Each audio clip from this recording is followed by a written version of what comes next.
Reese Whitaker, presiding court. Good morning. All right, Ms. Love, are you able to find any other emails between you and Mr. Wright? And then are there any between you and the attorneys for the other defendants who pled guilty that you would like reviewed in camera or want to just share? As it relates to Mr. Wright, I did send him that request. He said that he sent it last night at 10:30. All right. And I said I didn't see it. So he said this morning that he was resending it. I'm signing on to see if it has come through. Okay. Did any defense counsel get an email last night from Mr. Wright?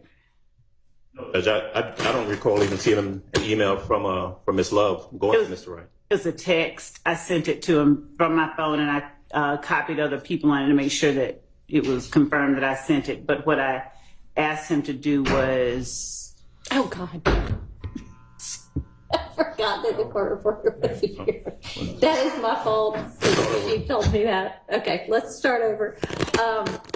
Ms. Love, I had asked if you had emails that you had found any more from Mr. Wright, and you were, and as well as whether there were any from the other attorneys for defendants who have already pled that you want to either share or have reviewed in camera. I have not yet located other, and to be fully candid, I only inquired as to Mr. Wright. Okay. I thought that I would be able to look at the others after we finished with Mr. Wright. I wanted to make sure I had all of those, but my email to him asked him to forward any correspondence between the two of us regarding this case. Anything related to prior iterations need to be turned over or reviewed in camera by the court. I've provided what I need to ensure that the emails that I have make up the entirety of our correspondence via email or text. Would you please provide those to me tonight? He said he did. I'm checking now. Okay, and it looks like you were just reading that off of your phone. Is that a text that you sent to Mr. Wright? So you were just reading that verbatim? It was, okay. And I just got his personal text. Apparently, I had been trying to reach him via some service that goes to his voicemail. So my investigator was the one that was always able to contact him. Okay. So I'm signing on now. Okay. And so he had said that he sent something out to everybody last night, but nobody seems to have received it. Just me. Just to you. He said his words were sent. That's what he said. Okay. Sent. But so I'm going to wait to see if there's any response, but because my understanding was that the court's instructions were that either Ms. Love or one of us was to email and copy everyone on that email so we could all be apprised of the conversations that's going on back and forth. That hasn't happened. That's correct. Judge, that Mr. Adams is correct. I do apologize for the informality. I am not 100%, and I was just trying to make sure that I got what the court requested. So I'll delegate to another person on another occasion to do that. But I had my phone in my hand, and I was there, and I wanted to make sure that it got sent. And I'm looking at a Gmail thread that I'm going to try and send to everybody. It looks like this is something that Mr. Wright sent that I can't open in terms of the attachments. I'm just going to forward it. Okay. And then maybe you could write an email to Mr. Wright and copy everybody and ask the same thing and ask him to respond to everybody. Yes, I sure will. Thank you. Which I think is what I asked be done yesterday. It is. Yes. Otherwise, I could have sent the email. As correct. Yes, I assumed it would be done the way that I instructed. Let me, while I'm thinking about it, Judge, let me say this also. There was reference made to whether or not Mr. Wright or anyone else responded with anything that would be right for an in-camera inspection. So it just occurs to me that on last week is when Mr. Wright was identified by the state as a potential witness. That's when they indicated they subpoenaed him. Right. At the time that he became a witness, any correspondences relevant, germane to his testimony would have needed to have been turned over. That would have been their obligation. And so we shouldn't have had to ask for what we asked for yesterday. They should have turned that over automatically once he became a known witness to them. They hadn't done that. And so, you know, I don't know what. Okay, what I can ask for so to do at this point. was it Friday that he was identified as that you put him under subpoena, or Thursday? I can't remember. Truthfully, I can't remember. I did tell the court and him, I think on the same day, but I can't remember which day it was. But and then it was yesterday that you forwarded all of your correspondence to him. And then yesterday evening that we sorted out the idea that maybe his correspondence back to you should also be included. And I don't think there's anything that I needed to review in camera for Mr. Wright. I think you were just going to share everything, right? right, I am. That's all. That's what I'm doing. Okay. Please. With regard to the attorneys for the other defendants who have pled, co-defendants who have pled, as far as I know, those attorneys are not under subpoena or planning to be called by the state at this point, correct? No. Okay. No. So we're sort of in a different situation with regard to them. Yet I still believe, Your Honor, that we are entitled to get those emails if there's any Which is exculpatory why material. Miss Love can either share them fully or I can do an in-camera inspection. And Your Honor, for reasons that may or may not be apparent, I would prefer the in-camera inspection in terms of, I don't think that there is any circumstance that anybody said. Okay, we'll just get them Yes. gathered together and get them forwarded to the court, please. Thank you. Yes, Your Honor. And I'll make them a part of the record regardless. Yes, Your Honor. Yes, Your Honor. And once you send that email, I need everybody to approach for a matter that I want to discuss as a bench matter.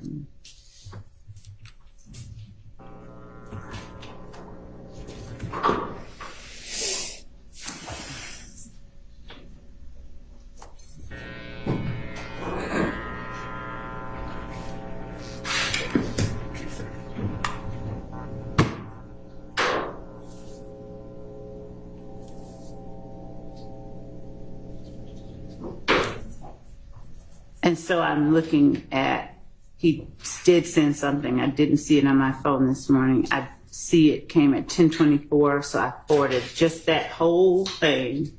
I haven't opened it. I don't know what's in it. And then he said, he also said, here is an ancient one from 2015, not related to this, just showing I'm checking my entire email, and one I sent over the weekend.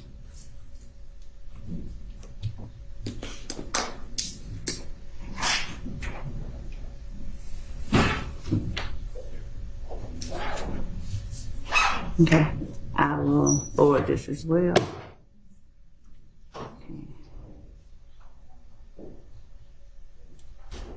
right, so I guess when you all get that, you can take a look and see whether you still want Miss Love to do everything by email as well, or whether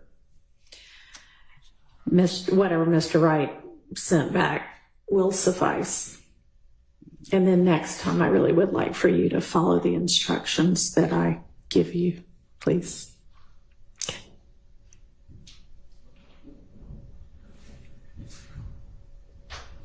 Hurry. 1, 2, 3. Max.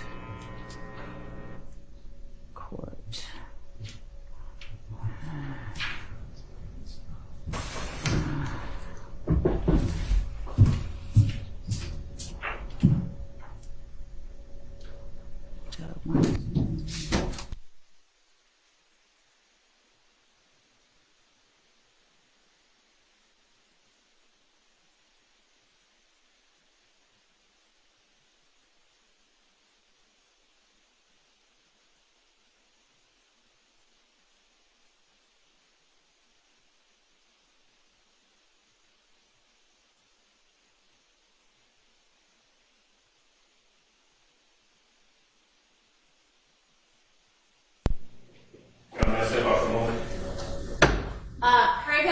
we've got a bench matter to take up as well, and y'all need to be looking at whatever she forwarded. Good. Thanks.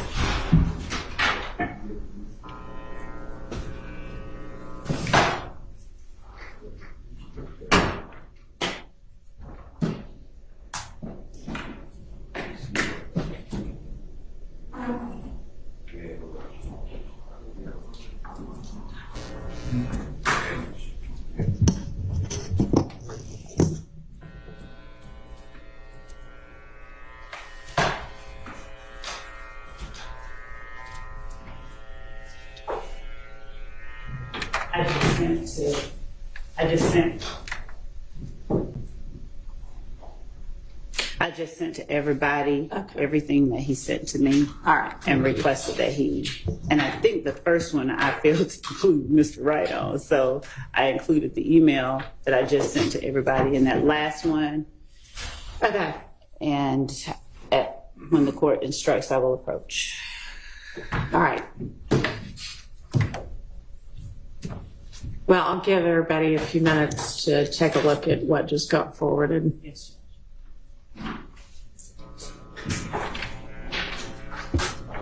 In Your Honor, Yes. is there any way the court can order a date certain by which we will get these emails or any communication that occurred between the state and the prior attorneys for those defendants that took pleas, given that most of those pleas were, not all of them, of course, but most of them were a year and a half ago?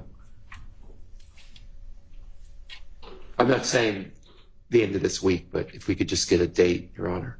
Well, I don't know that you're going to get any of them. I mean, I'm going to take a look, and if there's anything. I don't have confidence that we're going to get any of them either, but if any exist that we should be provided with, if we could just have some type of a deadline, Your Honor. How long do you need to go through and find correspondence with the other attorneys? Since we're going to be in court tomorrow, I think I can go. What? We're going to be in court tomorrow. We're just not going to have the jury tomorrow. That's what I said. Okay. Since we're going to be in court tomorrow, I apologize. I'm still not quite loud as I should be, but I'll give them to the court if the court will allow me till tomorrow at noon so that I can get them all to the court. That'll be fine. Thanks.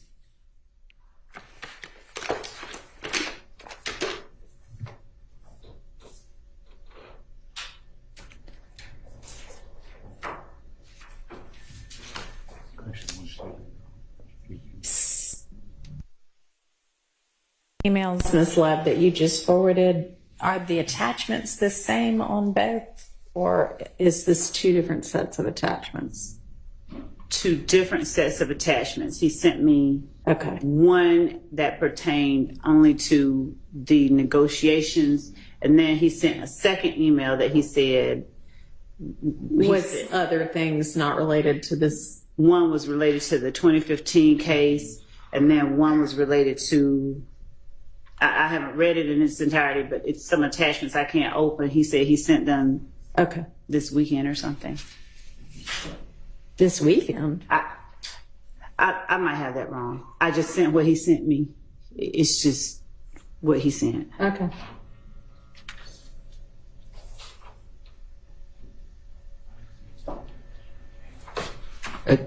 Your Honor, Mr. Wright appears to have sent some, well, I don't really know, but based on what's been forwarded, Mr. Wright appears to have sent perhaps a PDF that's more an image of the email, and which does not actually contain the attachments themselves. However, since at least the one I'm looking at, which is from Saturday, September 7th, 2024 at 9:52 a.m. That reads from Derek Wright to Adrian Love. Looks like we had original, then 3 updates. Also my notes. Honestly, not sure my testimony will be helpful. There's 5 attachments there. We obviously, since it's just an image, we can't see those attachments. Okay. but since the email was sent to Ms. Love, I'm not sure if she'd already provided that one from Saturday morning at 9:52 a.m. But if not, could we have the actual email sent to us? We'll have Mr. Wright here in court with us very shortly, so we can just bring him in before we call the jury in and let him know that we need it in a different form so that we can. But I believe Ms. Love will have that since it was an email from Derek Wright to Ms. Love Saturday morning. Okay, so this would have been over the weekend with regard to his testimony, I guess. So can you I'll check. find those and forward them? Yes.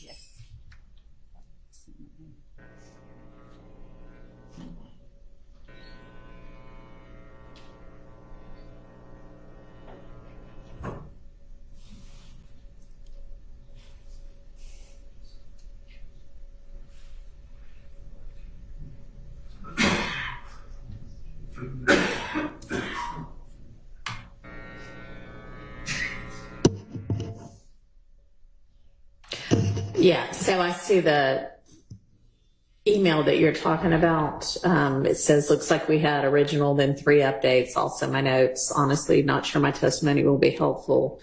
Given that the attachments are sledge agreement updated, sledge agreement updated 2, and sledge agreement updated 3, I suspect that those are contained within what Ms. Love has already forwarded. Obviously, we don't have the notes yet, but I suspect you may be correct, but I would just like to confirm that by getting that original receipt I email. understand. Thank you, Your Honor.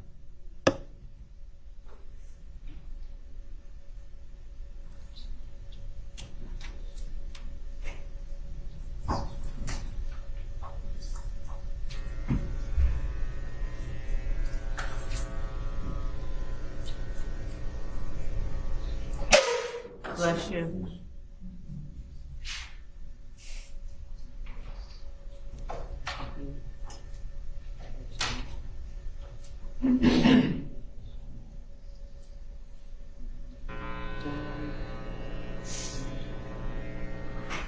Bruce.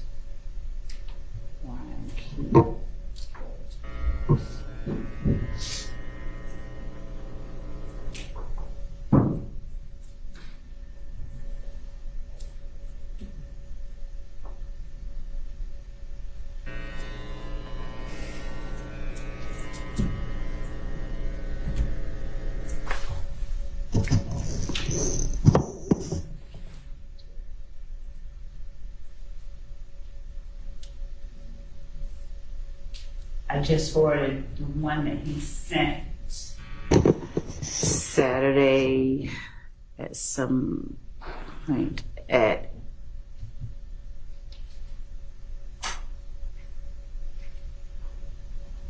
9:52 a.m. Right. And let's see. Thank you.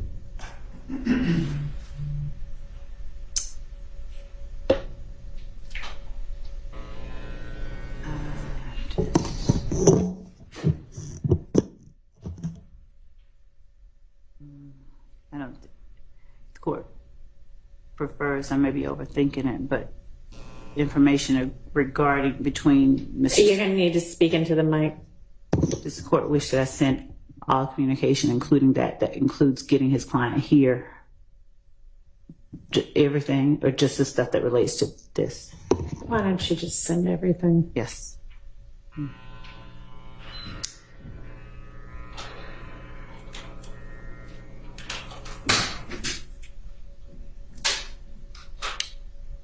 I mean, it looks like y'all already had all of that in the first set of attachments.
All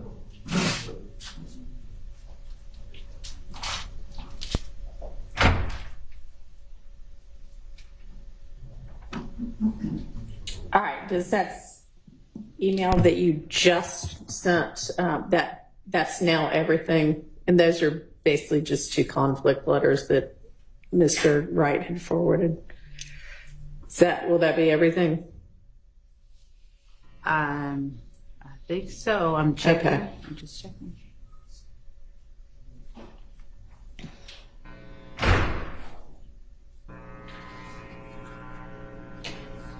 This, I think, and that was, no, this. 2022 at 8:43 p.m. Right. I'm just looking at all of them. December 22, 22nd. That's 12/27/22, 8:43 p.m. So I'm gonna need you to help me out here. So I'm gonna need you to help me out. Okay, I just need you to confirm.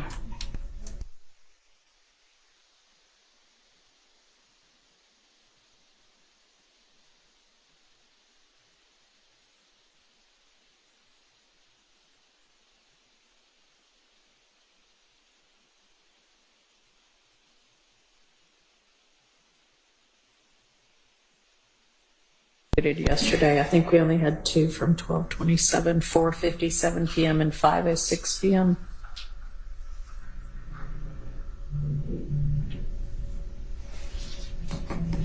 $8:43 p.m. That's on the printout. So Mr. Brown's looking at it. Okay. That I gave the court and we answered hi today. Oh, okay. The ones that are the paper copy? Yes. Okay. Sorry. All right, then that ought to be everything. Can y'all approach for a moment?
Gerard made an objection on yesterday and asked that that be kept out. And I don't recall what the court's ruling was. Can I have some clarity on that, please? Sure. The court's ruling was that if Ms. Love ends up tendering that for admission, that can be redacted out. It can just say, quote, and then blacked out, quote. So it's clear that there was some quotation that was going to be included that got altered. And asked if there were any other portions that y'all would like similarly redacted, and that was the only one I heard. But all right, thank you. You know, if you notice when they're being tendered, just let me know that, and we can handle that as well. Will do. Thank you. All right. So,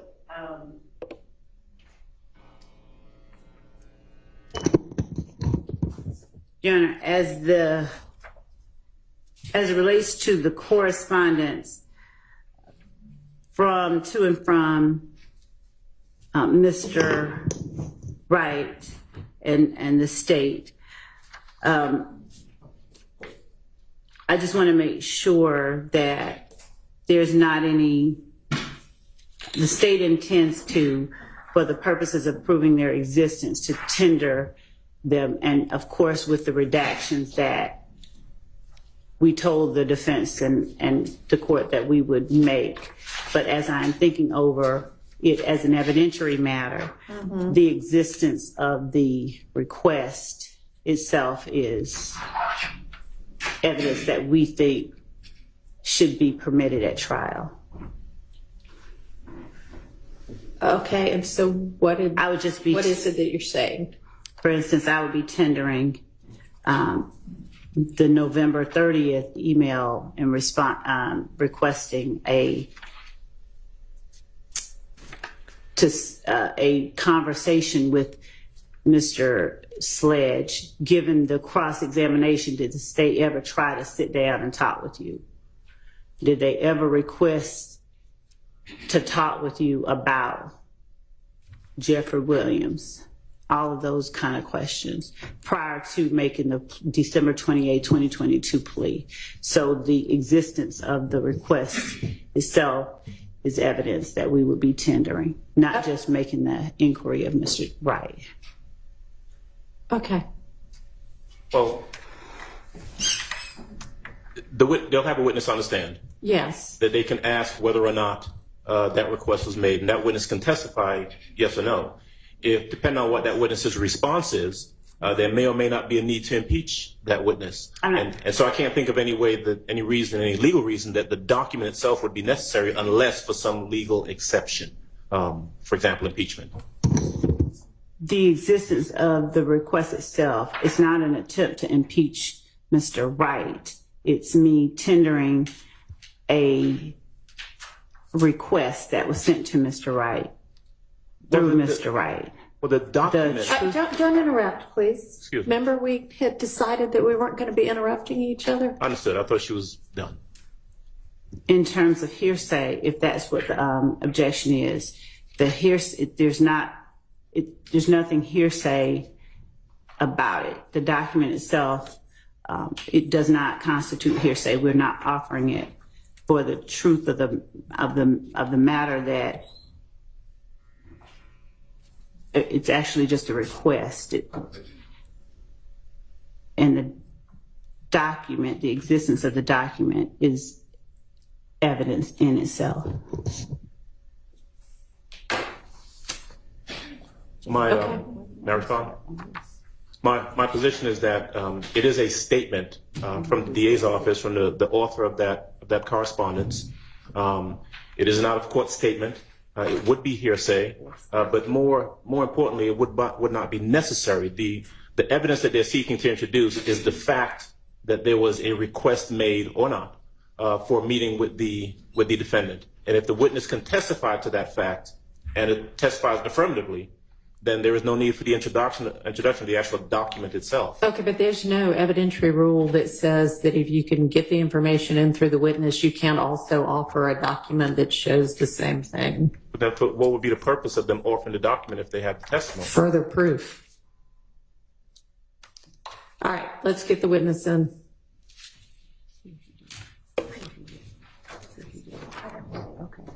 me help me find it because.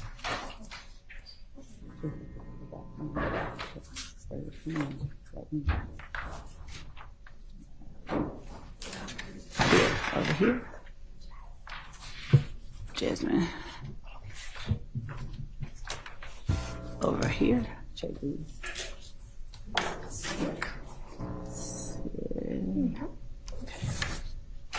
Okay, this looks good. Okay.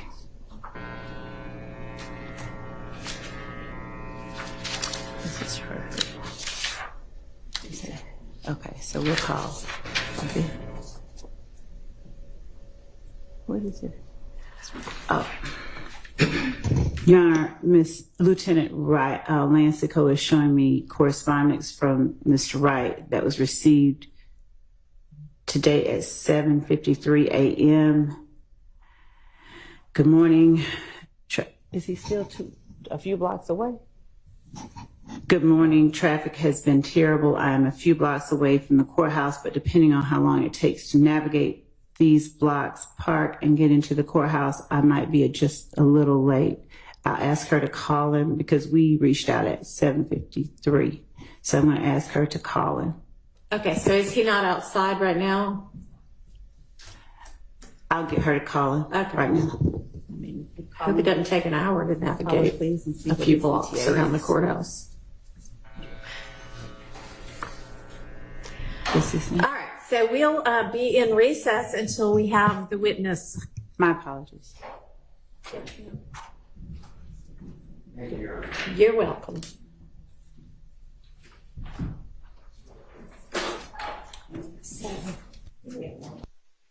He's here. He's here, Mr. Weinstein.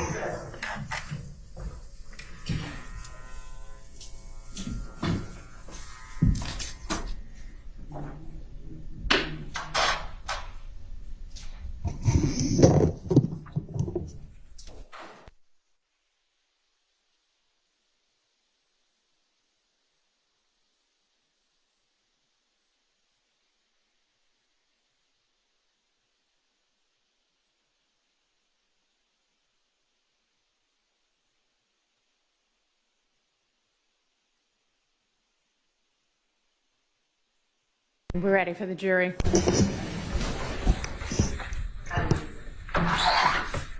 Good morning. Morning.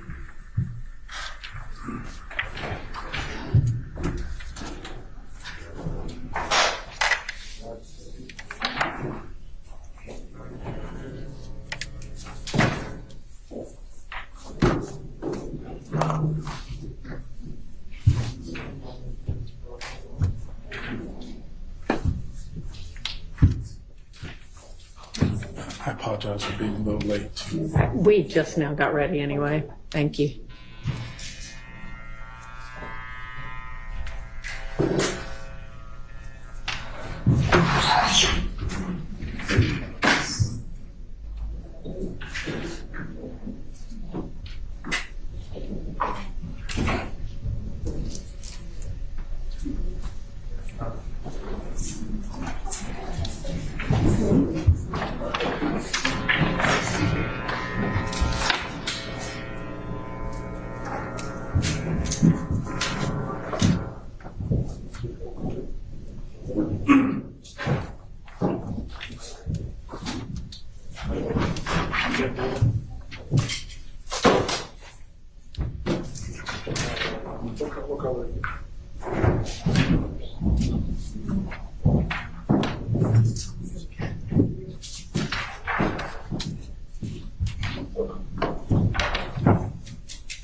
Thank you. All right, everybody can be seated. And before we pick back up with Mr. Wright, let me just, while I'm thinking about it, I know there had been a couple of inquiries, I think maybe from the jury and from attorneys about what our plans were going to be for Election Day, November 5th. And my plan is to have court that day, and I'm going to have my assistant forward the list of early voting locations and times. It appears that Fulton County has early voting starting October 15th and running all the way through November 1st, and that includes Monday through Friday, Saturday and Sunday hours, and almost 45 different locations. And during early voting, you can vote at any of the early voting locations. It doesn't have to be your precinct. So anybody who wants to vote certainly is going to have plenty of opportunity to early vote. We will probably adjourn court a little bit early, maybe a few hours early on November 5th, but we're not going to take that entire day off. All right. Okay, Ms. Lev, go ahead and continue with your examination. Thank you, Your Honor. And good morning again, Mr. Wright. How are you? Good morning.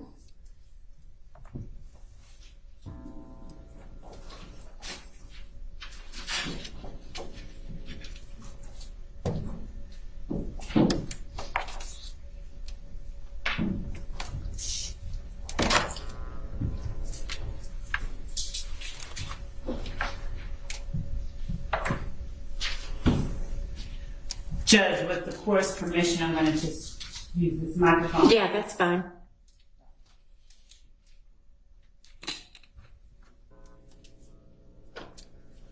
Mr. Wright. Never mind.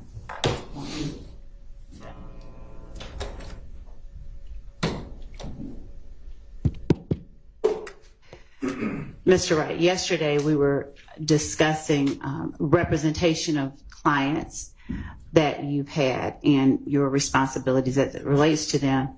Would you tell the jury what it means to make an entry of appearance when you begin to represent a client in Fulton County Superior Court? When we are hired to represent a client, and this relates civil, criminal, anything, you make an entry of appearance with the court so that you are officially letting the court know, I have been retained to represent this individual in whatever the matter is. That entry will generally... I'm sorry, Mr. Wright. That's right. I can just think about that, I'll just sit back. That entry of appearance will identify the court, identify yourself, identify the client, and basically shows your role that you are officially in that case. Is it required that you make an entry of appearance anytime that you begin to represent a person in a criminal matter in Fulton County Superior Court? Yes. Okay. And once you make an entry of appearance, does that announce to the court, the state, and any other attorneys that are interested that you solely, along with whomever you designate, are the person that is representing that person? Essentially, yes. All right. And once you make an entry of appearance, are you bound to that person until you yourself just... Better question. Yeah. Once you make an entry of appearance, can you unilaterally decide, I'm tired of you, I'm gone, and do nothing else? Let me answer it in two ways. In terms of the court seeing you as the official representative or the authorized representative of that person, until you're released by the court, you remain that person's attorney as far as the court's concerned. Sometimes there may be a falling out or just a parting of ways between attorneys and clients prior to that. But until you get the court's approval on a motion to withdraw or substitution of counsel, but until you're released by the court, you remain that person's attorney. Would you tell the jury the steps that a criminal case, for instance, when you send in an entry of appearance or file an entry of appearance, is it always at the same place in a criminal proceeding? At the very beginning, middle, end? It really depends on when you're retained by the client or the client's family. Sometimes you can come in the very beginning, before a case is indicted. That's when you hear words like prelim or first appearance or things of that nature. Or much later on, at indictment, where you have arraignments and other initial proceedings for indicted cases. Or sometimes you're hired much later in the process. The case may be on the trial calendar already. So it really varies with each case. When do you actually come on board? Do you recall the stage of trial or the stage of the criminal process for case 22 SC 183572, this particular case you're testifying in, or the predecessor indictment that this superseded? Do you recall the point at which you filed an entry of appearance for Antonio Sledge, the point in this case, not necessarily the date, just where the case had gotten to? I don't remember the exact date that I filed an entry of appearance, but I was involved in the case before it was indicted, meaning he was affected by this case long before indictment. So we had some initial things, a preliminary hearing, and things of that nature that we had to deal with. So I can't give you a date, but very early on, even well before the case was indicted, I was involved in the case. Okay. And when you say you were involved in the case, are you specifically referring to what ultimately turned out to be this indictment? Yes. All right. When you have filed an entry of appearance and you remain on the case, and the case is placed on a trial calendar here in Fulton County Superior Court, and it reaches, say, a final plea stage, would you explain to the jury generally, not fully in detail, but what final plea means as you understand it here in Fulton County? Okay. To give you a quick primer on criminal cases, once the case is formally charged or indicted, you have an arraignment. That's where you formally plead guilty or not guilty. Then you have what we call sort of discovery. That's where the state provides what their evidence is.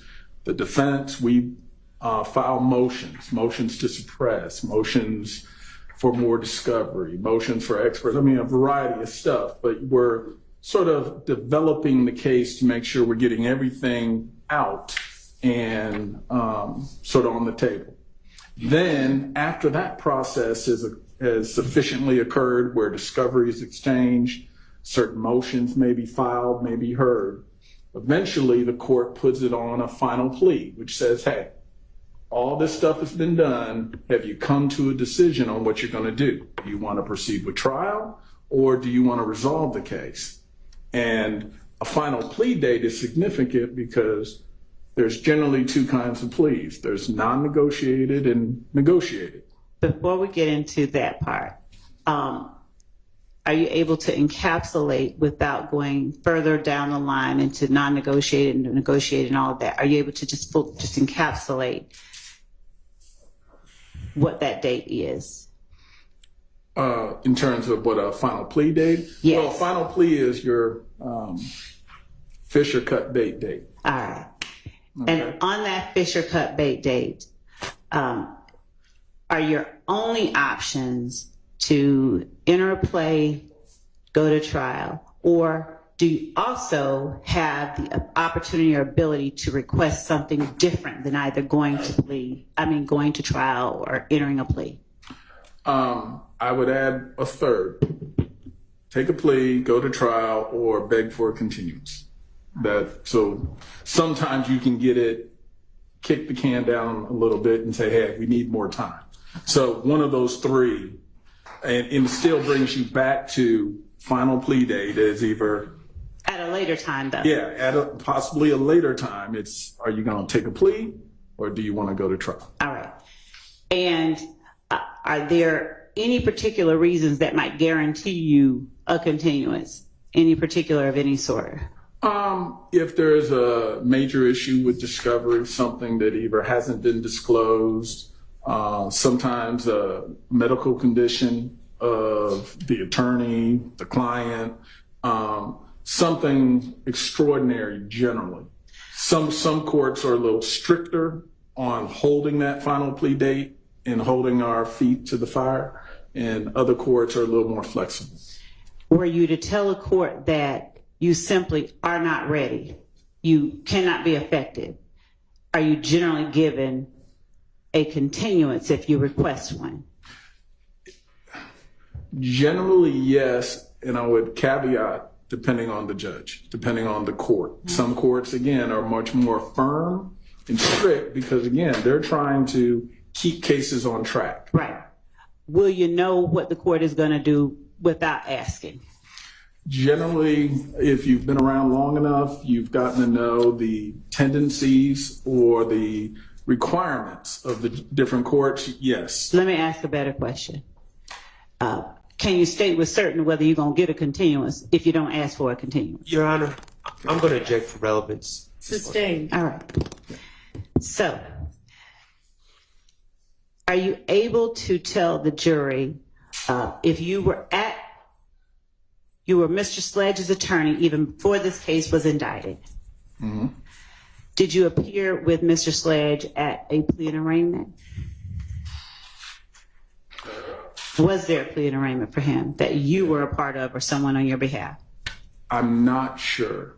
And to explain that, this case occurs. I have a heart attack in March of, 22. So from that March 22 and then heart surgery, I'm off the grid, out of practice essentially until December. So of 22. Okay. So I'm out of pocket for about 9 months. So there are things which may have occurred before that, and I just don't remember if the arraignment had already occurred or not. I'm not sure, but I may have missed some things in that 9-month period when I'm on leave of absence. When I came back, I think arraignment, everything had already occurred because I think we were already quickly moving towards trial calendar. And were you already in conversation with the state during the time, even before you appeared back in court regarding this case and your client? Before December 28, 2022. I believe the sequence was in November. The state sent sort of a inquiry email, and I then contacted my client to firm up, hey, am I still your guy? Am I still your attorney? And are we going to be moving forward? And I think they also had to know, are you ready to come back? And they, who do you mean? Well, my client.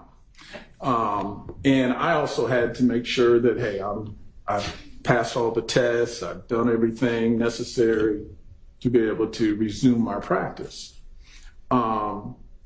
Everything fell into place. I did come back, and by December, I think, was when I started to communicate that, yes, I'm still his attorney, and we started to move forward with different things. I'm showing you what has been marked as State's Exhibit 450 Yankee. Would you take a look at that? And Your Honor, it's the 450 Yankee you've identified previously. Thank you. Without reading it out loud, rather, would you please look at it and tell me if you recognize the document that I have placed before you that is labeled 450 Yankee? I do. All right. How do you recognize it? This was an email that was sent to me, like I said, in November. And it was, when we receive a letter of this nature, it's sort of an inquiry. Without getting into all of the details, is that an email that I sent to you on November 30th? Yes. All right. Is there an attachment to the email that is also a part of State's Exhibit 450 Yankee? Yes. All right. And did that attachment also make its way to you in that email on November 30th? Yes.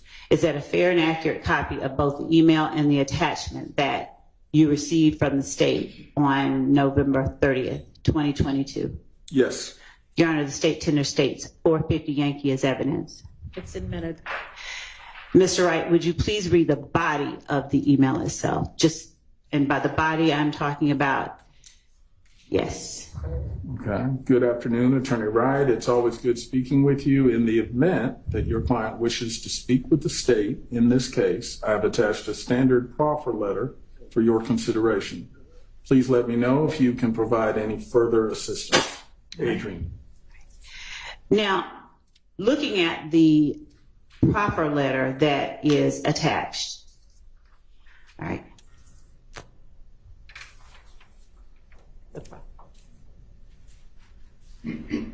With the court's permission, I'd like to publish the proffer letter. It's a blank proffer letter, but it's a... You may. Thank you. And for the record, this will be pages 2 and 3, I believe, of State's Exhibit 450 Yankee.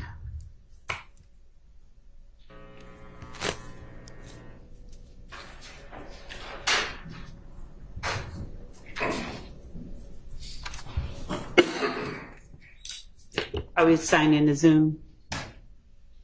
Okay. Everybody has it. You should be now. Thank you. While we are pulling that up, with a simple yes or no, is a proffer letter the same thing as a plea agreement? No. All right.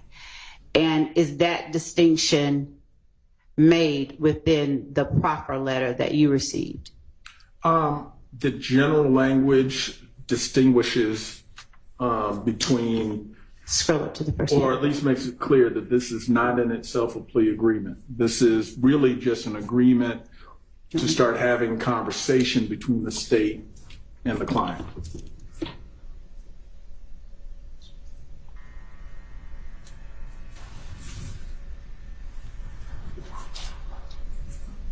All right. Mr. Wright, are you able to see the first paragraph of the proffer letter that is before you on the screen? Can you see that? I have some readers if you don't. No, I'm just trying to clear this audio box. May I approach? And You may.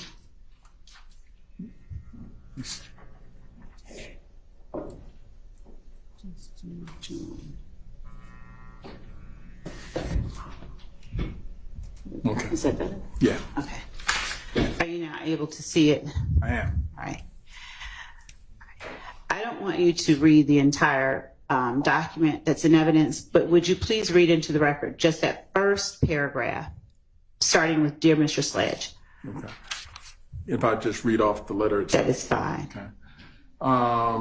Dear Mr. Sledge, the Office of the Fulton County District Attorney, Atlanta Judicial Circuit, has been informed that you may wish to make a proffer for the purpose of providing information that you may have regarding the individual or individuals involved in the enterprise Young Slime Life hereinafter YSL, or otherwise have information regarding your own involvement. This is not a cooperation agreement or a plea agreement. The following terms will govern any proffer session with you. Okay. Now, without going into each of the terms,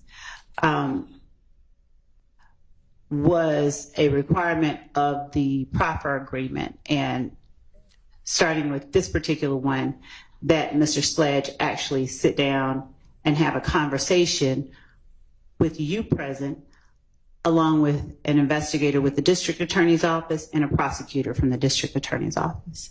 Yes. All right. And based on the request made on November 30th, 2022 to you, was Mr. Sledge's complete truthfulness and candor material conditions required in this proffer? Yes. All right.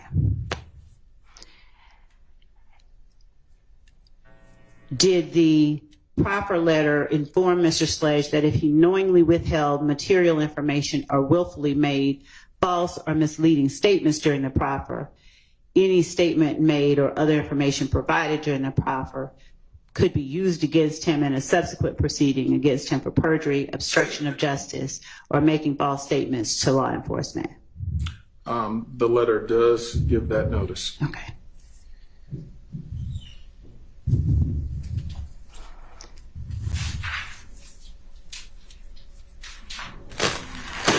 Does the letter also inform your client that if he or any person acting on his behalf subsequently takes a position in any legal proceeding that is inconsistent with what is contained in the proffer, whether in pleadings, oral argument, witness testimony, documentary evidence, questioning of witnesses, or any other manner, the district attorney may use the statements in this proffer and all evidence obtained directly or indirectly in any argument and for cross-examination, impeachment, or rebuttal evidence.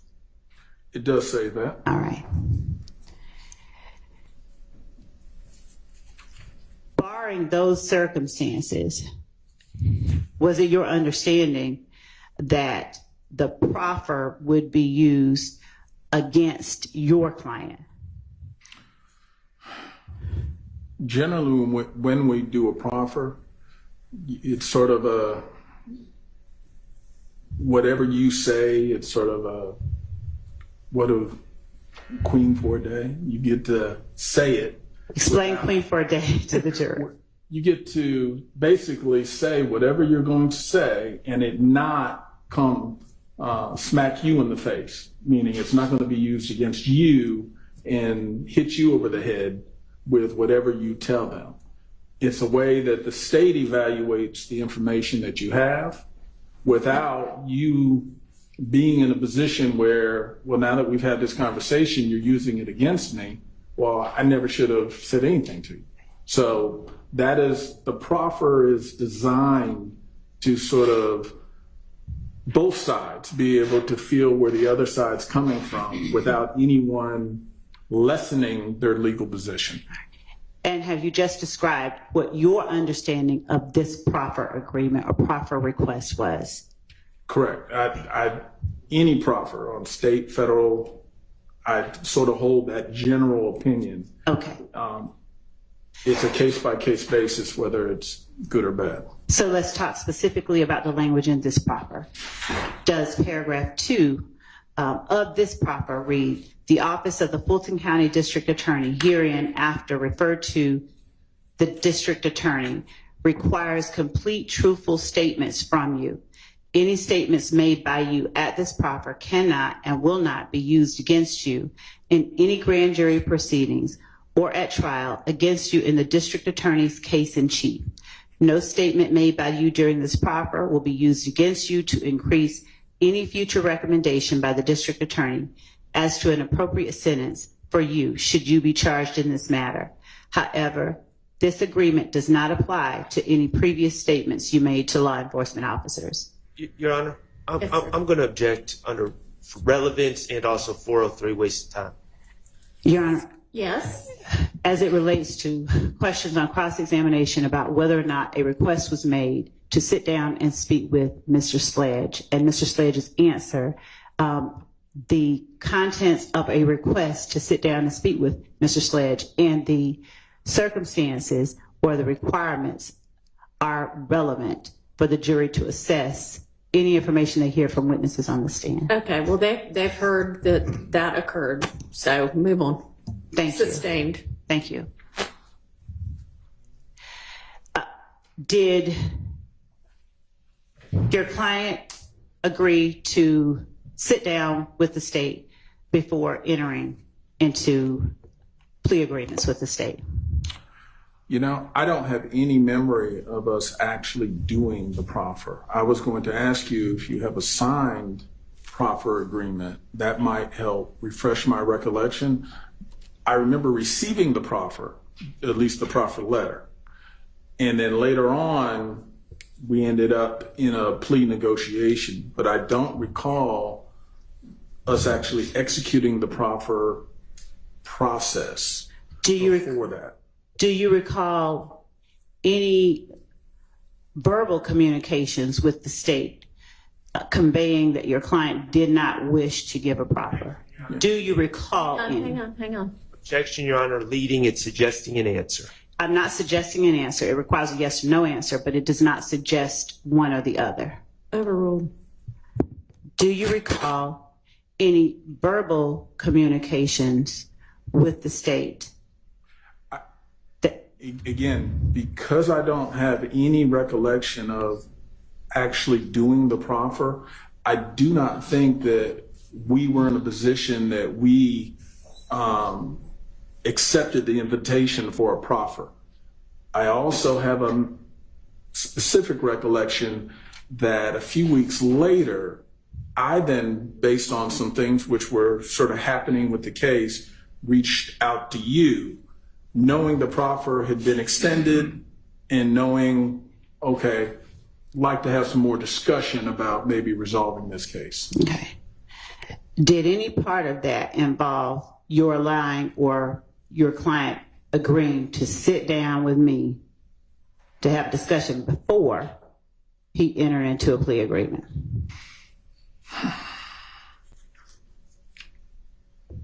I just don't have a memory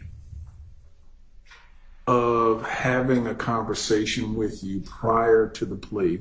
So I, at this point, I would say I just don't recall that. If it did occur, if you can refresh my recollection, but I don't recall there being a meeting between y'all.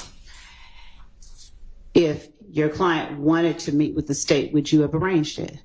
Well, yeah, we certainly, if my client had expressed an interest, then I would, of course, it'd be my duty to follow up on that.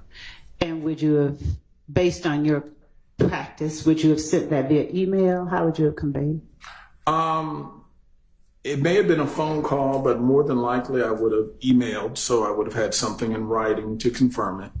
And if there had been such a meeting, there'd be a signed proffer letter because I would have wanted the protections of the proffer letter in place before that meeting. I wouldn't have put them in a meeting without a proffer. Have you had an opportunity at my request to go through all the correspondence between you and the state as it relates to your client in this case? And let's stop there. Have you had an opportunity to go through your correspondence? I have. Is there any email, note, letter, designation from you that you were able to find that gives you any belief that your client at any point wanted to sit down and talk with the state? No. All right.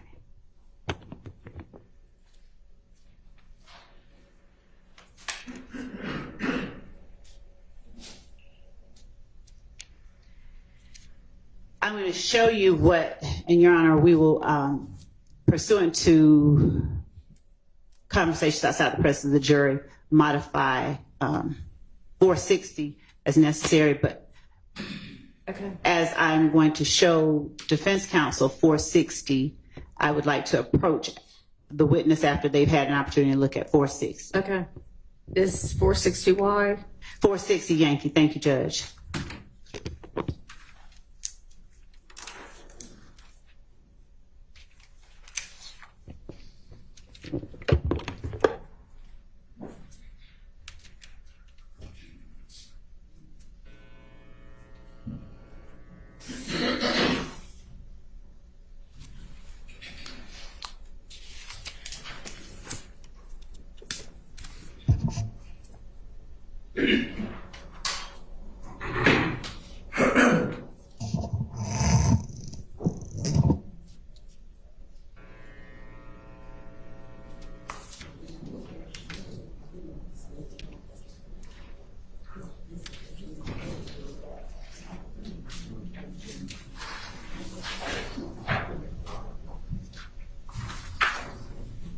And for the court's edification, we're reviewing the paper packet that I provided the court in the finish yesterday. All right, thank you.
Yes.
And Your Honor, as they will come up there as well, I'm going to go ahead and provide both to the defense and to the court a document that I have labeled 461 Yankee and 462 Yankee.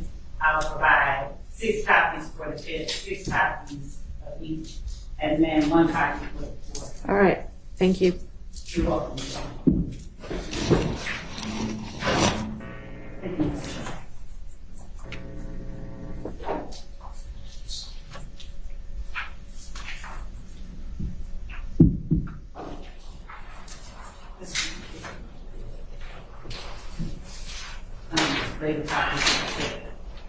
Thanks. I've labeled them 461 Yankee Court copy. I'll give it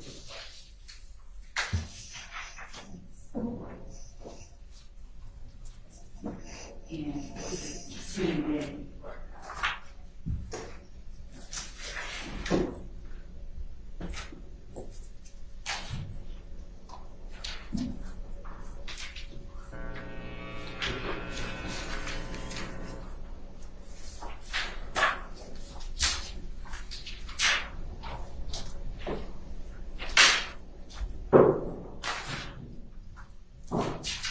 Permission to approach witness with 460 Yankee.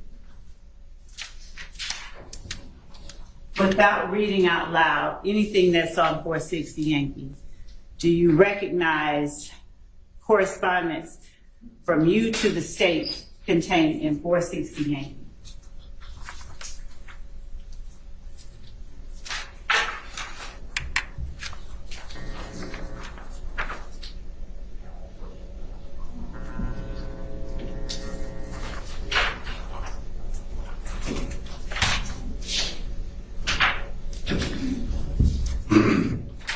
I do. And does that correspondence accurately reflect or contain the entirety of the correspondence that is listed within 460 Yankee that you sent to the state?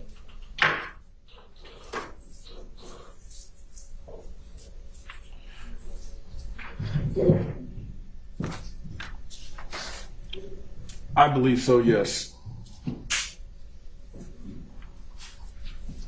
As you reviewed the correspondence that you sent to the state at my request this weekend, did you find anything as it relates to this case in addition to what's contained in 460?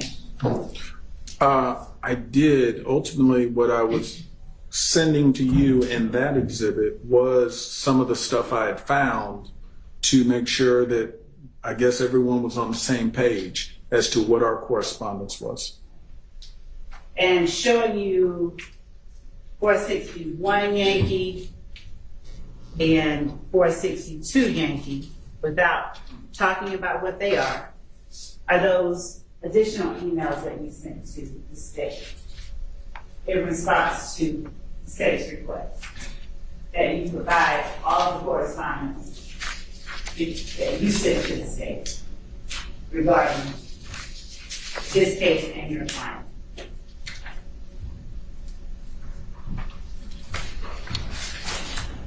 Yes, this does look like an email that I sent, which was a compilation, same kind of thing, sending you old emails regarding this case. Do you see anything between State's Exhibit 460 Yankee and 461 Yankee and 462 Yankee that is materially different from the correspondence you sent to the state regarding your client in this case? I do not. Do you see any difference, any omissions between what you actually sent to the state and what is contained in 460 Yankee, 461 Yankee, and 462 Yankee? I do not.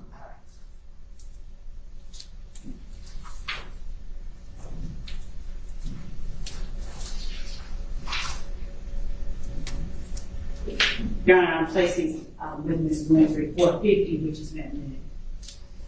I'm now going to ask you if you would take a look at 451 Yankee, Your Honor, and this has already been labeled in, provided to the court and to counsel for the defense. Would you just take a look at 451 Yankee?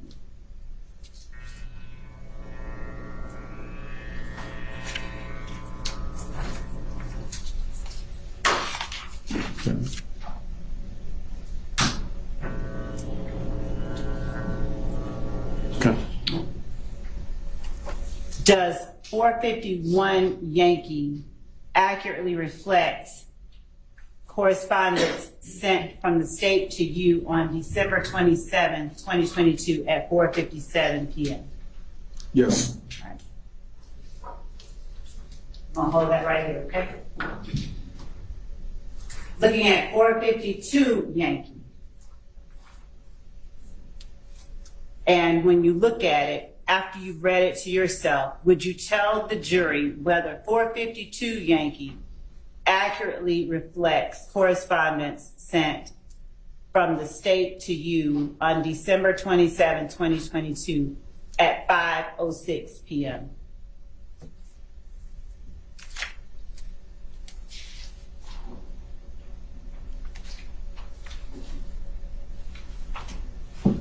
It does. You see any material alterations? I do not. Looking at 453 Yankee. Does 453 Yankee accurately reflect correspondence sent from the state to you on December 28th, that's Wednesday, December 28th, 2022 at 1:45 p.m. and that's 453 Yankee.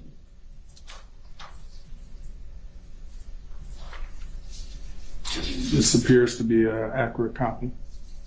Do you recognize or see any material alterations or deletions? I do not. Showing you 454 Yankee. Does 454 Yankee accurately reflect correspondence sent from the state to you on Wednesday, December 28, 2022 at 1:46 p.m.?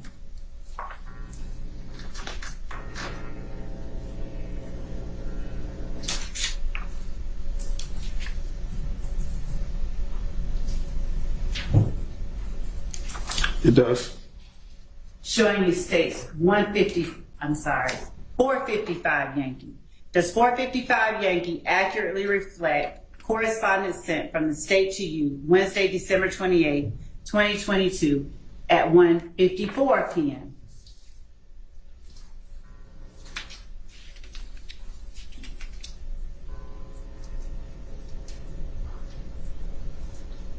It does. And showing you State's Exhibit 456 Yankee. Does 456 Yankee accurately reflect correspondence sent from the state to you on Wednesday, December 28, 2022 at 2:34 p.m.?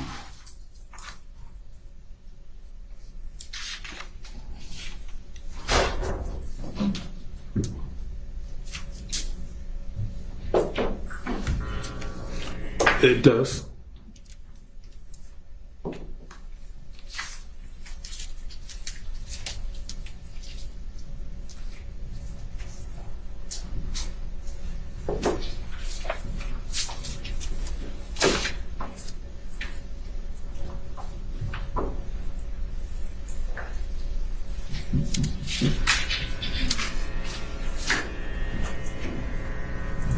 And showing you what has been marked already as State's Exhibit 1AS. Do you recognize that as the agreement that was ultimately signed by you, your client, and a member of the state on December 28, 2022?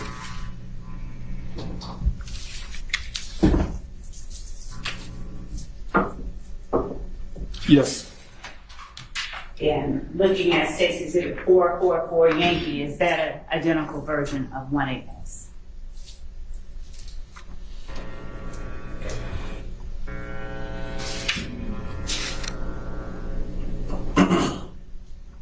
labeled with a different seal for the purposes of this trial.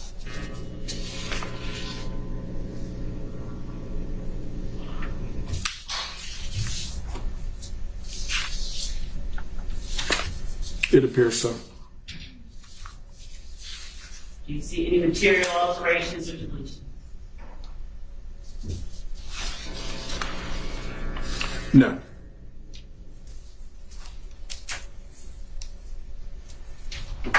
Is the document that for the purposes of the hearing was labeled 1AS and for purposes of this trial was labeled 444 Yankee? Was that document signed and agreed to before or after the documents that you just reviewed that have been labeled as states 450 Yankee and 451 through 460 Yankee? I'm sort of lost. Your question is, were the last two signed No. after receiving the other ones? That's why I'm not sure of your question. All right. Thank you for that. All right. Are you agreeing that the Yes. I'm going to object 403, waste time, 401. Your Honor, I believe that. Overruled. Are we? Your testimony is that 444 Yankee and 1AS are the exact same documents, so I can just use one. Correct. All right. So the document that is 1AS, was that signed after State's Exhibit 450 Yankee was transmitted to you? Oh, let's not do them individually. Just ask the question again and maybe he'll understand it the next time. It's just a time Let's sequence, try right? It was. Okay. So, my question to you is, the document that is labeled 1AS, was that signed and agreed to before before any of these documents that you just reviewed were transmitted? That's my question. Okay. Let me answer it this way, because I want to make sure I'm on the same page. How about asking for the clarification you need? How about let him answer and maybe he'll be able to Yeah. answer what it is that you're trying to get at anyway. The documents you've been showing me were all drafts of the plea agreement that were works in progress as we were proceeding. The first couple were the day before the plea.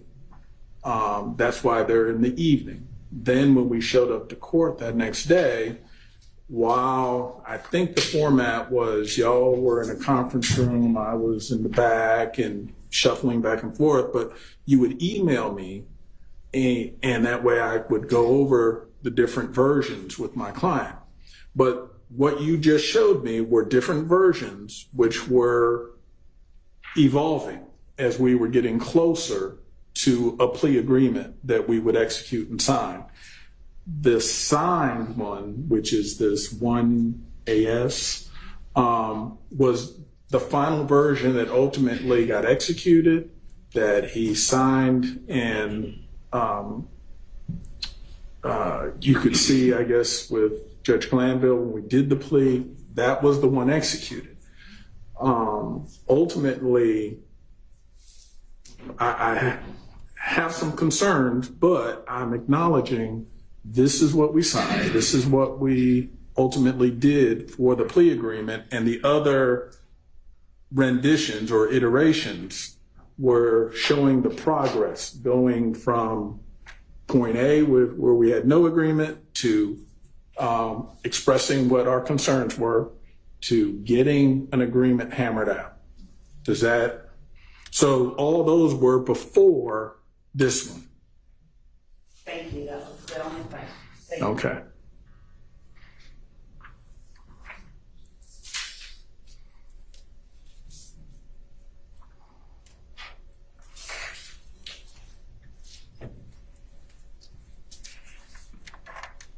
Did the state ever request to talk to your client without you? No. Did you ever offer up your client to talk to the state without you? No. Was the only way that the state communicated with your client through you? Correct. Either through me or with me present, but not by himself.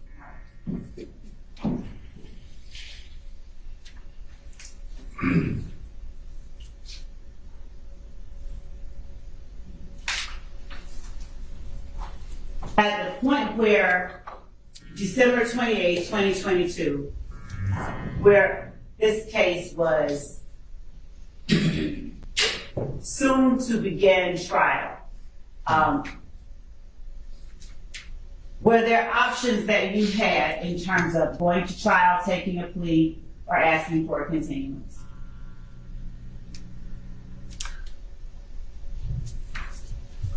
Again, let me answer it this way. I'm not trying to be difficult, but an explanation. Legally, yes, we had options. We could go to trial or we could take a plea. Those things all in the very mundane, simplistic way, yes. But then as a practical way, my client didn't have the resources where he could hire me to conduct a year-plus trial. So those resources weren't there. So he also expressed other concerns he had unrelated to the trial. So you'd have to ask him as to what was going through his mind. But there are a lot of different factors that go into that. It's just not a simple yes, no.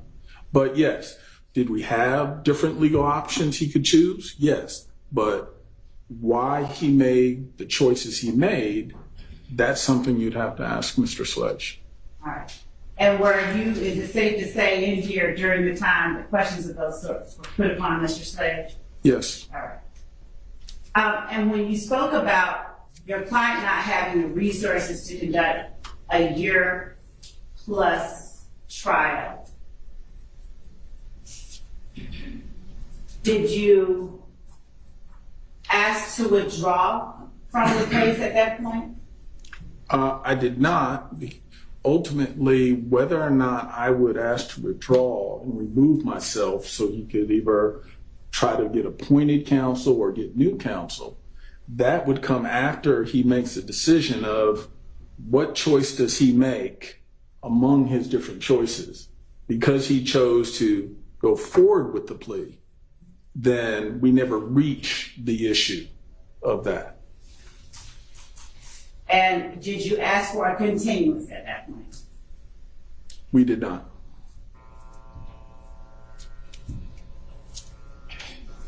Well, I don't believe we did. However, I think I had been fully cleared to conduct trials, but I just want to say it might have been, it was right around that time frame. In fact, I think I had just finished a jury trial, so I think I was already cleared. So no, let me go back. We did not ask for a continuance. And did you convey to the state certain things that your client simply could not agree to as it relates to some versions of iterations of plea agreement? Yes, we. Without talking about what they were? Understood. Okay. What I'm saying is we definitely discussed different things that based on where my client's position was, where the state's position was, some things we were able to work out as demonstrated in the different iterations, and then there were some things we could not. And Mr. Wright, my question is, were there things that your client insisted, or that you insisted on behalf of your client, that the state changed in its final form? Were there things? I don't mind any explanation. I'm going to say yes, and here's the explanation. Almost all the things we asked manifested itself in iteration number 3. That was the version before version 4, which is the one that ultimately got executed. So when we were looking at version 3, we saw everything and we're good to go.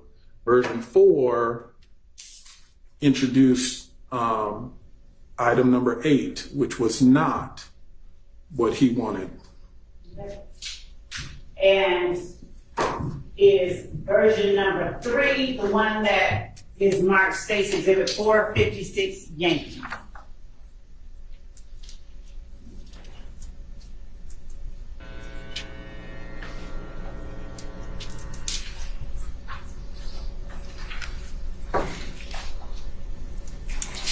And Could you I- need one AS. One AS. Yeah. Personal.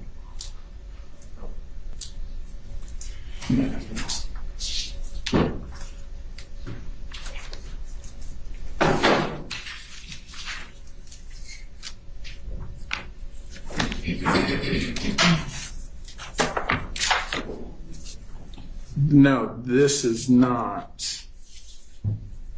When I'm referring to version number 3, Do me a favor, I'm gonna give you all of the ones you just looked at. okay, And would you identify by exhibit number, exhibit number, which one you're referring to as version number 3? I'm gonna remove 456.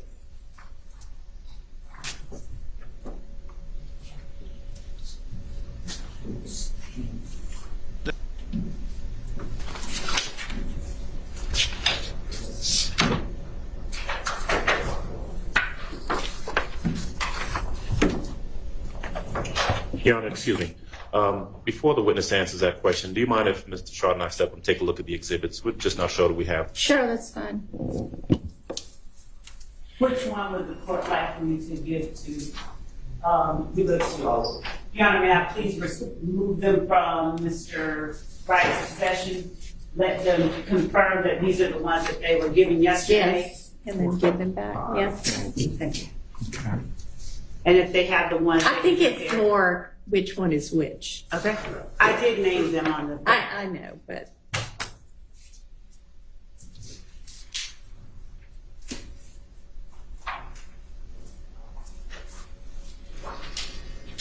Your Honor, yes. excuse me, I appreciate that it's early in the day, but could we just have 5 minutes? Yes, let's take our morning recess while we do this. Thank you. Good idea. I think it's 455. These are my Oh, those comments. are yours? Yeah. Okay.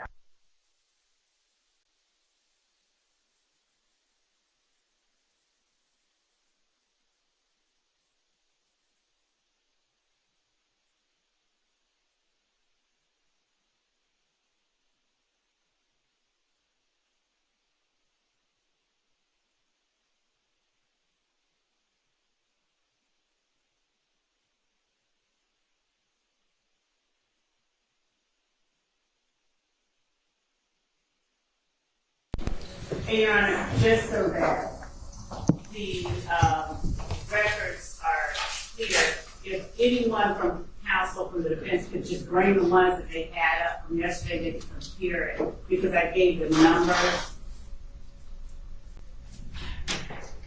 If they want to do that, sure, they can do that. I mean, I think these are the things that were originally sent over as electronic copies, and that maybe, and they were like a file within a file kind of thing. So that's probably what the complication is. And Yes, you may. Your Honor? Yeah, and we're going to take a, yes. I was going to, because they're going through the documents, and I shared with counsel for the state when she came up, the document I believe I was looking for is 455 Yankee. Okay. But I'll confirm it when I get them back. But that's the one that I think is the one that I'm looking for. Okay, well, you'll get them back and we'll do that in front of the jury. Yes, Judge. I mean, you can certainly look through them, not in front of the jury, but we'll confirm whichever one it is once we've got the jury back. Okay, so we'll take like 15 minutes so that y'all can take a look and everybody who needs to can use the restroom. Yes, sir. I want to address another issue that one of the lawyers indicated that they were going to be speaking about. May I ask if it pertains to these documents and this witness or something? I think it, up at the bench, I think it was not these documents necessarily. Oh, yes, it was. These documents, the business witness. Yeah. It should be somewhere within one of those documents. You are So are you going to tender those for admission, or are you just going to have the witness talk about them? At this point, not before I do the necessary redactions. I'm not going to tender anything. I'm going to ask him about these things right now. And as I said, I will not tender anything until I redact. Okay, but I think there's an issue with regard to what ought to be redacted. So we could, I don't mind. Why don't y'all just talk? And then if y'all can come to agreement, great. If not, then we'll take it up. So, 10:30, I'll plan to come back. Okay. Okay.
Okay. So as it relates, Your Honor, to what we discussed at the bench regarding State's Exhibit 460, and State's 460 is the paper copy of Mr. Sledge's email, Mr. Wright's emails. Right. On the next to the last, the last page of State's 460, and Mr. Sharp is standing next to me, so if he has that, he could pull it up and confirm that I'm getting this part right. There was an issue at. Look at yours. You want to look at mine? Well, I don't. No. Continue. I was trying to interrupt. I don't have 460 printed out, so I'm just going to watch on it. Okay, Okay, go ahead. Okay. So at the bench, there was an issue. Number 4, does the court have its copy? I do. All right. So there was no problem from counsel for the defense that actually voiced any concern about the first full sentence. The concern voiced by Mr. Adams, I think echoed by Mr. Sharp, was the second full sentence. And then they wanted to keep in the third and the fourth sentence. What I told them was that sentence, that number 4 was made in response to the email, and you can tell that from the time and date that it was sent. That was sent in response to the email that was sent to Mr. Wright, and that was dated December 27, 2022 at 5:06 p.m., which was State's 452 Yankee. The email that contains, and it may have been that we did include it twice. So Mr. Wright sent us an email on December 27, 2022 at 8:43 p.m. in response to the email that I sent to him that was subject Sledge Agreement Updated. And in that email, Mr. Wright enumerated 1 through 8 regarding factual acknowledgments. 452 is the email he was responding to that the state has sent. And number 4, yes. And so to the extent that the counsel for the defendants have all indicated during the break that they would like redacted from any prior iteration anything that was not included on the final State's 1AS, the final plea agreement, to the extent that number 4 on State's 452 Yankee gives context to that number 4 on State's 460, it would be necessary to be included to show that that was something that the state put on there that it believed to be true, that Mr. Sledge said no, and this was his response through his attorney. Okay, so I'm confused now. On the different iterations that lead up to the final agreement, I understand that one of them is this number 4 that the state was proposing that he say that he was saying that he, Sledge, had personal knowledge that YSL associates were planning to murder Donovan Thomas Jr. And that is not ultimately what number 4 said. But are you saying that in response, are you saying that the defense wants redacted the earlier version of number 4? Yes. You're Yes. okay. I think we're going way down a rabbit hole here.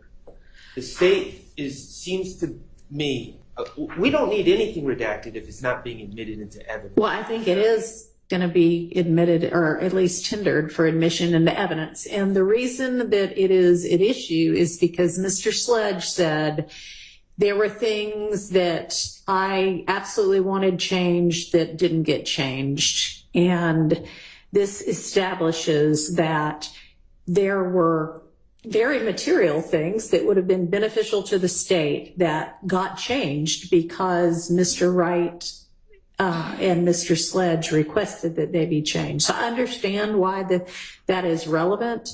I mean, if these are going to come in, I would certainly think that we need an instruction that they're not to take any of this as factual because it's not, in fact, what he ended up agreeing to. I agree. Yes. Well, can I just Yeah. some things? Okay. Okay. First of all, I agree that Mr. Sledge said that. I also know that Mr. Wright and actually Mr. Sledge acknowledged that some things were changed, some things were not changed. So no one is claiming that nothing was changed. Okay? That's first. But secondly, I want Your Honor to understand, and I sought clarity from the state because I don't work for the state. I was not communicating with Mr. Sledge back then. These initial factual acknowledgments were in no way based on anything Mr. Sledge ever said to the state. The state came up with these factual acknowledgments from a review of the discovery and proposed these. So Right. the genesis of these is purely divorced from anything Mr. Sledge stated. Okay?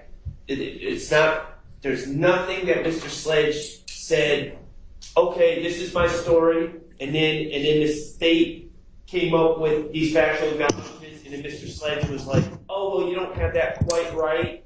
This is what the truth is. These were drafted by the state from looking at the discovery. Okay. So I would ask if we're going to let in basically incorrect information that Mr. Sledge has never agreed to, and we're going to expose the jury to this, I think we need to be a little stronger with the instructions and say these were drafted by the state and not based on anything Mr. Sledge said. Because I've been doing this for a while. All right, I get your point. I get your point. And y'all, this is why I had us come a half an hour early, is because 8:30 to 9 was when we were supposed to be figuring out what was coming in, etc. But so, Miss Love, are you not in agreement with redacting things that didn't ultimately come into the final agreement? Correct, for the reasons that the court earlier alluded to, and also. All right, and you do realize that some of what might come in, like this, if the version of number 4 comes in that is a proposal that YSL associates were planning to murder Donovan Thomas Jr., that there are concerns with putting that type thing before the jury. Well, I do want to hear the court. I do want to understand fully the concerns that all of them that exist. And ordinarily, I would simply leave it at this. Yes, I know there are concerns, but in as much as Mr. Sharp has indicated that, well, his version of reality, mine differs slightly, and I would not go so far as to characterize. I'm not going to give an instruction that says this is not based on anything.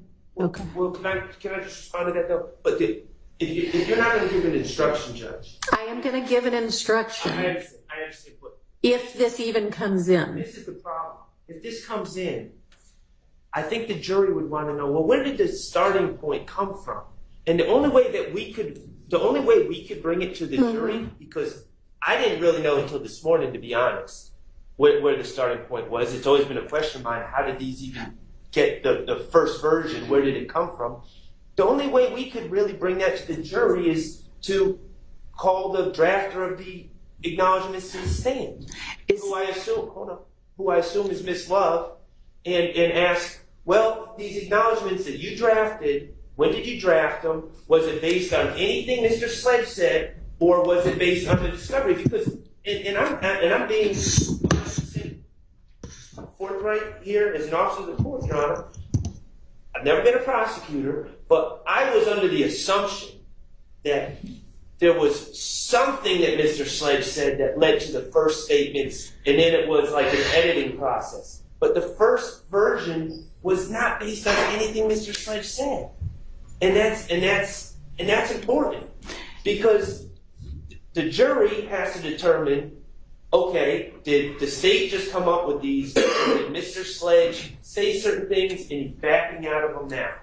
And if we don't make it clear to them that Mr. Sledge was not the genesis of even the first version, I think that question becomes unanswered, and the only way other than an instruction would be to call Ms. Love to the stand. All right, Ms. Love, what's your response to that? Your Honor, one, again, the idea that this. All right, I don't need I'm not a trying to go- full-blown My response. rehash of everything. What is your?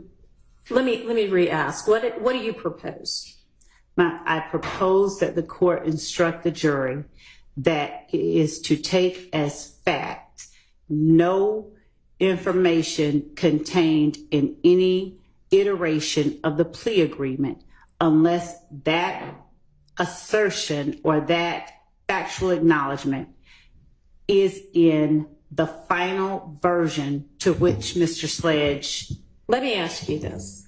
Would you be able to get essentially the same information before the jury? And I believe the information you want before the jury is that very material things about the factual acknowledgments were changed at the request of Mr. Sledge and Mr. Wright. Is that essentially the point you want to make? Blandly, yes. I think that I would rather ask Mr. Wright, did the state ask, because essentially that's what we're doing, because we couldn't sit down with him. Did the state ask your client if he had personal knowledge that the murder of Donovan Thomas was pre-planned by YSL members? Did we ask him that? And did, through you, your client tell us no? Did he say no?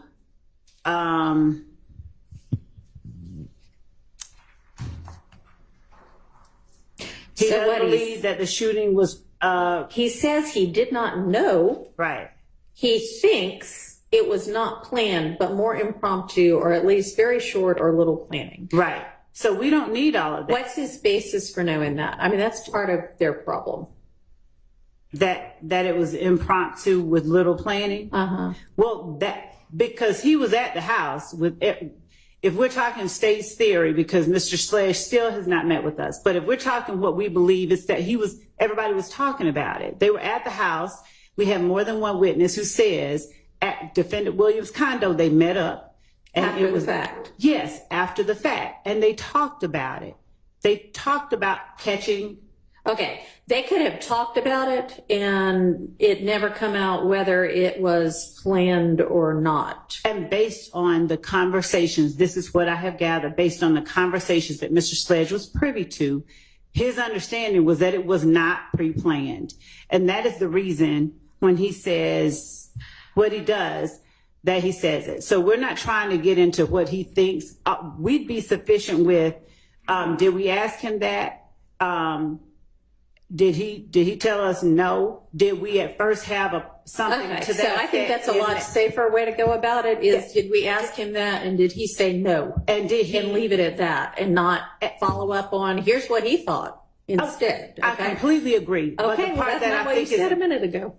Okay, so the part that go ahead. the part that I'm concerned about and would like to also put before the jury was, and did we include that question as part of the factual acknowledgments initially? Is that something that he absolutely said no and refused to acknowledge and had insisted that we change? All right, so it seems like if y'all, the defense, wants in portions of number 4 that maybe the sentence at issue could read, he thinks shooting Peanut was not planned, and then redact the remainder of it. Because that shows that he is saying, no, what the state is asserting is not true to my knowledge or belief. And if the court lets me leave Mr. Wright, I can say, did he tell us? No. Did we Okay. ask him, did he have personal knowledge? It was pre-planned. Did he tell us? Okay, No. but if we're talking about how to redact 460Y if you Okay, I see. tender it, Yeah. then that would be, I think, a much safer redaction. So taking out everything except he thinks the shooting was not planned. No, or taking out, leaving in everything except, but more impromptu or at least very short or little planning. Mr. Sharp. Well, I just have concerns with the state. Here's the state can have their theories.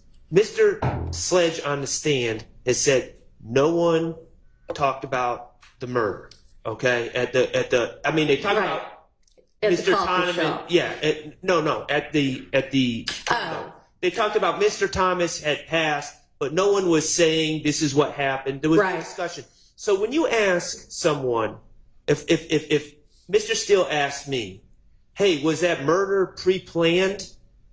And I say no, then it insinuates, it gives the impression that I know about the murder, that I have some information about the murder. Yeah. And that's my problem, is just saying that in a vacuum. Okay. So how about, the beginning of what he says is really the answer. He said he did not know, and the rest of it is elaboration.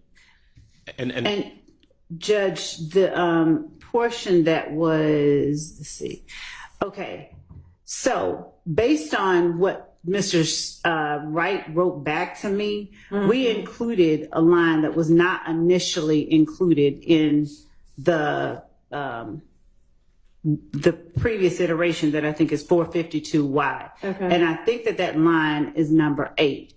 And we drew the same exact conclusion number 8 of 1AS. Number 8 of the document that did get admitted, which is that defendant personally knows that one or more YSL associates committed the murder on behalf of YSL.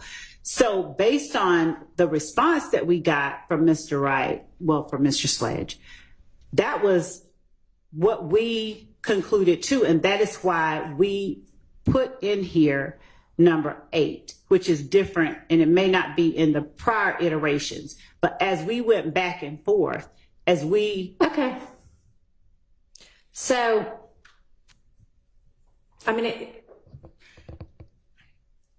Judge. I think that it would be safer in terms of what gets put before the jury if you do this through question and answer with Mr. Wright. all right. Would you be, you let me know whether you're going to insist on tendering, but. I'm certainly not going to do anything the court says don't do. Well, I'm not telling anybody how to And I know. try your case. That's not my job to do. Understood. I'm not going to tender it before the lunchtime hour, at which point, if there is an issue that we need to hash out or I need to say. Okay. But at this point, I am very much intending to handle this verbally with Mr.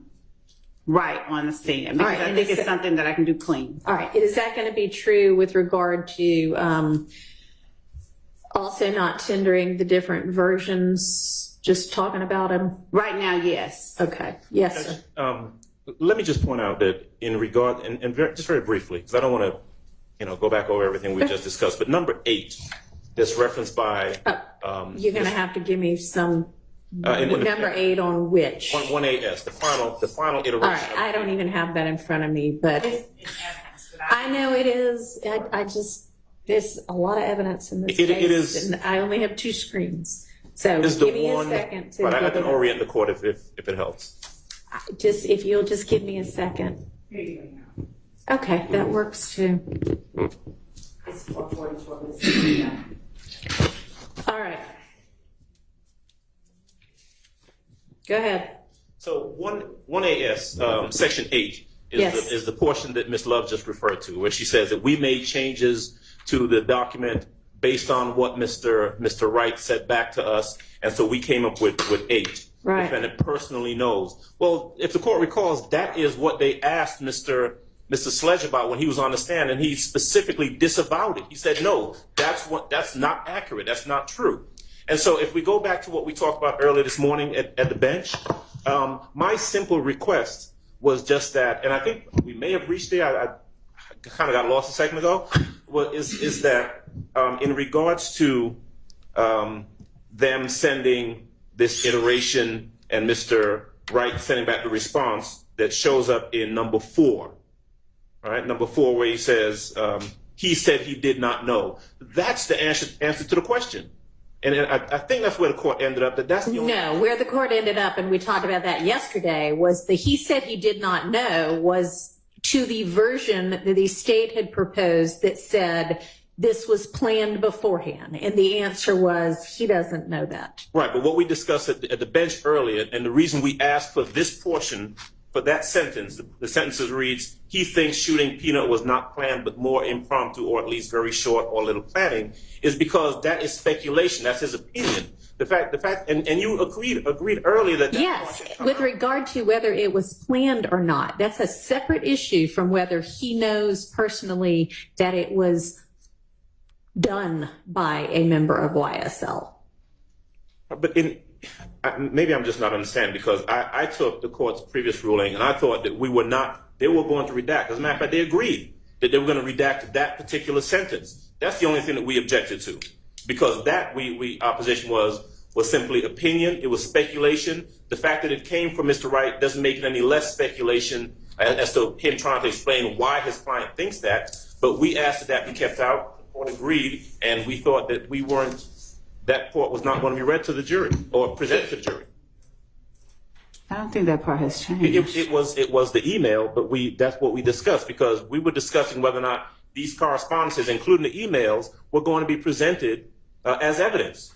The state said, well, we don't know, we might, we may, and our position was that, well, if this gets presented, we don't want that line should be redacted, just like the other line where they proposed the line about What he had said. Right. Yeah. Right. And that's what we're talking about right now. But that's an entirely separate thing from what number 8 ultimately ended up saying. So if Ms. Love is going to somehow get from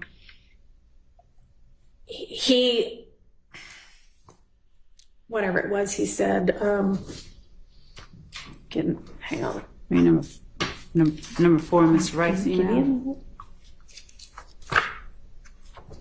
If she thinks she can get from it was pre-planned, no, he didn't know that, he couldn't say that, to somehow that answer being the basis for putting in he personally knew somebody did it. I mean, I don't know how she's going to get from one to the other, but obviously that is what they ultimately decided was okay to sign, and y'all can cross-examine Mr. Wright on that. Your Honor, I'd also point out that how we got where with any of these assertions is not relevant or pertinent to whether or not the defendant, it does not make more or less likely whether the defendants did or did not do anything here. So how we got to any of these, in my opinion, is not relevant. Well, Ms. Love, you're the one that's putting them all into issue right now. I'm putting them into issue to impeach what Mr. Sledge said regarding his, regarding whether his. Okay, so I think that you can ask a few more questions that establish that, yeah, there were very material alterations made from what it started to what it ended up with.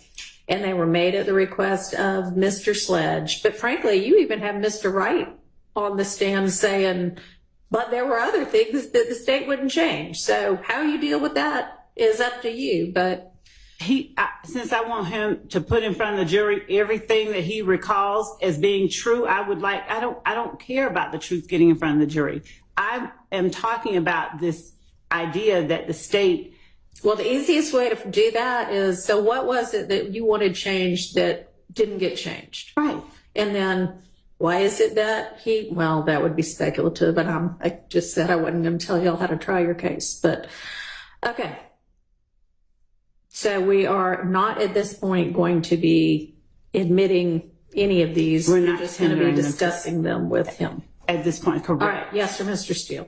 Your Honor, just to follow up on, I believe Mr. Shart said, would you also go through an analysis of confrontation clause, because the statement now comes from a party opponent and it's used for litigation. It is a clear, to me, bullseye on confrontation clause. So it's really Ms. Love who should be testifying if the state wants to get that in, because that is a confrontation clause, because where it came from, all those questions cannot be cross-examined to Mr. Wright. Well, Okay. okay, I'm sorry. I thought you were No. finished. Second part, and I apologize, I'll be very brief. Second part is a 403 analysis. You know, it's like saying, Ms. Love saying to Mr. Adams, who represents me, did Brian Steele destroy the murder weapon in your presence, or in the presence of Mr. Harvey? And then Mr. Adams responds, no. You know, that's really bad for a jury. That is really bad. And that's really what's going on here. So I would ask you to just limit it. The point is what you said. Did the state give ample opportunity to Mr. Sledge through his counsel to make amendments? Answer, yes or no. Mm-hmm. Did the state make those changes? Yes or no? And he might say some not. And we may have to go into a portion by portion, but otherwise, I think that it's a wrong witness because of the confrontation clause, and I think it's very prejudicial under 403. Okay. Your Honor, we've had the witness on the stand that made the statements, that signed them. We've inquired of him. He's I made think that some. does take care of the confrontation clause issue. And with regard to 403, I mean, I agree. We've spent the whole morning on this, and let's target the questions to get to the cogent issue, which is, were they able to make material alterations upon request? Yes. All right. Yes, Judge. Okay. So we ready to get the witness back in and the jury back in? Yes.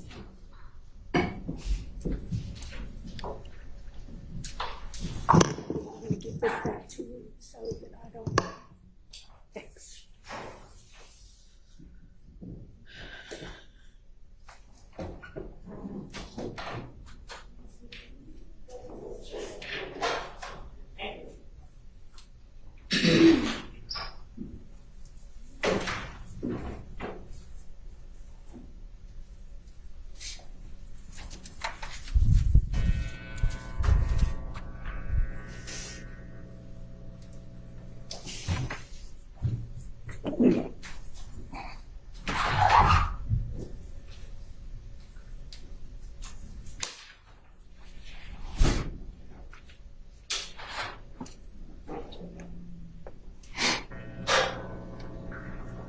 It is cold in here.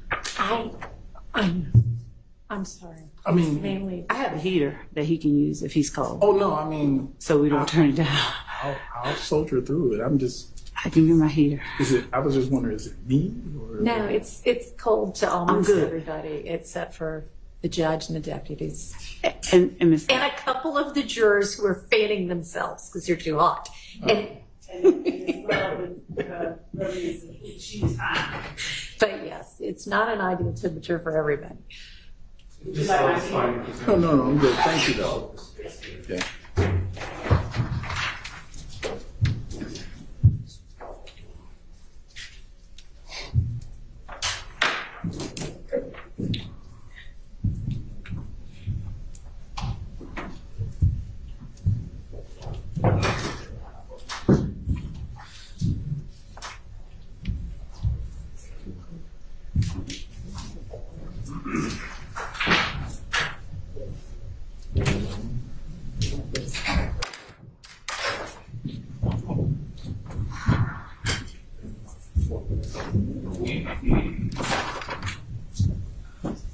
Observer present, counsel. Thank you.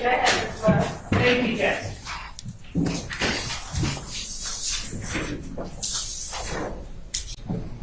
Sorry, I adjust the temperature a little bit. Mr. Wright, I'm going to put in front of you states 1AS once more. And I'm also going to put in front of you states 452 Yankee. Are you able to discern, are you able to tell whether, and I'm putting in front of you states 460 Yankee, which has been admitted as evidence. Okay. Okay. And are you able to determine if 460 Yankee was sent in response to 452? I don't know that that's been admitted.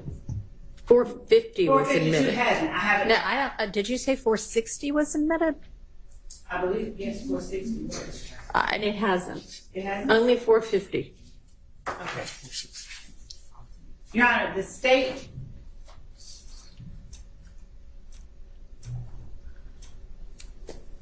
Because of, okay. Without reading anything from 460, thank you, Judge. Without reading anything from 460, are you able to tell if 460, the last 2 pages, were sent in response to 452 Yankee?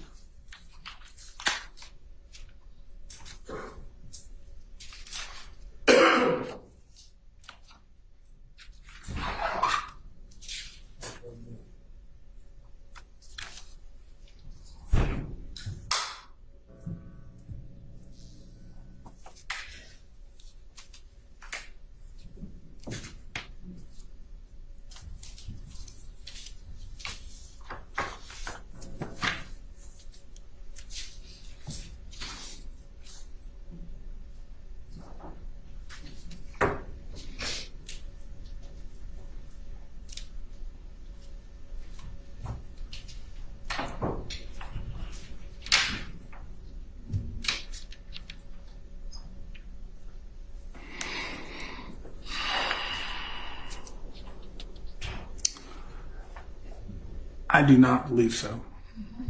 Is there one or anything that you have a record of that occurred between when 452 Yankee was sent to you and 460 Yankee was sent from you? Okay. Without saying what it is, because we haven't entered anything as Okay. evidence, do you have a record of any correspondence that occurred in the middle? The record would be in reviewing my emails Uh-huh. and without going into the contents, Uh-huh. there's what I saw and had on the 27th of December, and then what we were interfacing back and forth on the 28th when we were in court. Do you, looking at 452 Yankee, is 452 Yankee, did you say earlier that that accurately reflects an email sent to you on December 27th? I did. But I'm looking and thinking there were at least 4 versions, but there might have actually been a little bit more. But when I'm looking at what I thought was the first version, which is what I thought my response was to, it looks like this may have been an updated first version, meaning I'm just seeing some slight differences. That's why I'm hesitant to just say, yes, that this is it. I can't say, is this iteration that was in that process of getting us to the end? Yes. All right. Are you able to say if there is any material change from the number 1 under the factual acknowledgement section from 452 to whatever version you're looking at that you think you might have been responding to? To jump Just number 1 under factual acknowledgments. Number 1. okay.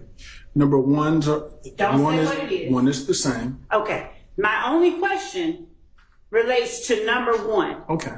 All right. And so as it relates to number 1 on the factual acknowledgments that you were responding to when you sent 460Y, Is that number 1 the same as in 452Y?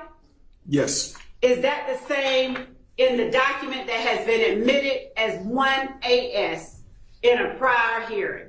Let me just to.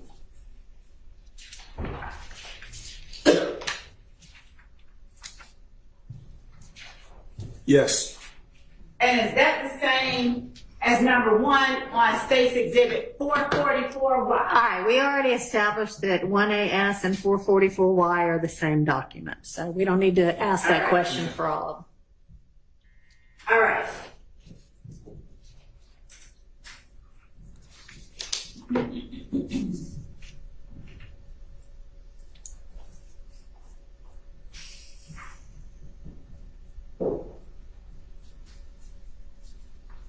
Did you convey in 460 Yankee that I have in my hand that you did have?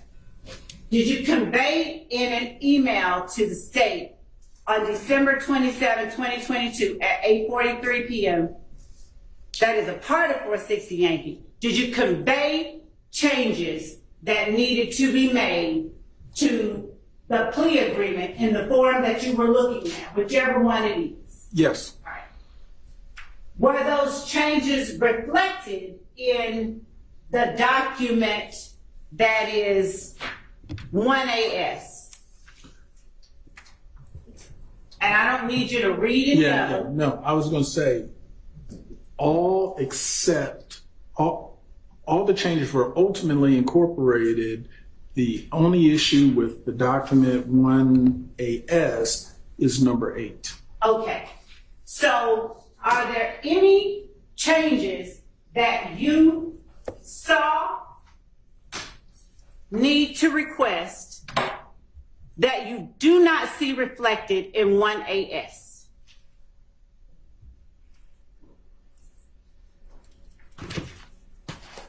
And they don't have to just be in States 460. Are there any changes in 1AS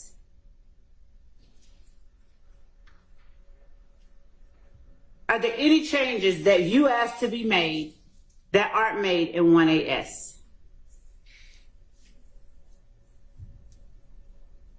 Material changes.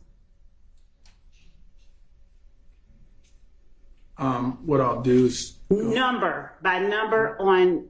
first with number 3, we indicated Wait, you cannot say Okay. what's in there. Okay. I just need you to roll it. number 3.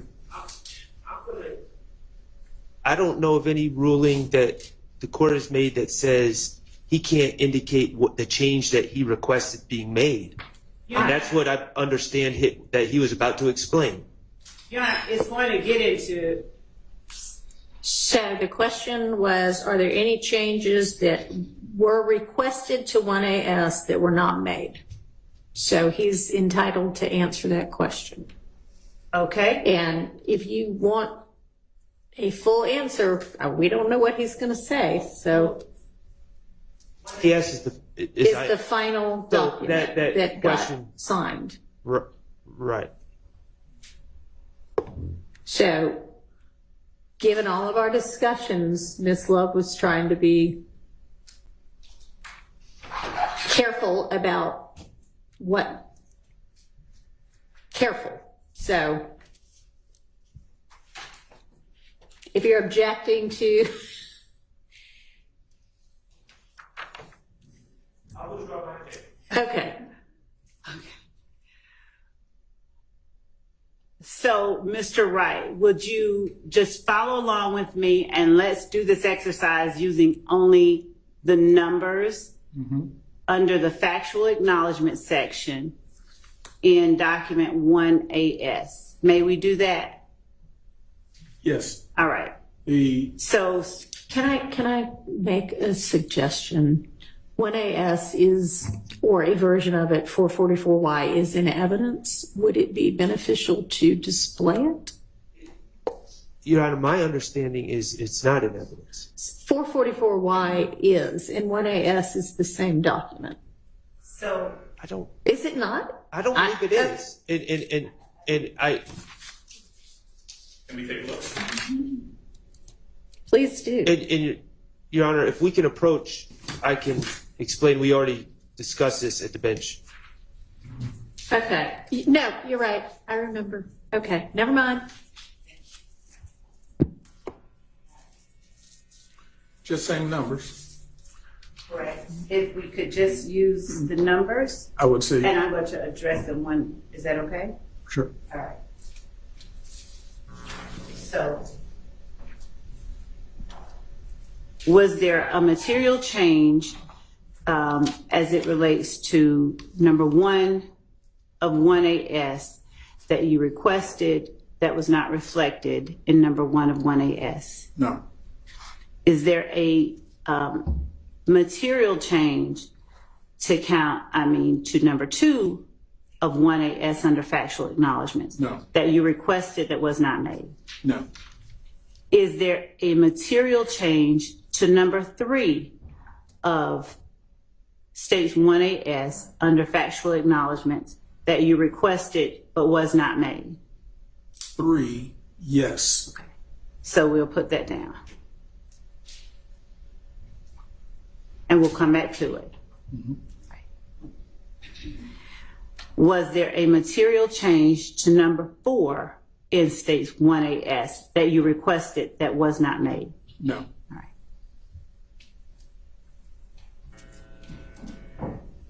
Was there a material change to number 5 in states 1AS under factual acknowledgments that you requested that was not made? No. That Mr. Sledge requested that was not made? no, Right. Was there a material change to number 6 of States Exhibit 1AS under factual acknowledgments that Mr. Sledge requested through you that was not made? no, Was there a material change to number 7 under factual acknowledgments as reflected in States 1AS that Mr. Sledge requested that were not reflected in number 7 on 1AS? no, Can you just say same question for number 7, same question for number 8? Okay. Okay. Same question for number 8, and if I think number 8 Yes. wasn't on a prior, and yes, but and again, it wasn't on a prior edition, but it was on the added to last this one. edition. So, but So I the can't- subject matter was one of the things we said. Okay. So, Your Honor, I can't ask the same question for, okay. All right. Number 9, was there a material change regarding number 9 that was requested by Mr. Sledge through you that is not reflected in number 9 under factual acknowledgments of states 1AS? No, Is there a material change to number 10 on states 1AS under factual acknowledgments requested by Mr. Sledge that was not made on the final document? no, Same question for number 11. no, Same question for number 12. no, Same question for number 13. no, Same question for number 14. no, Number 15, same question. no, Number 16, same question. no, All right. All right. As to the sentencing acknowledgments that are reflected in states 1AS under section 5, did you review those? Are you comfortable telling the jury whether or not you went over those sentencing acknowledgments with your client? Just yes or no before you explain anything. I would have went over the entire agreement, including that section, yes. Okay. Did you allow your client an opportunity to ask any questions that he needed to ask? Yes, Did you restrict his ability to ask you questions? no, All right. Based on your knowledge of over 15 years of interacting with your client, did your client appear comfortable asking you anything he wanted to ask you? yes, Did you answer your client's questions as thoroughly as you could possibly do in your capacity as his attorney? Yes. Did you answer them in a way that, based on your 15-year knowledge of him, you believed he fully understood? I hesitate. My answer would be yes, but again, I'm not a mind reader. So other than perceiving his responses to me and that he seemed comfortable, I can't purport to say what all is going through his mind. I didn't ask you that. Yeah. I appreciate your response. I appreciate your clarification. So I asked the question I did for a reason. Based on your 15 years of knowing him, did he give you any indication that he did not understand any one or more of the provisions under number 5, sentencing acknowledgments, which are in 1AS? No. And when you said yesterday that you had represented Mr. Sledge in 2 cases over the last 15 years that were felonies and one that was a misdemeanor,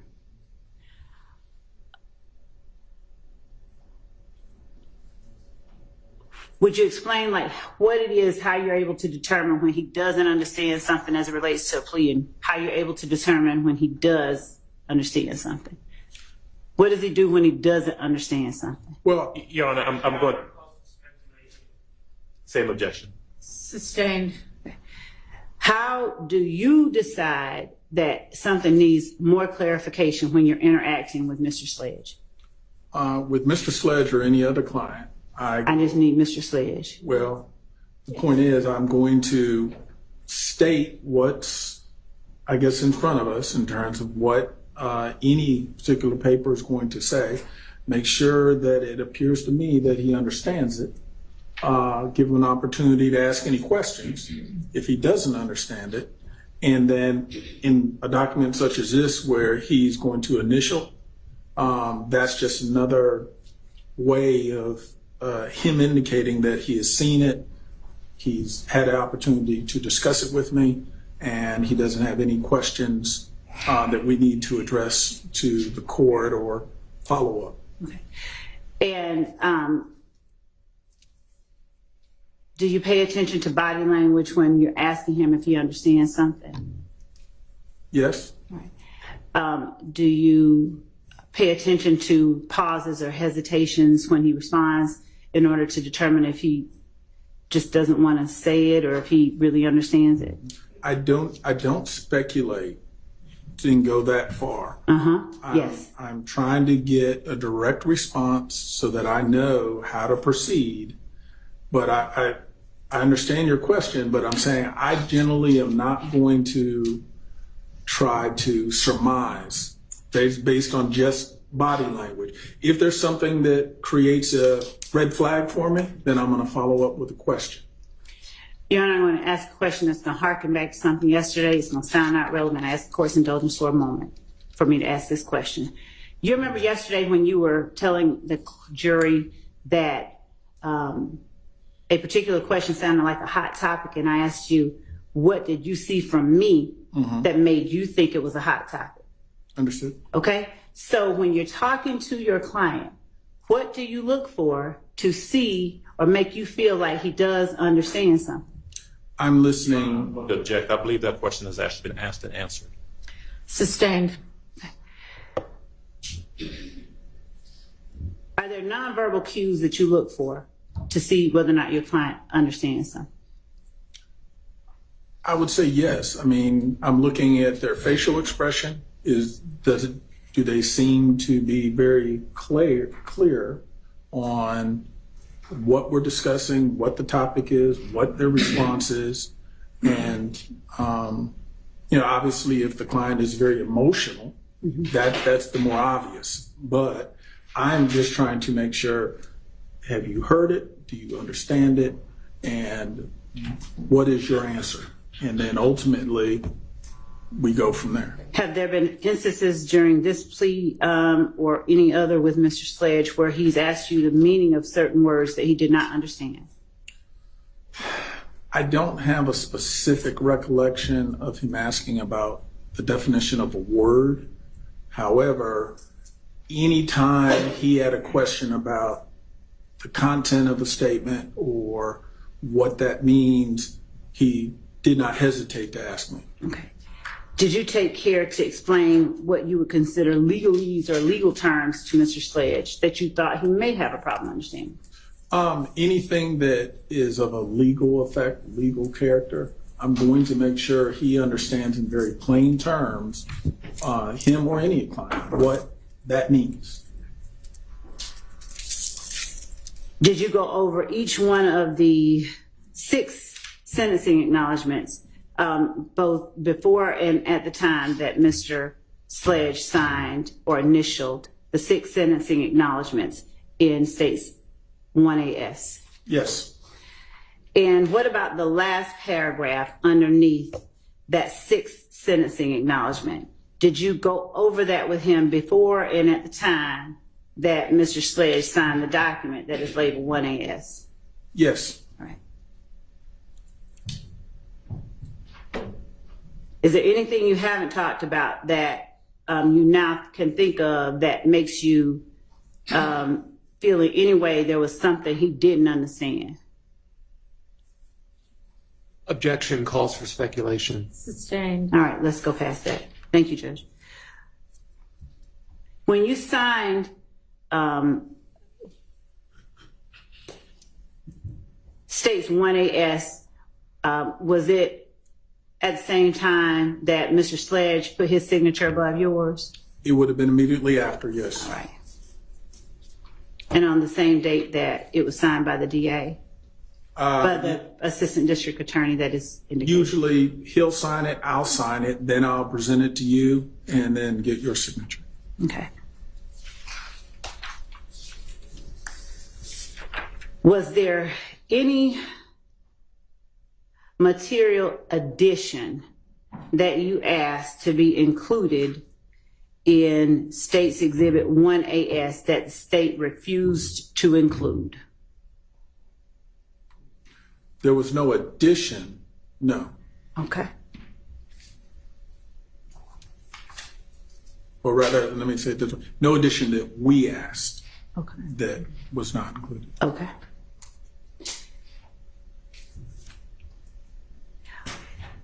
Was there something you requested be taken out of the plea agreement that is a part of States 1AS? And I stopped that question right there for a reason. Is there something you requested be taken out? Yes. And is it contained within a number? Number 8. Okay. And at what point did you request that number 8 be taken out? Even in the very beginning in my initial email, we were given an indication that he did not have information. Wait a minute, you're getting into it. I'm asking you about a time frame, just the time frame, because of. From the very beginning. Okay. That was one of the things that was an issue for us. Was number 8 included in any previous iteration I would have, before States 4?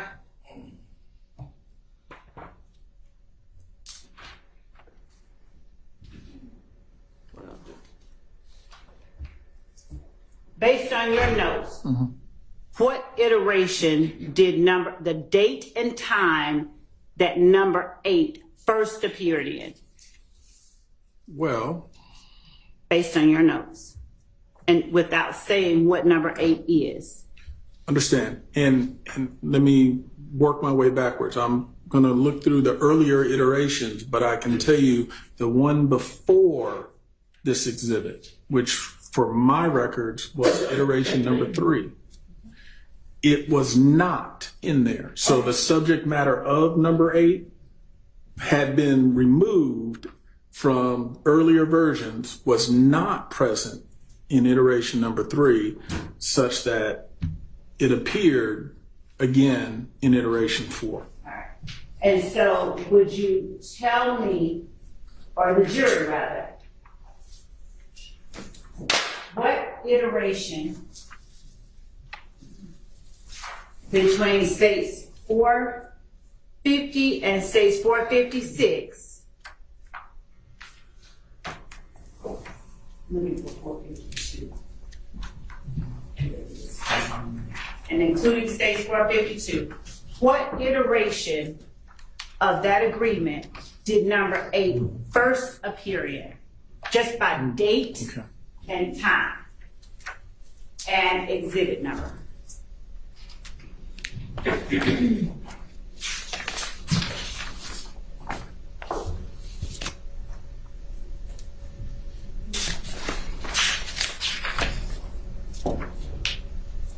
If it's in there.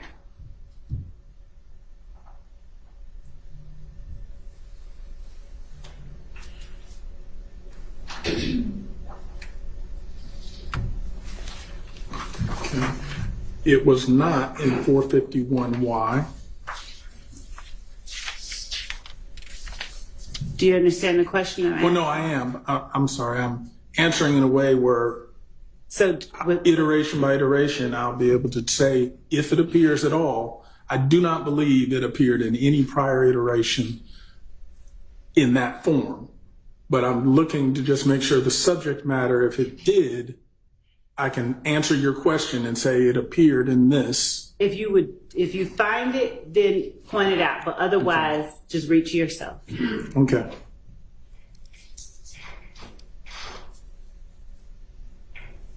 Okay. In 452Y, number 4, the subject matter of that appears. Okay.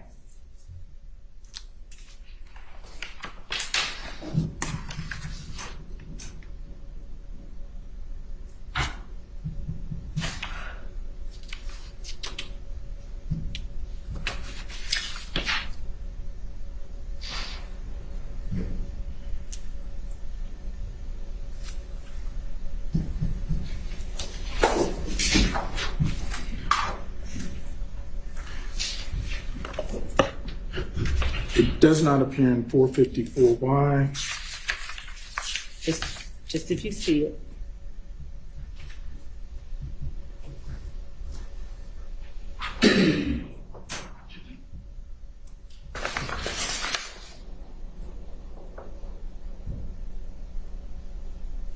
It appears in 456Y, Okay. also number 8. Okay.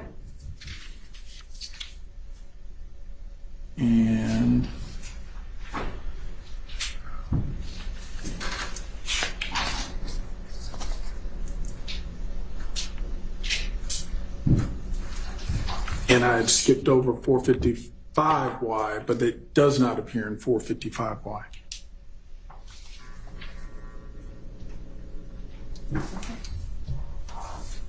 So, as you read over and initialed 1AS with your client, I'll take this. Yes. Did you ever speak to the state about number 8? To the best of your recollection, did you request that number 8 be removed? No, I did not. I have no recollection of seeing number 8. I understand my client initialed it because I can see his initial. I also understand it may have been enunciated by the state at the plea, but where we went from 455Y, where it was not in there, and then it was in there, I don't know how it got there or how we missed it, because neither my client or I appeared to have realized it was there and it came in. Are you saying that you did not read this document before you all signed it? No, we read it and signed it. I can't dispute that.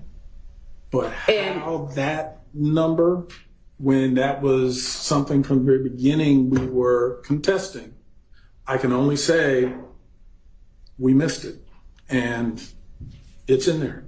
All right. And when you say you were contesting it, how did you contest it? Without saying what you said, but how did you contest it? Well, by telling the state that that information, that's the subject matter of that, is not something that he has knowledge of or information on. So I'm sort of hamstrung to answer Okay. your question. All right, we'll come back.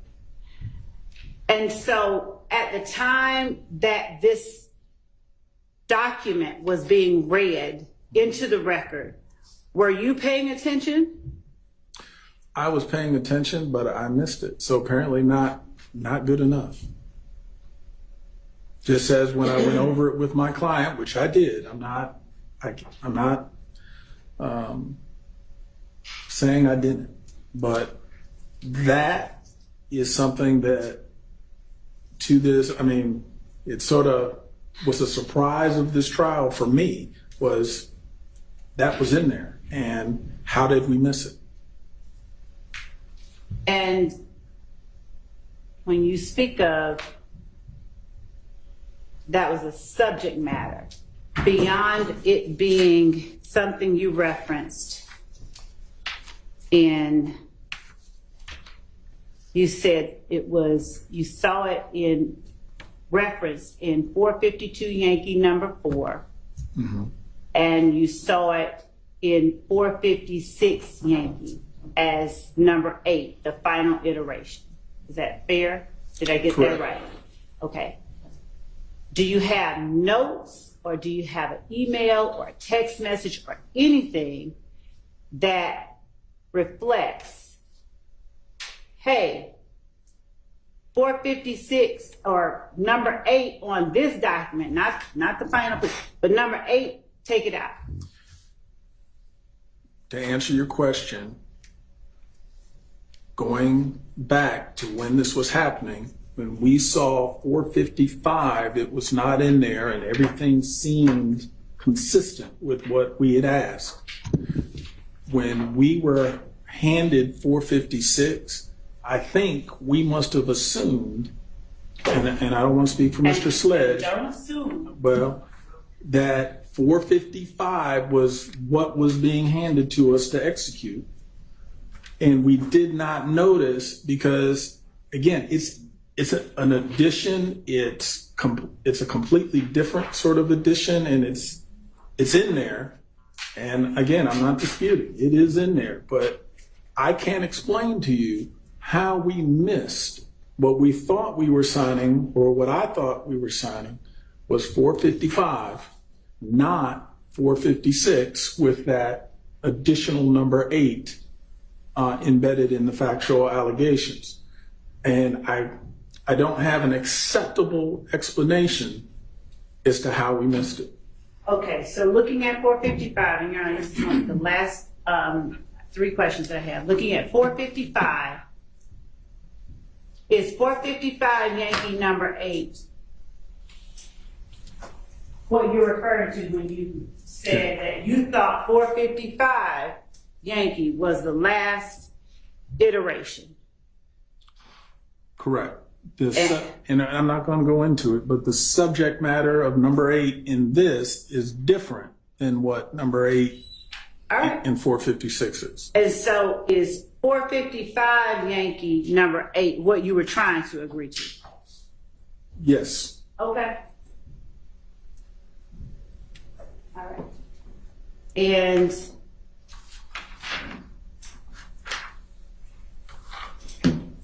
does 455 Yankee have 13? How many factual acknowledgments are in 455 Yankee?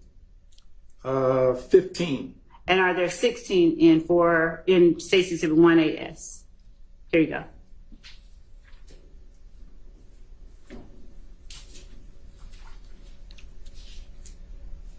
Yes, there's 16 in 1AS. And beyond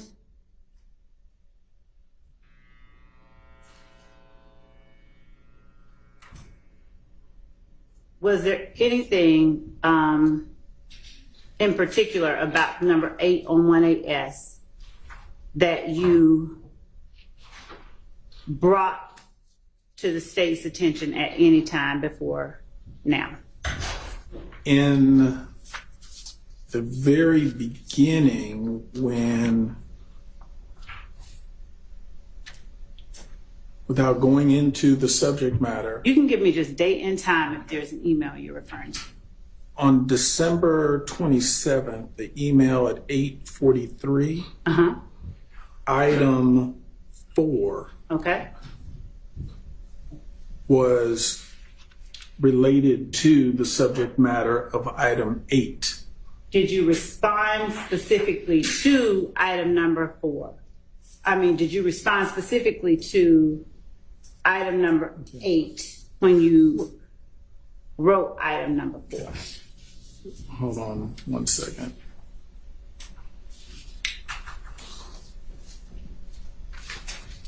I'm looking for the iteration I had when we sent those responses. Yes, sir.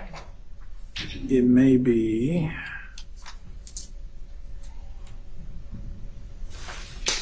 two. If you could hand me, I guess, the first version or first updated version, then, because I think I've got my stuff intertwined now. Okay. But what I was going to say, because I was going to reference what the subject matter of number 4 is. You can't do that. Well, not out loud, but what I was going to say is, yes, it's the same subject matter. And were you speaking specifically to a number 4 in a previous iteration when you wrote and responded to number 4? Correct. All right. Your Honor, thank you. I think that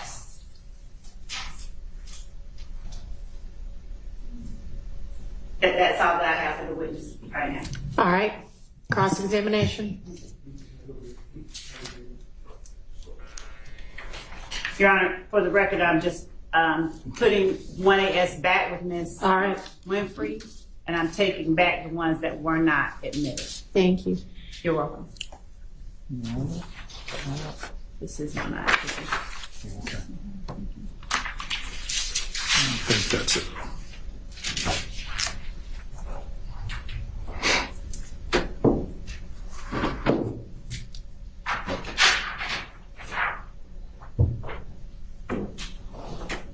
No, you're all good. Good morning, Attorney Wright. Good morning. I believe we met briefly to introduce myself yesterday or the day before, but again, I'm Doug Weinstein and I am Diamante Kendrick's attorney. Yes, sir. If I speak to you in a normal speaking voice, can you hear me okay? Absolutely. I don't need to yell or shout. You do not. Okay. We talked about proffer sessions, and a proffer session, again, I believe you said, is when a defendant meets with the state, correct? Correct. So to avoid legalese, I'm just going to talk about meeting with the state instead of using that word proffer. Okay? Yes, sir. All right. So if there would have been a meeting between Mr. Sledge and the state, you would have been there, correct? Yes. Was there a meeting between Mr. Sledge and Attorney Love before December 27th? No, not that I have any recollection of. And I was, I never want to give an incorrect answer, so I was cautious. But I don't believe we ever actually sat down for a proffer. Was there a meeting between a meeting between Mr. Sledge and Attorney Hilton before December 27th? No. Was there a meeting between Mr. Sledge and any member of the district, any attorney in the district attorney's office before the 27th of December? Not that I'm aware of, no. What about an investigator with the attorney's office? No. I have a slight objection just as to clarification because there, I'd ask that the meeting part based on other interactions, just vague.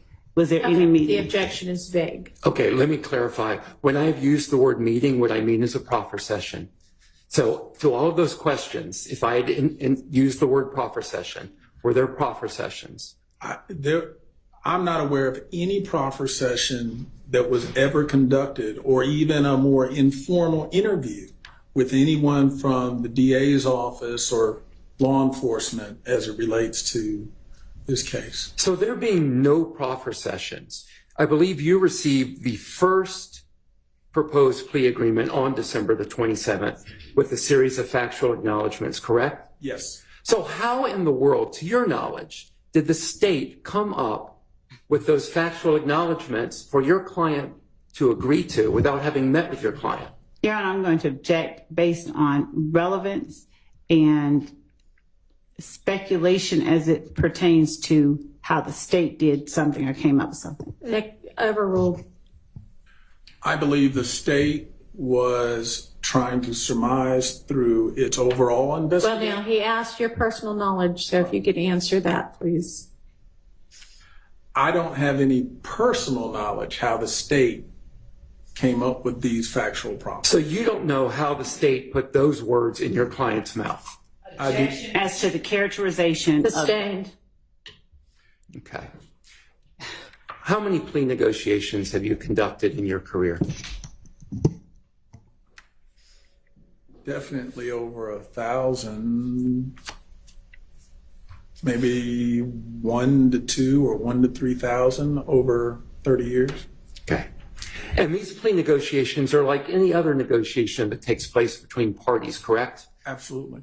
There are things that you want in the final agreement, right? Yes. They're the things the state wants in the final agreement, correct? Yes. Do you get everything you want in that final agreement? No. And is this plea any different than the other pleas where you don't get everything you want? No, it's not. I have no further questions. All right. Does anybody else have questions from the defense? for Your Honor, I this have witness? a motion as to part of that, but I'll ask it at the time that we break. Okay. Mr. Adams. Yes, thank you.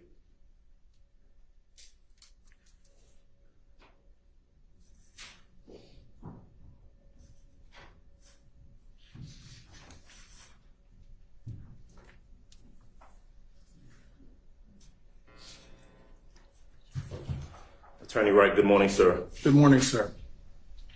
Like Mr. Weinstein, you and I have known each other a long time, haven't we? Yes, sir.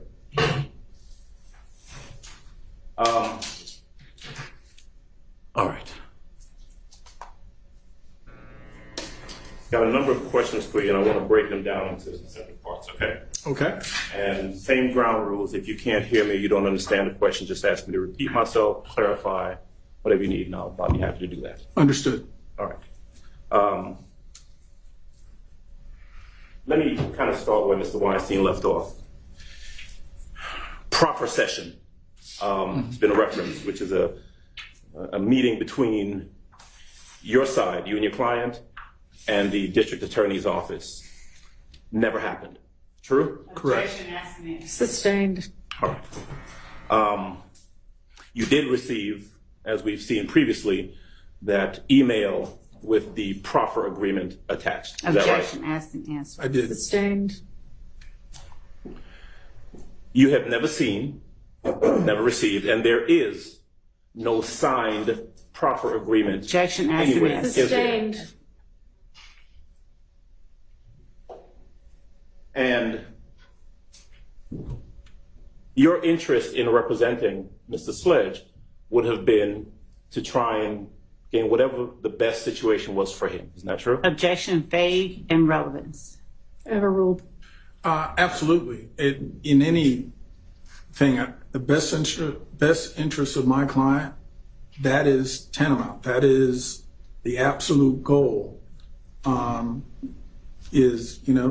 want not just keep them home, not just some things you might think. I want the best possible solution for the case. In this case, in representing Mr. Sledge, you indicated you'd known him for well over 15 years, true? Yes. And at the time that you came into this case, you were aware of the indictment and exactly what he was charged with in the indictment. Yes. You knew that he was charged with one count of RICO, or violating the racketeering in the RICO Act. Yes. You knew that he was charged in count 30 of the indictment with possession of a firearm by a convicted felon. I did. The count 30, the possession of a firearm by a convicted felon, is something that he was accused of. The allegation was that he committed that offense in December of 2021. Is that right? Yes. Right, and that was included in the overall indictment with the RICO count. True? Yes. Okay. Having represented Mr. Sledge before, you knew not just him, but you knew his family as well. Yes. You knew his mother.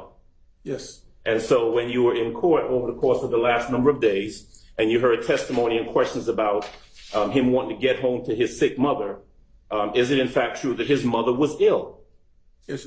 I have personal knowledge that at the time we were going over this stuff, that was something he expressed and was stressed over. That was a concern of his. Yes. You knew, and I want to kind of reference some dates. He was arrested somewhere in June, around June of 2022. Is that right? That's, I'm relying to some extent, but I'll say to the best of my knowledge, yes. Well, you know that the case was indicted. The indictment was handed Yes. down in May of 2022. Actually, that being the case, yes. He was arrested not long after. Okay. You, and I don't want to delve too deeply into it, but you shared that at least in the early part of that, you were having some health concerns yourself. Yes, and let me back up a little. The reason I paused on my answer was, remember, there was sort of an earlier part where he at some point had charges related to this. Those charges ultimately went away. Then much later on, there was an indictment and then an arrest. That's why I sort of paused, because that earlier date is not immediately known to me. But as to once this case was indicted, then the arrest, even though I was not back to my practice yet, I was aware of it and was sort of watching from the sidelines. Okay. You were in court and heard when he was testifying about that previous matter you're referencing. In other words, his arrest and where he was charged with the murder of Donovan Thomas. Correct. And so at the time that you come into this in 2022, you have knowledge that detectives with the Atlanta Police Department had previously charged him with Donovan Thomas's murder and then ended up dismissing him or dismissing the charges, right? Objection, relevance. Goes to his Overruled. Yes, that's the point. I was aware from before. So when this occurred, it wasn't necessarily something new to me. I was already aware that there was some history. Okay. You mentioned a couple of dates when you were testifying earlier. We talked about you getting into the case somewhere around October or November of 2022. Is that about right? And when I say get into the case, when you were healthy enough, right, Correct. To kind of resume your practice and get into Mr. Sledge's case. Yes, sir. Okay. By the time you would have interacted with him or started representing him on this case in either October or November of 2022, he would have been in jail for a number of months, true? Correct. He would have been in jail at the Fulton County Jail, true? Correct. And since he was in jail at the Fulton County Jail, that presupposes, and you know, that he did not have a bond. Correct. Now, if you're in jail and you don't have a bond, you stay in jail, true? Correct. The only way you get out of jail, if you're in jail without a bond, is you either, your case gets dismissed, right? Correct. Or you negotiate some sort of plea or deal that gets you out of jail, right? Correct. Or you go to trial and you get acquitted and that gets you out of jail. Correct. Mr. Sledge wanted to get out of jail. Yes. He had been in jail for a number of months by the time you spoke to him, and he was anxious about getting out of jail, wasn't he? Objection, counter, asked, answered, and Sustained. He discussed with you his desire to get out of jail, true? objection, asked, answered, and it gets into Attorney-client privilege. yes. Sustained. Were you attempting to get him out of jail? Yes. All right.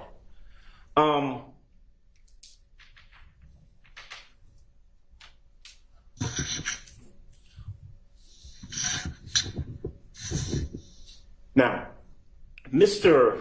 Sledge, you were in court previously when there was some discussion about what an offered plea is that right? Yes. All right.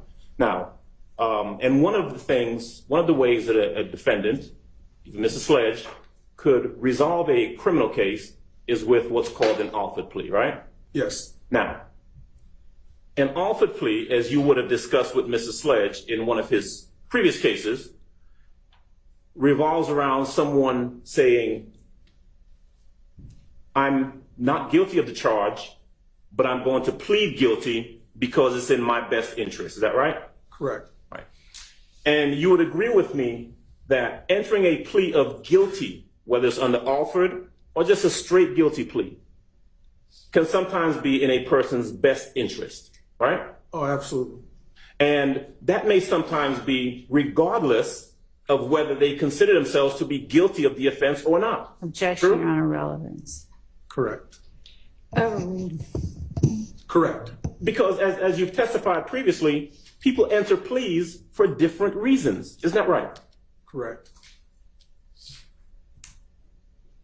You having, were you the one who did Mr. Sledge's bond hearing, or was it another attorney? It was probably me. I just don't have it was a while ago. So. Okay. It was in late 2022. True? Well, you know what? No. His arrest on this, I wouldn't have been able to do the bond hearing. So I'm not sure who represented him for the bond hearing as it relates to that June arrest. Okay. I was thinking of the old case, but as to that, I would have to say no, I was still on the sidelines where I wasn't cleared to practice yet. Right. One thing that you became aware of, though, when you came onto the case in late 2022 is that, as you indicated before, Mr. Sledge did not have the resources to go to trial. Correct. And it is true, as he testified. Did you hear his testimony about that? I did. And did you testify also earlier that you knew that he had limited resources and he just didn't have the resources to take this case to a year-plus trial, right? It was something that was heavy on my mind in terms of when I'd be able to return to practice, to be able to assist Mr. Sledge, because knowing he had limited resources. And even, I guess, because of the relationship over the years, even though he didn't have the resources I would have liked to become involved in this case, I was going to do what I needed to do to help him. And therefore, even though it wasn't, a huge fee for, or resources for a big year plus whatever kind of trial, I wanted to get involved, make sure I'm here to get him out of this situation and help him in this case. So I know that was a long answer to your question, but yes, it was something actually heavy on my mind, which made me say, let me get back, be healthy and effective in making sure I can represent him. One of the things that you would have discussed with your client, with Mr. Sledge, would have been the risks of going to trial. Is that right? Yes. That is certainly something that you would have counseled him to consider in regards to what decision he made. True? Yeah, every client, we're going to have that conversation. It is true that you would have counseled him that, hey, look, Mr. Sledge. Objection, Your Honor, when it gets into specifics of the risks that Mr. Wright considered existed in this case, I think that is privileged information unless now Mr. Sledge has waived. All right, well, Mr. Wright understands the obligations of the attorney-client privilege, so please do not reveal any attorney-client privileged information. And I was going to say, I cannot answer that question because you're asking me something specific to Mr. Sledge. Sure. What you knew, though, is that had he gone to trial and been convicted, he would have been facing a potentially long period of time in prison. I would say I would know for any of my clients that when you're facing these kind of charges, the potential consequence of a conviction could be a very lengthy sentence. So it's extremely serious. So you want to make sure you can stand guard and do the best to make sure you get the best result for your client. And that is something that you would, without going into any specifics, that is something that is a factor that you would have discussed with Mr. Sledge. True? Again, not specific to Mr. Sledge, but to all my clients, to make sure that they're eyes wide open. We talk about the good, the bad, all the possibilities, so that you can make sure as an attorney that my clients have a full understanding of the risk, the reward, and all the possibilities in between, so that they make an informed decision on what they want to do.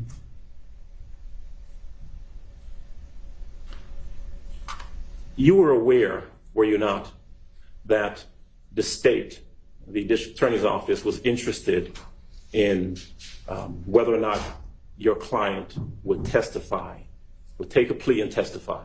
You knew that, didn't you? Yes, as of, I think the first email was sometime in November, when sort of the first communication that sort of gave us an idea that they would like to talk to him.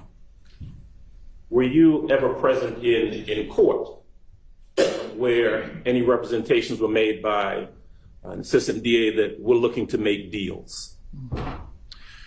I first appeared in court in middle of December. That's sort of when I came back, but I also appeared on behalf of Mr. Sledge. I don't remember the details of what occurred that day, but I will say when I reached out to the state to say, hey, let's talk, it was middle of December. So it was after, I think, that first couple court appearances in December. Okay. It would have been after, also, there was that November 30th correspondence between you and the state. True? Correct. I had not yet responded to them, but it was in middle December that I essentially was now responding to them and saying, okay, well, let's talk. And that November 30th email was an email that you received from the state. Mm-hmm. It was unsolicited, true?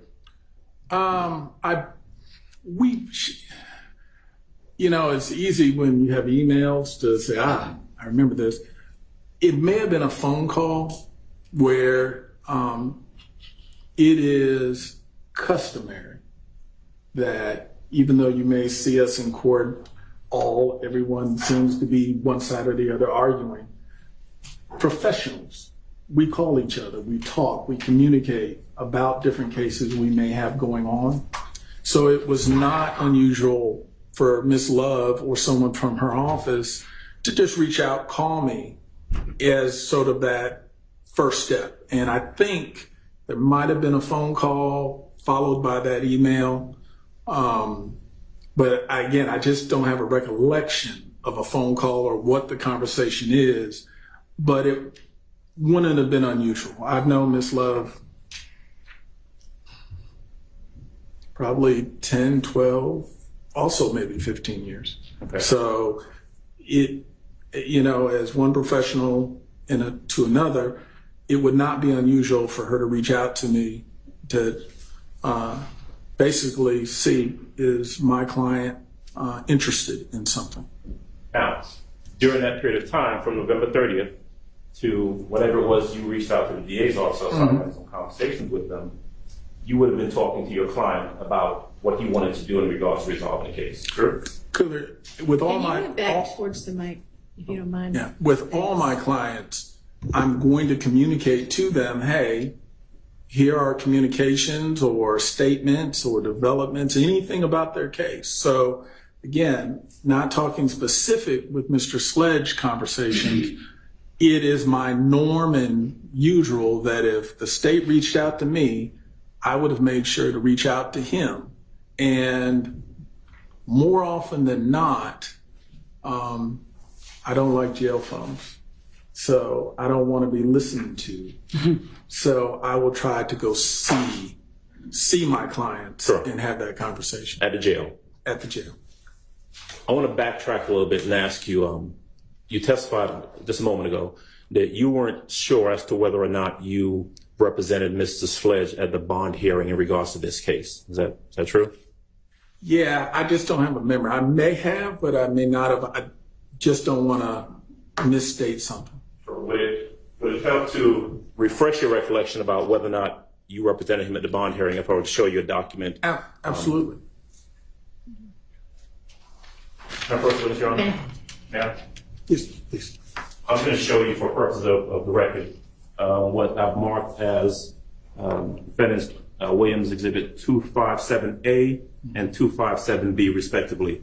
I'm going to go ahead and put those to you, let you take a look at them, Mr. Wright, and once you're done, you just tell me whether or not that helps to refresh your recollection as to whether, as to who represented Mr. Sledge at the bond hearing in this case. Yeah. Okay. Seeing this, it does refresh my recollection. Okay. So tell me if you would, whether or not you did in fact represent Mr. Sledge at the bond hearing in this case. I definitely filed for bond, and I either represented him myself or I had someone stand in for me if there was an actual hearing, because I'm not sure in that time frame that I had filed for it whether I had been cleared. So I can at least state I filed for it, and I either was there and represented him or I had an attorney stand in my place. When the bond was denied. So it's still on me, yes. Okay. All right. So let's jump back to December now, right? Okay. So we're in December, and if I heard you correctly, the state has sent you an email on November 30th, and so now you're talking to your client in mid-December to see what he wants to do in regards to the case. Okay. All right. At some point, you end up in court, and I'm focusing now on December 27th, December 28th, Okay. because the plea was entered on December 28th, true? Correct. All right. The correspondences that were shown to you, well, we've been using the word iterations of this so-called plea agreement. The first one came to you on December the 27th, isn't that right? Yes. And so the very first time that you and or Mr. Sledge would have had an occasion to consider the state's proffered plea agreement was one day before he entered his plea. True? Yes, and to give you detail, that day, I actually, once I received it, went to see him to go over it. And then ultimately, it's when I got back that I sent the response. So that's why you can see I received it around 5 or so in the evening. I didn't respond until about 8 or so at night because I needed to basically go talk to him and get his feedback.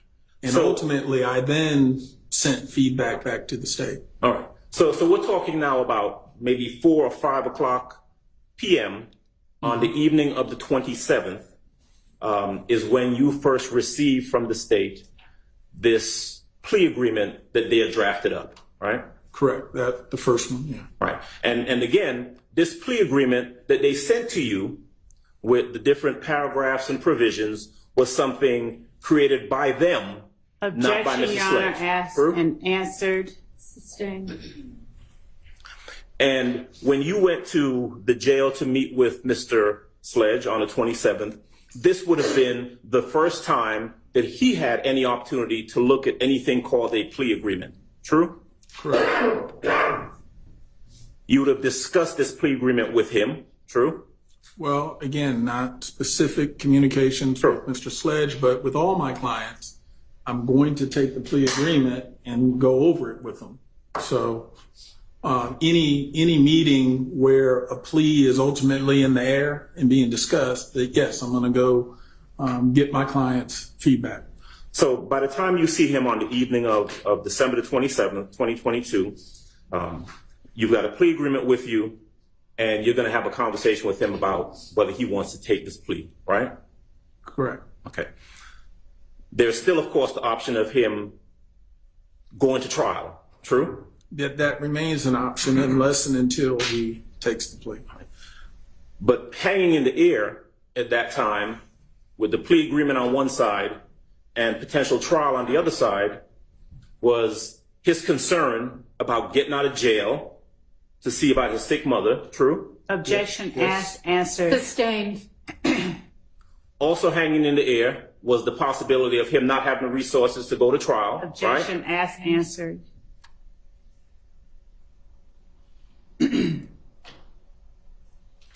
And as you would do with any client, you'd have discussed whether or not there were things in that plea agreement that the client simply could not agree to or would not agree to. Objection Sure. asked and answered. Overruled.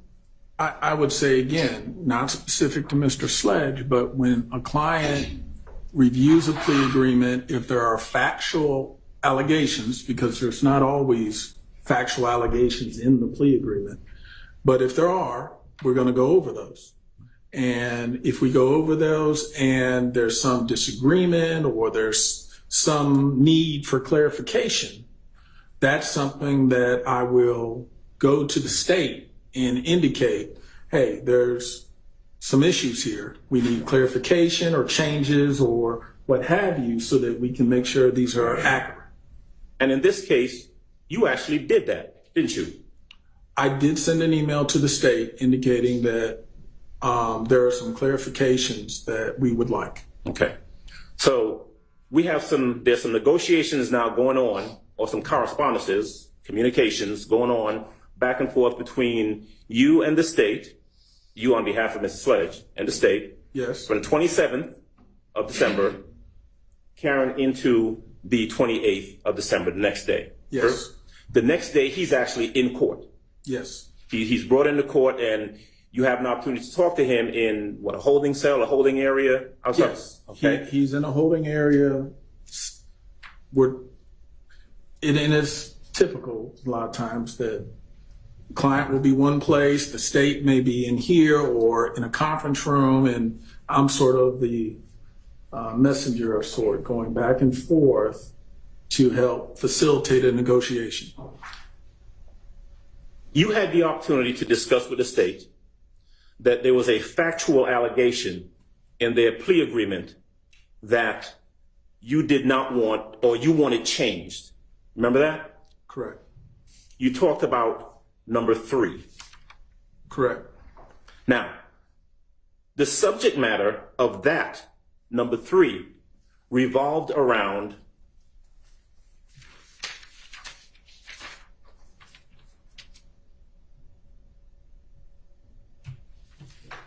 Your Honor, I object as to the characterization of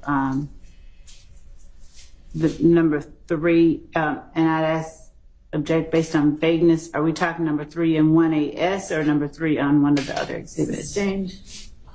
all right. Talking about the final version. Yes. Let's reference what ends up being the final version of the plea agreement. I believe that's states 1AS. Okay. Okay. Do you have those in front of you? I want you to be able to refer to them. I do not have that in front of me. No.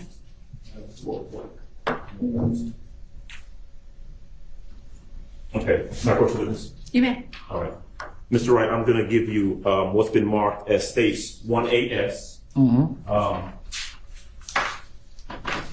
I've got some questions I'm going to ask you referring to that document, okay? Okay. You had a chance to see what would ultimately become stage 1AS and the conditions, the provisions, the factual acknowledgments that were part of that document. True? Yes. Okay. Prior to the execution of that document on the 28th of December in court, you had an opportunity to communicate with the state that you had a problem, or y'all had, to use your words, some concerns about that factual acknowledgement, right? Yes. Now, that factual acknowledgement revolves around this incident about a video where Mr. Sledge was alleged to have been in a video holding a gun, making threats to someone else, to another person, correct? Correct. When the state presented any of the iterations, including that last one, right, of the plea agreement, they wanted Mr. Sledge. Objection as to what the state wanted. Sustained. The factual acknowledgement revolved around Mr. Sledge acknowledging that while associated with YSL and to support and express loyalty to YSL, the defendant, that would be Mr. Sledge, and co-defendant Demikian Garlington and Quindarius Zachary appeared in the video with another person. AS, wherein defendant brandished a weapon used in a drive-by shooting and wherein on behalf of YSL, defendant threatened to harm a person named Kel, a rival gang member who had begun a relationship with defendant's ex-paramour, girlfriend. That was the factual acknowledgement, correct? That was the factual acknowledgement, yes. You communicated with the state and you requested that they change that, correct? Or that it be removed. Your Honor, objection is to compound. Yeah. And I don't. Sustained. They did not change it. Your Honor, I object and ask that the whatever question there was. Can you pose a question? Sure. When you saw that factual acknowledgement in the manner that I've just read, in any of the iterations leading up to the 28th, you communicated with the state and asked them that it be changed. True? Yes. They did not change it. True? No, they did not. Mr. Sledge still initialed that, correct? Correct. And that's an example of sometimes, as other counsel has asked, you try to get everything you want in a negotiation. Some things you may have to live with. And ultimately, this was an item where someone could try to argue whether two things are true at the same time. That is this just a boy-girl and another boy issue, or is it a YSL issue? But a decision was ultimately made that if it wasn't getting changed, we either had to live with it or stop the process. And ultimately, that stayed. But the reason that you wanted it changed, Hold on. when you spoke to the state, you told them that that information was not accurate. True? True. You told them that this wasn't the factual acknowledgement that referenced it being done on behalf of YSL, that was not true. This was about a girl. Your Honor, objection not about- is to the compound nature of that question. Sustained. You told them that that incident was not about a gang-related incident. True? True. You told them that it was about a dispute over a girl. True? True. But they did not change it. Objection asked and answered. Sustained. Were you present? You were present in court when Mr. Sledge testified that he thought that he would have an opportunity to, notwithstanding his initials, explain his answers if put on the stand. Did you hear that testimony? I did. Did you again, without going into any privilege and to your observation, well, actually strike that.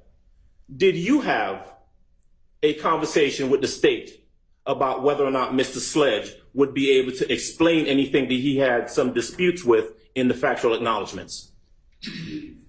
The conversation was had back when we were doing the plea, and then even since then, it's always been broadcast or at least made clear by me, hey, if there are some differences in some of the content of some of these, my client will ultimately want to explain. If you put him on the stand and he testifies, he's going to want to explain what he means, as is when he acknowledged this, Because something can be true, but also be true with other components to it. It's not always just one way that one person sees it as opposed to how another person sees it. And he wanted to be able to at least explain that. I think he often referred to it as his truth. And that was really him just wanting to explain. You discussed that with the state. Yes. Objection asked and answered. Overruled. You can answer. I would say yes. And again, sometimes the state would agree and they would make changes. Sometimes they would not agree. But it is incumbent on me to make sure, hey, eyes wide open, full disclosure, we've told you. So it was not going to be a surprise that, well, Mr. Sledge may have a difference of opinion. It was your observation that the state wanted this plea to go through as much as Mr. Sledge did. Is that true? Objection, Your Honor. Relevance as to, and speculation as to what the state wanted. Wasn't what he asked. Overruled. True. Uh, Uh, I had a belief. Okay. That's also not what was asked. Okay. Well, Maybe ask your question again. And relevance as to what the state wanted. Based upon your conversations with the state, your knowledge of the case, your communications back and forth with the state, your evaluation of the plea agreement, you formed or you observed that the state was just as interested in getting this plea done as Mr. Sledge was. Isn't that true? So objection. Go ahead. Objection. It calls for speculation about the state, and whatever his observation is or belief was is not pertinent to any material. Sustained. Okay. Was it your observation that the state wasn't really concerned with Mr. Sledge, they really wanted Mr. Williams? Sustained. That's crazy. And I have a motion as it relates to that.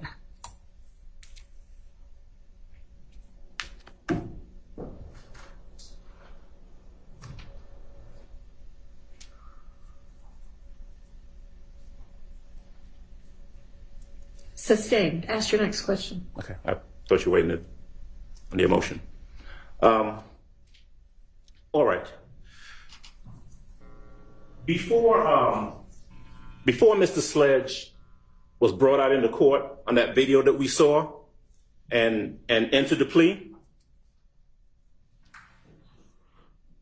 I know there wasn't a proffer session, but separate and apart from that proffer agreement, the one we talked about earlier that was mailed to you, did you ever get an email from the state saying, hey, we want to talk to him before he enters a plea?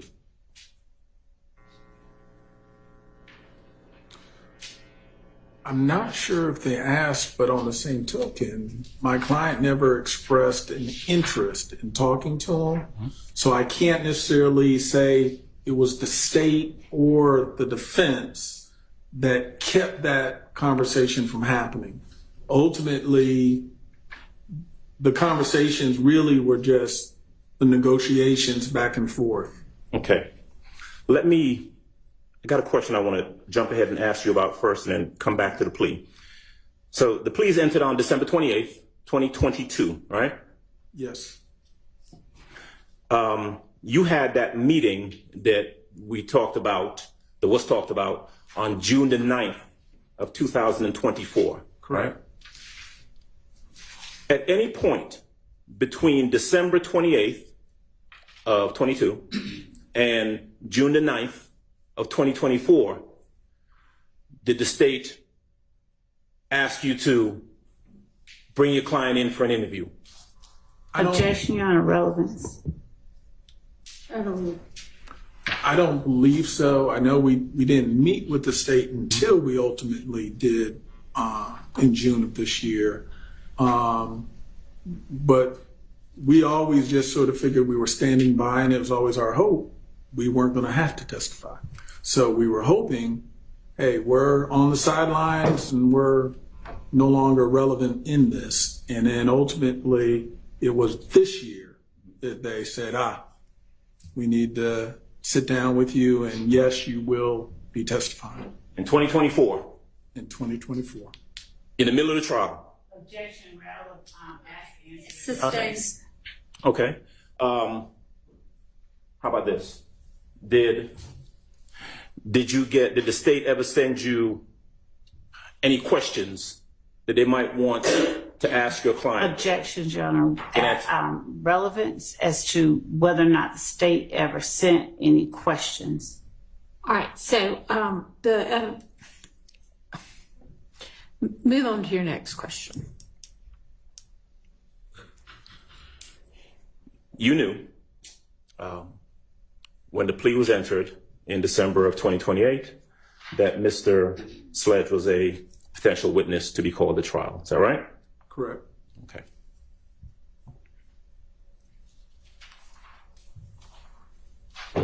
And after he entered the plea, he got out of jail. True? Objection, asked and answered. Sustained. He didn't just get out of jail as a result of entering the plea, though. Am I right?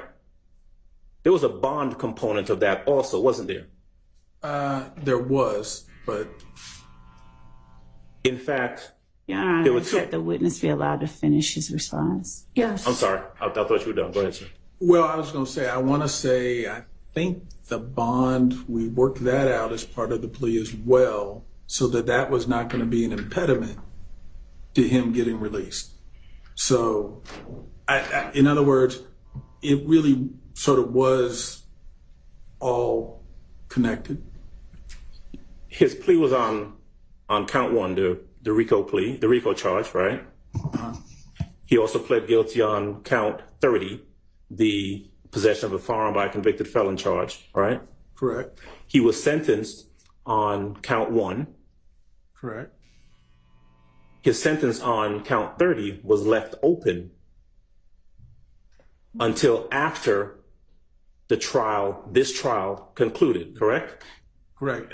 In my practice, I find that it's not atypical for a state when they do enter into an agreement with a defendant to try to have something held over so that the defendant's participation, they can make sure the defendant just doesn't show up and show out. They come and do what they indicate they're going to do. And therefore, count 30 being held open was not atypical. Right. His plea agreement and his plea required that if called to testify, he come in and he testify truthfully, Correct. consistent with the plea agreement, correct? Correct. Because count 30 was left open in terms of sentencing, he couldn't get out of jail unless he got a bond on that charge, true? Correct. The state consented to a bond on count 30, didn't they? Your Honor, I'm going to object as to characterization, and the court can check, and I will not speak on evidence, but I believe that this is a matter that. All right. How much longer is your cross going to be? Because we're approaching the lunch hour. More than half an hour. Okay, let's break for lunch. And I think we've got a couple of motions to deal with. So let's say, it's 12:30 now. Let's be back at 2.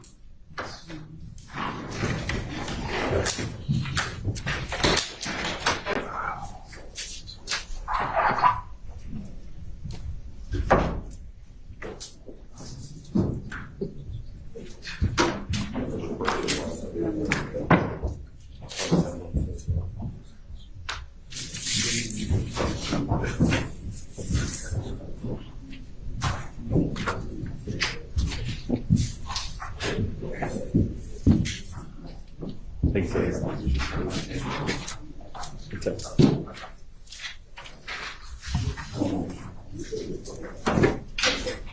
All right, what I may do, because I have a lunch meeting, is let's break now and let's just come back early. So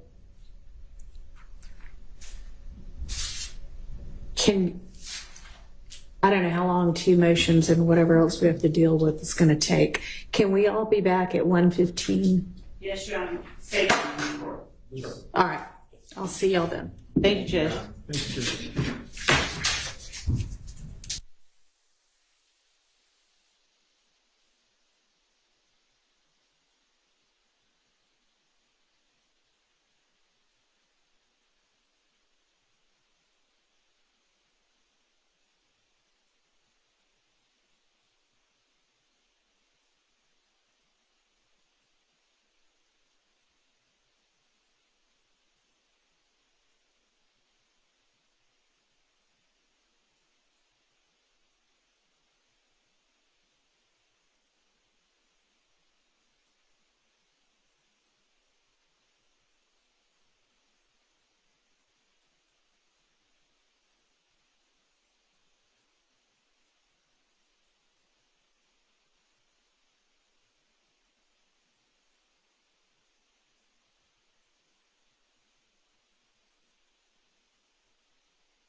Looks like it.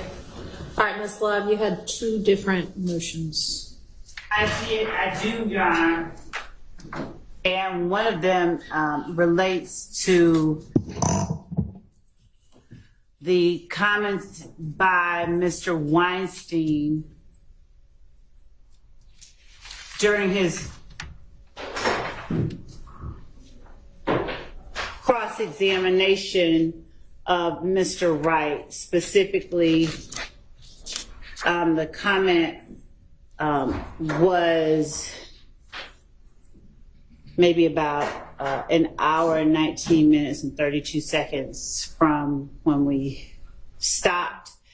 But specifically, the comment that Mr. Weinstein made, to which the state objected, was, you don't know how the state put those words in your client's mouth.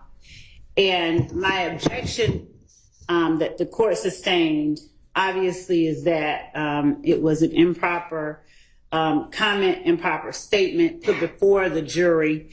And even though the court sustained it, Mr. Weinstein and others' ongoing efforts have been to spin a narrative that the state has forced something on one of the witnesses or more of the witnesses. But those particular words, Your Honor, that you put this, you don't know how the state put those words in your client's mouth. It amounts to Mr. Weinstein making a statement, not asking a question, and him making an assertion that the state, in fact, did something that it did not do, which was put those words in your client's mouth. Everybody's heard the testimony and seen what happened. And inasmuch as that statement was an improper statement in front of the jury, and it could be construed by the jury as something, notwithstanding any court's instruction, that they could take as fact, we would ask that the court under 17-875 admonish and rebuke Mr. Weinstein's statements and admonish him to make no further efforts to put such improper statements before the jury. My second motion deals with Mr. Let's take them one at a time, all right? Can I respond, Your Honor? Yes. There was nothing improper about that question to the witness, Your Honor. I was inquiring about the facts. I'm sorry, I'm losing the word, but the facts that were put forward that the state created. The state doesn't deny that they put those together and gave them to Mr. Wright's client without any input from Mr. Wright. I think it was a proper characterization and it was a question. So the witness could answer that, just as Attorney Love has said. All the evidence is out there. It's all before the jury. The jury can draw what they want from that evidence. So there was nothing improper about that. All right. And I actually, well, that's all I'll say. So I think it was a mischaracterization. It was in the form of a question, but I believe it was a mischaracterization because if we had been talking about the final version that Mr. Sledge adopted, that might have been a fair statement to say, you know, they were put in his mouth, but these were not things that he ultimately adopted, so the state wasn't putting those words in his mouth. So I think it was a mischaracterization. Don't think it goes so far. I mean, you objected, I sustained it. It doesn't go so far as to warrant an admonishment before the jury. But let's try to be careful in our characterizations, even when we are asking questions, all right? Yes, Your Honor. Okay, what's your second motion? Mr. Adams' question to the same witness that the state objected to, but that the jury heard. Isn't it true, and I'm going to paraphrase, that you knew that the state didn't want your client, the state wanted Mr. Williams? Mm-hmm. That's been the lie that they've been, the narrative that has been promoted from the start. We don't agree with it or adopt it, and we certainly don't agree with the idea that we, do these things without a basis for them. So in as much as Mr. Adams made that assertion in front of the jury, we do believe that that merits an admonishment and rebuke under 17-875, and we would ask that the court give him one. All right. And yeah, that statement was essentially, it followed upon another question that was not as objectionable in this way, but that had been sustained. And Mr. Adams, she pretty much doubled down on it and said something to the effect of the state wasn't interested in getting Sledge, they were interested in getting Williams. And that's inappropriate to have asked that witness. And I don't know why you thought that there was any basis for that being an appropriate question, because it would call for speculation anyway. So what's your response to the state's request that you be admonished with regard to that? Your Honor, it was not a question it was a question that I believed was an appropriate question given the context of both this witness's testimony and his client's testimony previously. What we'd heard in the narrative that has been put forth, and quite frankly, I believe the evidence has been that the state has been mostly interested in Mr. Williams as a defendant as opposed to the co-defendants, particularly as regards this witness and Mr. Sledge. What has come out and what's been of importance is this meeting that they had on June the 9th, where this statement is made that is beneficial to Mr. Williams. The part about him advising Mr. Copeland or Mr. Sledge to take Mr. Copeland to the police station. And that's left out of any questioning of Mr. Sledge. He is asked, or he is, however it comes out. There's no discussion about that. We're not going to ask you about that, whatever portion of it you choose to believe. And so there is this narrative that's out there that they appear to be interested in Mr. Williams, not so much in the co-defendants. And the fact that all of the co-defendants who took pleas were asked, made, or signed plea agreements where the bulk of the plea agreements, and the jury has heard at least 3 of them previously, the bulk of the plea agreements make specific reference to Mr. Williams as the head of YSL. Mr. Williams did this. There is this narrative out there that and everyone has gotten probation. All of the people that the jury has heard from has gotten probation after they were denied bond, and the state took a harsh position that they didn't need to be out on the street. But the minute they entered pleas, they implicated Mr. Williams in some form or fashion in their plea agreements, then they were released. And so that narrative is out there, and I think that was an appropriate question to ask of this witness who has some knowledge of that. How does this witness have any knowledge of the state's desires about who they most want to get with regard to the 19 or so defendants that are indicted in this case? Because he is a defense attorney representing one of the co-defendants who entered into assisted in entering into a plea agreement. He is familiar with the discovery. He made a statement in part of his testimony previously that he knew what the case was about. And he started going down the road of talking about Mr. Williams before there was an objection made and the objection was sustained. And so he does have knowledge of that. He knows about the case. He knows that Mr. Williams is alleged in this indictment and by the state's narrative to be the head of this YSL organization. And he knows that the plea agreements have been to the benefit of the co-defendants who have pled and to the detriment of Mr. Williams. And every other defendant still on trial. Well, but he also knows, I asked him one question about, was he in court when he heard the statement that was made by the prosecutor before the plea, made by the prosecutor. It was Miss Lizzie Rosenwasser at the time, where the statement was made that we're interested in anyone who wants to make a deal except Mr. Williams. We're willing to make a deal. And so he knows this. We're not doing this in the blind. He's aware of this information. I'd like to respond. What's that? Yeah. I don't know of that statement that Mr. Adams is speaking about, except Mr. Williams. If he could point me to something, because I wasn't there when she said it. I wasn't even on the case, but I doubt that she would have said it. But if she did, I mean, I can't speak to that. I'd like to see it since he's made that assertion. But the second thing is, as it relates to his assertions regarding the plea agreement. Mr. Sledge, I believe, or either Mr. Wright or Mr. Sledge were cross-examined specifically on whether or not the state asked Mr. Sledge any questions about defendant Williams. And Mr. Sledge said no.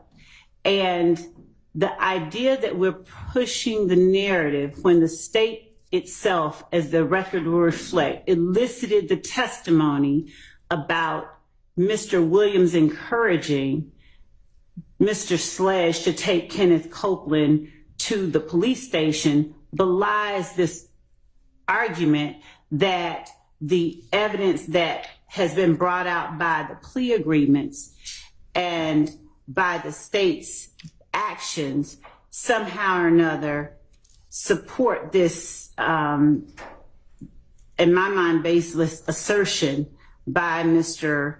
Adams in the form of, or in the disguise of a question to Mr. Sledge's attorney. There has been, Mr. Sledge's attorney could have been asked whether the state, whether the state asked more questions about one person than another, but actually he was asked and he testified that the question and answer session was more of a kind of get to know you session, and that when Mr. Sledge began talking about Mr. Williams, the state said, the only thing he said about the state is that the state said, that's not the question I asked you. And when he said something about it appeared to be a hot button issue, he later said, there was nothing that you did that made me say that. I just, based on you not asking him about that, I may jump to that conclusion. So putting in front of the witness, one, this assertion about the state's intention, because as if it's the state that's on trial and that the state is doing something that is just wrong. Is it your impression that the state don't really want your client? He wants Mr. Williams. It wasn't an effort to solicit an answer. It was an effort to put an assertion in front of the jury that was improper and that can't be taken back. And that has been the entire. Well, they're going to make that argument. Yeah. Regardless, I'm sure they did in opening, and I'm sure they're going to in closing. But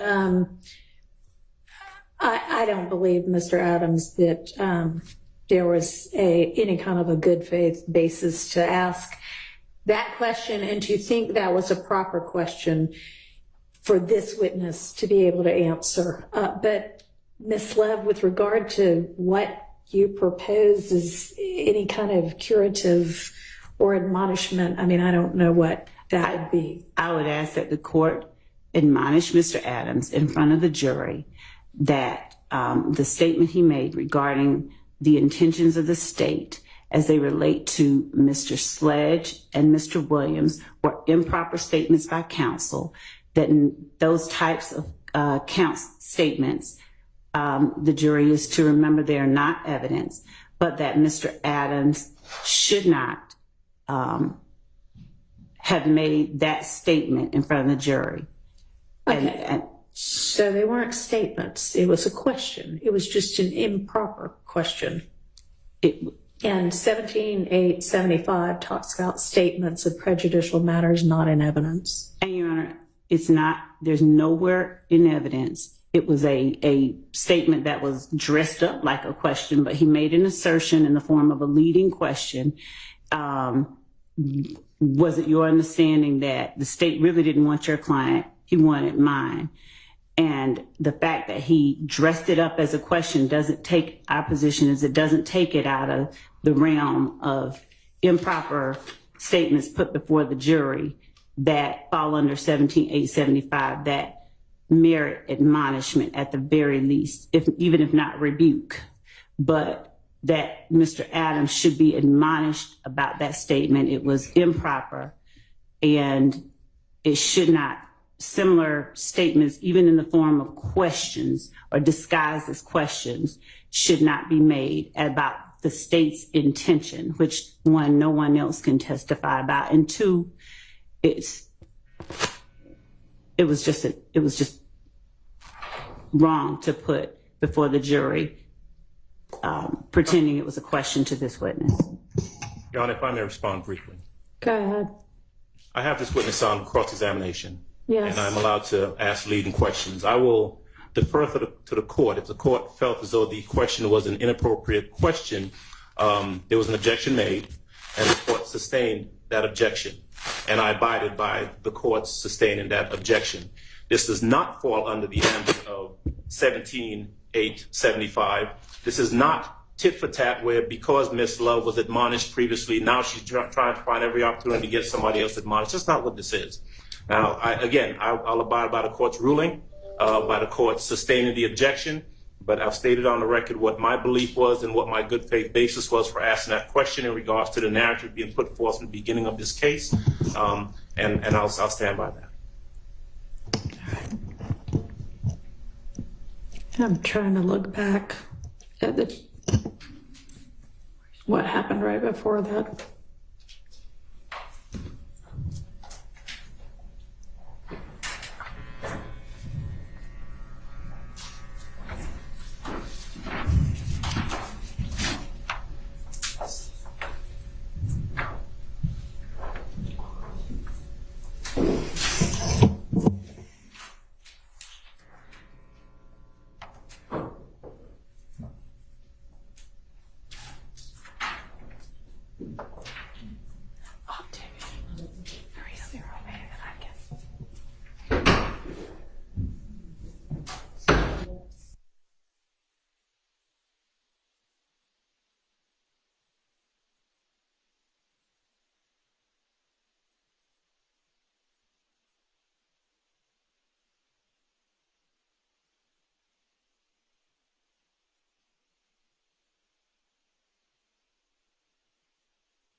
Give me just a second. Sure.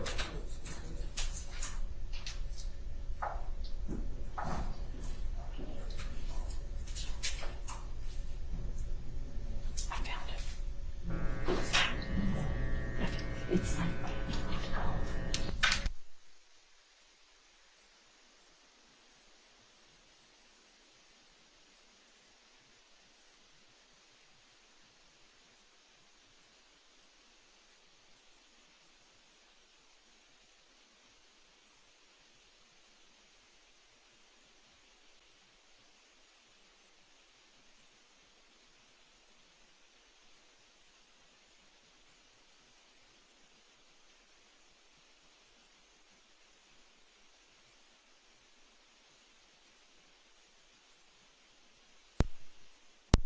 Sustained was, it was your observation that the state wanted this plea to go through as much as Mr. Sledge did. The state objected about on relevance and speculation as to what the state wants. Oh, I actually overruled that one. Never mind.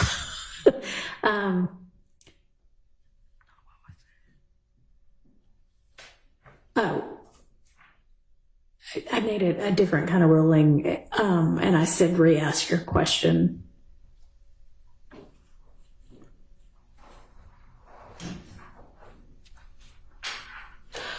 based on your conversation with the state, your knowledge of the case, your communications back and forth with the state, your evaluation of the plea agreement you formed, or you observed that the state was just as interested in getting this plea done as Mr. Sledge, wasn't that true? Objection calls for speculation about the state as to whatever his observation is or belief was. It's not pertinent to any material I sustained.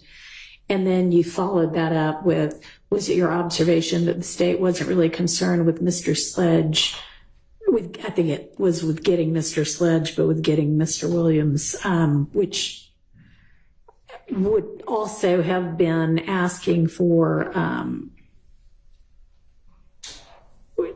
what the state wanted or didn't want, which I had just sustained, but asking in an even more pointed way. So it was inappropriate for you to ask that question.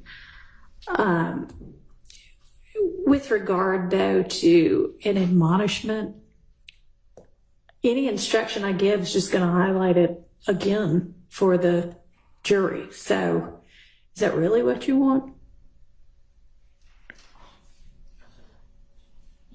Why don't I just admonish Mr. Adams privately not to pull anything like that again, or you will get admonished in front of the jury? Would that suffice for now? Yes, it does. Thank you. Okay. Are there other issues we need to raise? I just like to I'll let say, Mr. Steele if you want. Okay. just before the court, or if you'd reconsider, Mr. Copeland made it clear in his testimony that the police wanted Mr. Jeffrey Williams, that all of, he realized. Yeah. That's a different issue, though, than the prosecution being just about Mr. Williams, which y'all can certainly argue all you want, but that doesn't make that a proper question to have asked this witness. And just, okay, maybe you resolved it, but you said something I found interesting earlier.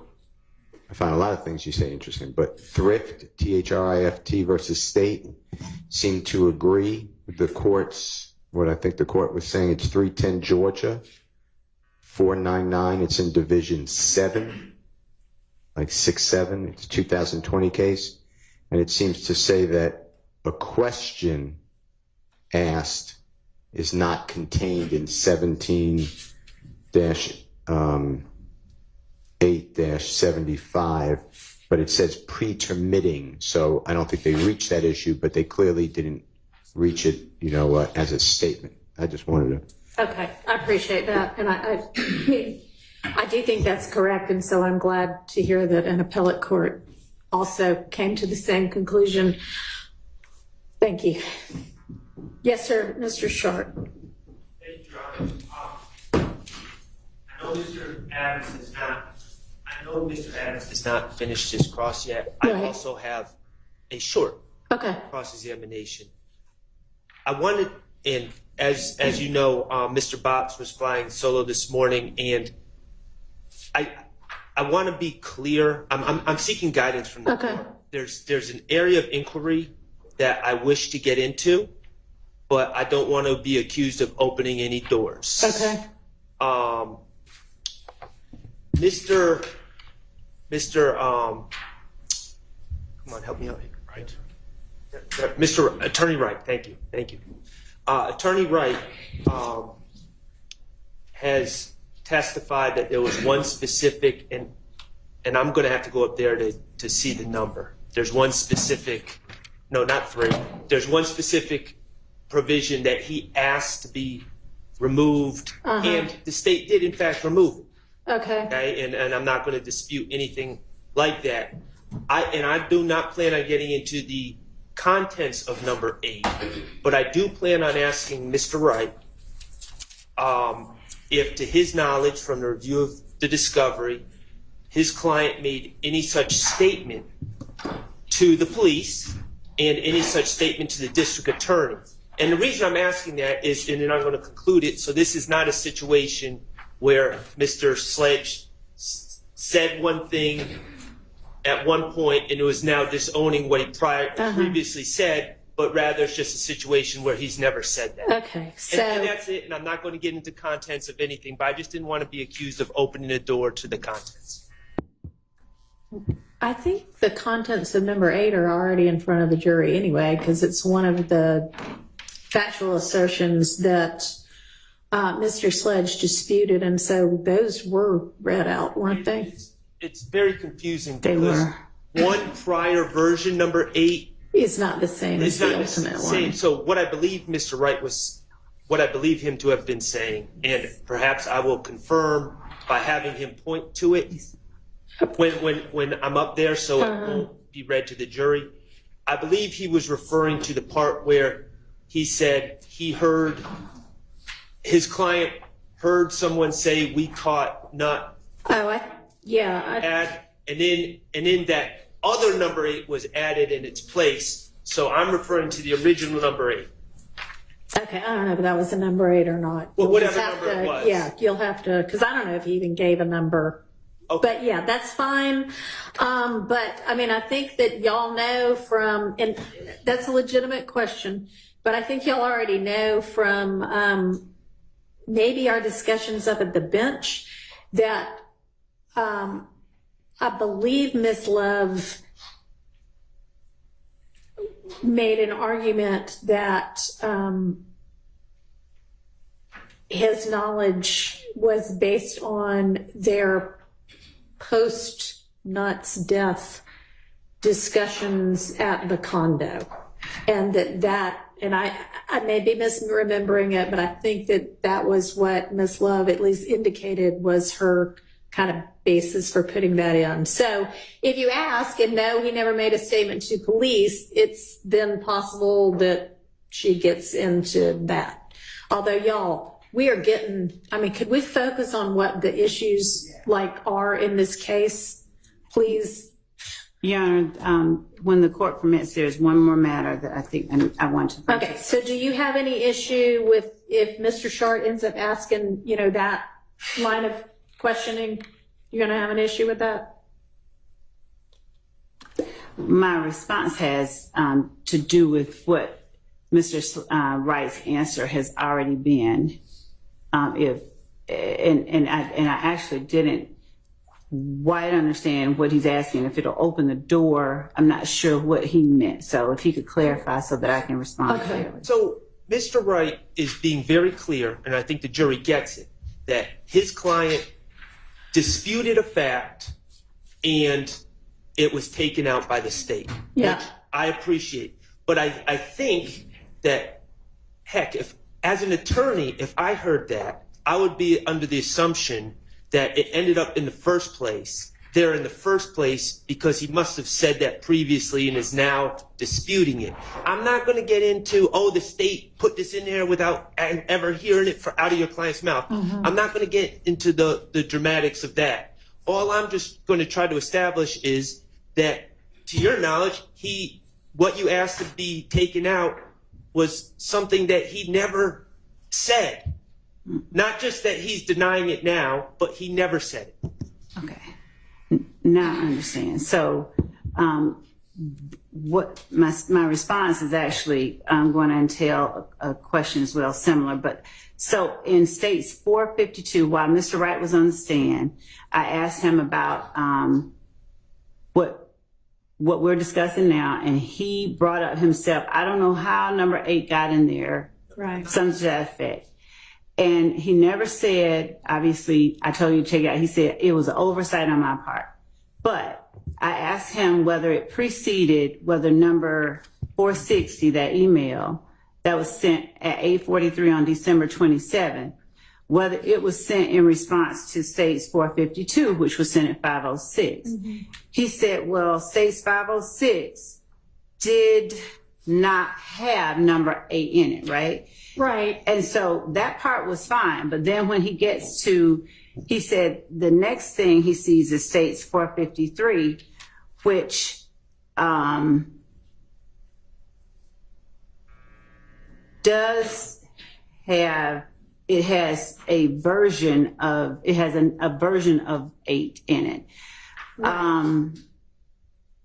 But not that exact language. Right. as we went back and forth, and he told us what didn't apply and what did apply, what number 8 ended up being was a distillation of that original statement that it contained only the part that he wasn't disputing. So it wasn't a matter of, and that's a matter Now, of your argument. version is that's what he was saying.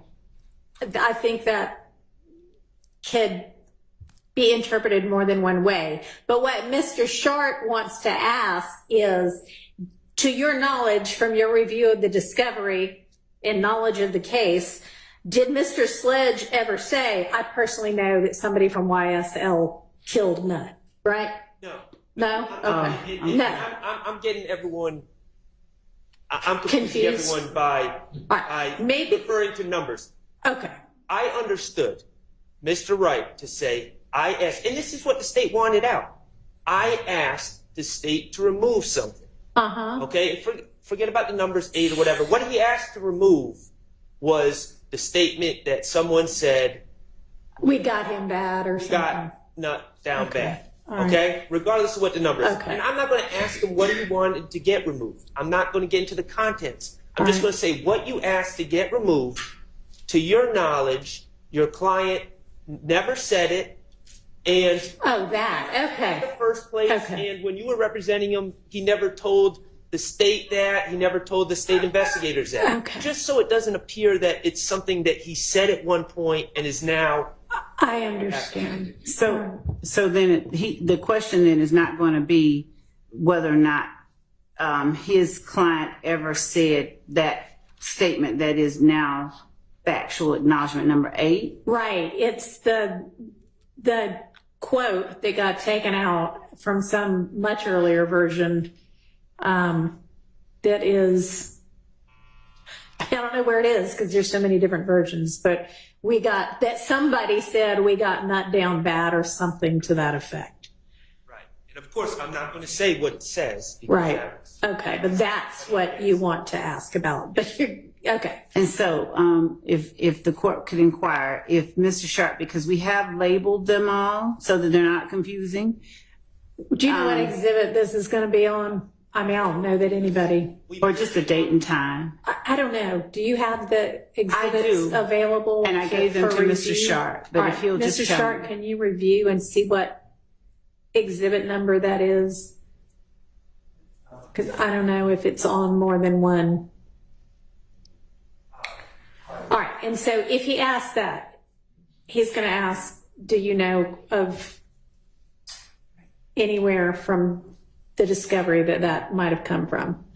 Or in his representation, Mr. Okay. Sledge ever telling someone from the state that Okay. prior. Which one? Whatever the quote is.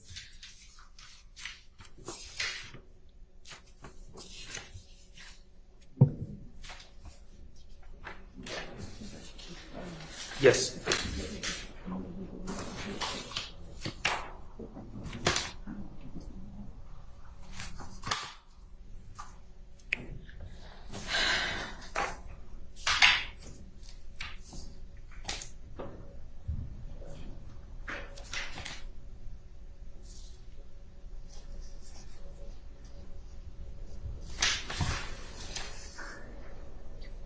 Of course, it's in the wrong order.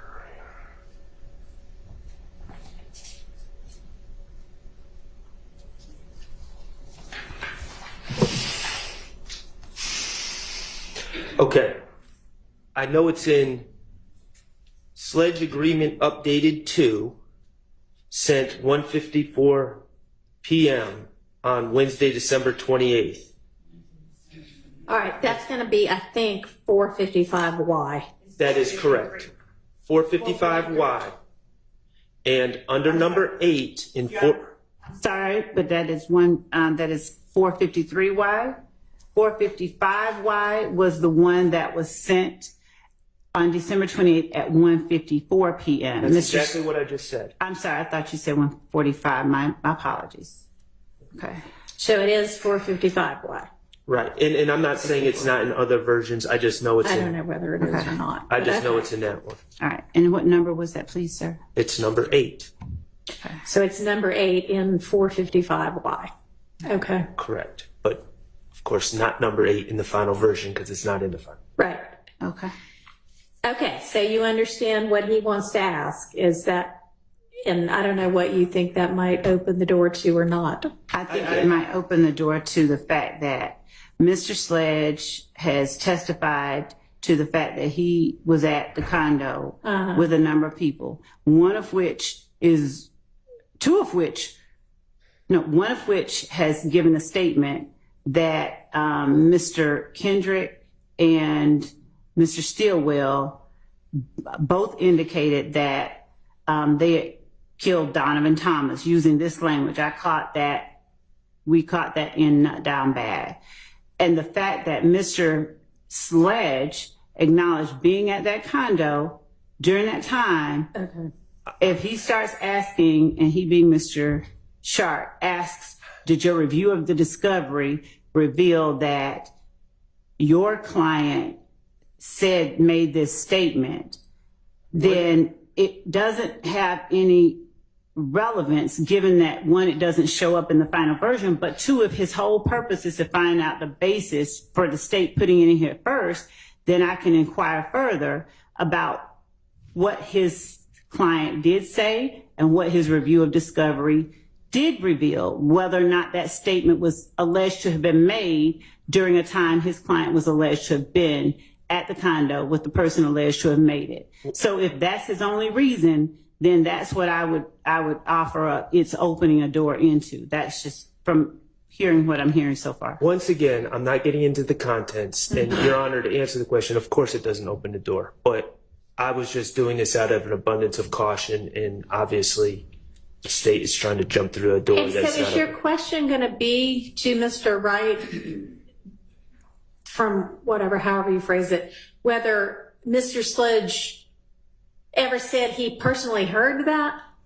I am going to say, I'm not going to use the words personally heard. I'm not going to use. All right, what are you going to ask? I'm going to say, Mr. Wright, on direct examination, you talked about requesting that a part of number 8 on 455Y be removed, and the state removed it. Right. And without getting into contents about what it said, is this something based, and I'm going to get into, you're his attorney, you get discovery, is this something based on your review of the discovery that he ever said to the police?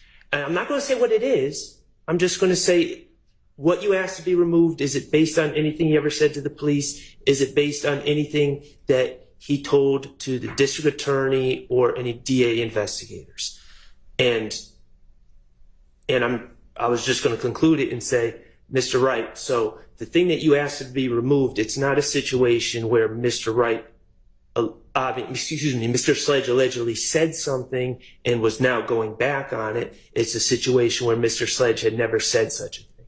And that's it. And I'm not going to say, oh, the state was doing this and that. I'm going to keep it very simple. Okay. That's fine, but we've never alleged that the state, that Mr. Sledge. I think they just want to establish what he just said as his final sentence, that Mr. Sledge didn't one time say it and then disavow it. Right. And given that it's not something that has been put before the jury, what it is, I don't know how it's relevant. Well, I mean, Mr. Sledge's credibility is obviously at issue. Right. And the state is putting it before the jury that Mr. Sledge has disavowed what's been put in front of him. And I'm just trying to clear it up in front of the jury that he's not.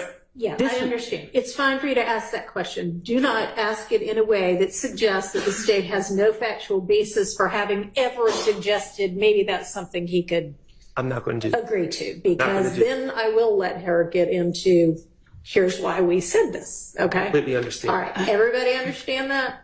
That's going to apply to anybody that might examine Mr. Wright. Okay. So, all right. What else? So, Your Honor, once okay, I'm not going to follow up. I'll just redirect if necessary. But number 3, Mr. Wright made a particular statement on cross, I think, as it relates to number 3, or it may have been under rec, but I think it was number 3, and Mr. Adams followed up on it. And the question was, you asked that number 3 be changed, and then number 3, the state refused to change it. Now, given that that assertion has been made and has been affirmed by the witness, we believe that the content of number 3, which I think has already been put before the jury because it was played, I think that the content, just number 3 alone, from Mr. Wright's December 27th, 2022, 8:43 p.m. email to the state, the statement that he makes, the video may have seemed like the issue was gang related, but it was actually about a girl that Sledge was dating, and Kel started kicking it with her. That was the real issue behind that. Not denying the video, but the real issue was the girl. I think that at this point, the language of what Mr. Wright responds with becomes very important because of the characterization made during cross-examination, which was that Mr. Sledge asserted that number 3 was false, and Mr. Sledge has stated that he feels like it was false, and then Mr. Wright asserted that it was false. But the language that Mr. Wright used to correct that assertion does not assert that Mr. Watts was not a rival gang member. In other words, it does not dispute any material aspect of it. So the only part that we would be asking to Mr. Wright to tell the jury verbatim is what his response was to number 3, so that the jury can fully understand and appreciate what it is that everybody is saying the state refused to change. I can make this easy. I'll read that number 3 from Mr. Wright's email out loud to Mr. Wright on cross-examination, and the jury will get to hear it. I'm fine with that. And on behalf of Mr. Williams, I don't have any objection to that. I asked the question, I believe, and it was specifically because Mr. Wright had on cross-examination said that on that one, number 3, he specifically asked that it be either accepted or changed. And so I don't think to that. I think the subject matter of that language is appropriate. All right. Okay, good. Then that means I can get, okay. All right. Sounds good. Anything else? Okay. Let's get Mr. Wright and the jury.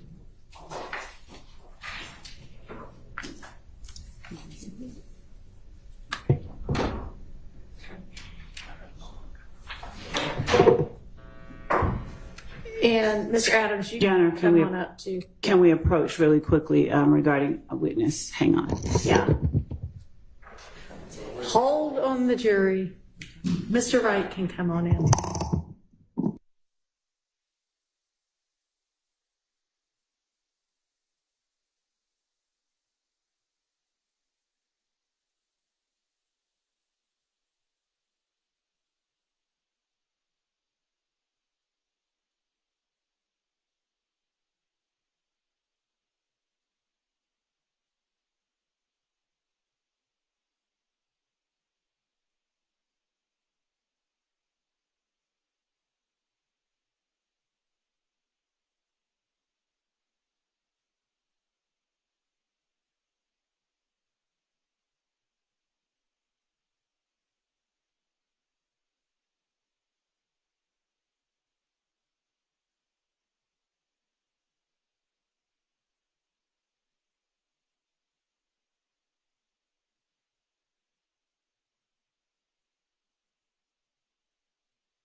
I got you.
President Counsel. Thank you very much. Sean, be seated, and Mr. Adams, you can continue your examination. Thank you. Mr. Wright, welcome back, sir. Thank you, sir. All right. I think when we left off, Attorney Wright, I was asking you, we had gotten to the point where I was asking you questions about the actual plea on the 28th of December. Okay. So I want to pick up there. All right. At the end of everything, all of the discussions, the plea agreements, conversations with your client, ultimately, Mr. Sledge entered a guilty plea, correct? Yes. And he was sentenced, at least in part. Yes. And he was released from prison, from jail, true? Yes. All right. Part of his sentence, requirement of his sentence was he had a curfew. Is that right? Maybe so. I'd have to refer to it, but that sounds Okay. reasonable. 10 to 6 sound like what you remember, if you remember that? Again, if the curfew was in place at the time he first got released, yeah. Okay. It's fair to say that even after he had entered his plea and had gotten out of jail, he had conditions on him pursuant to his plea and sentence, true? Correct. And it was always an unknown, is he going to have to appear, testify, and, go through this? But that was, of course, something that was, and I'll use the phrase hanging over his head. That was a condition that was upon him. Yes. The possibility of him testifying, true? Yes. And of course, the discussions that you would have had with the prosecutor and with your client, and again, I'm not asking you specifically what you told him, but subject matter is that if he were to testify, it would be expected that he would testify truthfully and consistent with that plea agreement, correct? Correct. All right. Now, it would be fair to say, and you tell me if I'm right or wrong, that you would, of course, make him available to speak to either the state and or the defense in preparation for his testimony. Correct. And previously with other clients, and I presume with Mr. Sledge, it would have been incumbent upon you, and you would have discussed with him the necessity of testifying if he were to be called in, testifying truthfully, correct? Correct. You've heard the phrase before. He's used the phrase, and it's been here in court, where he said he was of the impression that he would be able to get up and testify to, quote, his truth. You heard that? Correct. Okay. You knew and you understood, based on the discrepancies that you had with the plea agreement, that his truth might not necessarily agree with the verbatim reading of the plea agreement. Objection True? vague as it relates. Sustained. I'll rephrase the question. You knew that he did not agree with everything that was in the plea agreement, correct? I understood that he did have issues with some of the factual allegations that were contained in it, yes. Okay.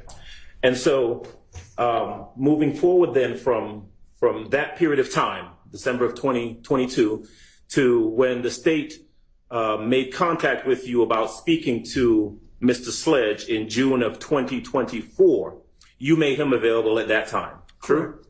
Yes. And if I heard your testimony and the testimony properly, this was a meeting that took place at the Starbucks over in Fayetteville, correct? Yes. Would have been yourself, Mr. We've Sledge. gone through who it was. Asked and answered. Sustained. All right. You testified that the meeting that was had with Mr. Sledge at that time was approximately 40 minutes. Is that accurate? Objection, asked and answered. Your Honor, I'm entitled to a thorough and sifting cross-examination. I'd like to be able to explore that because it has been made an issue by the state in their questioning. Okay, I don't know that the length of time of the meeting has been made an issue. Just go on to what it is that you want to get to with this witness and questions. Yes, Your Honor. All right. Did you describe in your previous testimony this meeting as a getting to know you sort of session? Yes, it didn't seem like a detailed question answer preparation kind of meeting. Is more of a feeling each other out, getting to know you kind of meeting, and giving you a general idea of, hey, you're going to be testifying, and therefore, you know, I'll be asking you questions, and so we need to get a sense of each other. Was there a discussion from the state of, did they advise Mr. Sledge of what they would be asking him?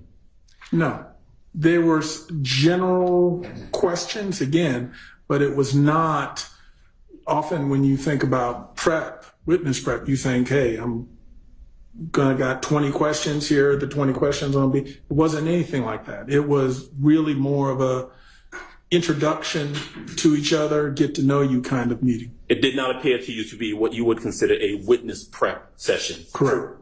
And that was on June the 9th of this year, correct? Objection, asked, answered. Sustained. Mr. Adams, go ahead and just focus in on what it is that, we're all familiar with what he's already testified to. At any time after June the 9th of this year, and when Mr. Sledge was brought in to testify, did the state ever, in fact, conduct a prep session with him where they asked him or discussed questions they might ask him on the stand? Objection, No. relevance. Overruled. No. That was, like I said, we met the one time, and then we've appeared for trial. And to be clear, we appeared to trial a couple times, but we weren't called, but they did not ask questions or anything. We just sort of waited. Mm-hmm. So again, trial was really the next instance of any communication between the state and my client. Did Mr. Sledge at any time ever indicate that he would not comport with his plea agreement and come in and testify? Did he ever exhibit any reluctance to come in and testify? No. Did he ever attempt to avoid a subpoena or to avoid reporting when he was asked to report? Relevance. Overruled. No, in fact, for us in our posture, we wanted to make it clear if they need to meet with us, see us, when we need to come in, we were always going to make sure we are there and make ourselves available so that at all times it's clear we're fully cooperating. During the course of that meeting, you described, and I'm going to use your words, that when Mr. Sledge started talking about what Jeffrey Williams had said about taking Woody down to see the police, that, quote, the prosecutor didn't seem to like that topic. What I said then were words to the effect, and I'll say it again now, that she made it clear that wasn't what she asked him, which is true. That wasn't the question that I heard her ask him. But ultimately, my observations were that it was a topic that she wasn't asking about. And again, it just sort of raised a red flag for me that, is this a hot topic? There's something to that. When Mr. Sledge testified that the prosecutor said to him, quote, "I'm not going to ask you about that," do you have a specific recollection of him of that being said? What I can say is, again, I didn't hear Ms. Love say that, but I do know my client indicated that's what he heard. So we were both present, but we heard things differently. So yes, he has always contended that's what he heard. And again, to the extent that what I heard was not the same. Did he contend that prior to him being put on the stand? Let me rephrase that question so it's clear. Okay. You heard his testimony when he testified to that on the stand, am I right? Yes. Had he indicated that to you, that sentiment to you, that that's what he heard prior to him coming in here and testifying? Yes.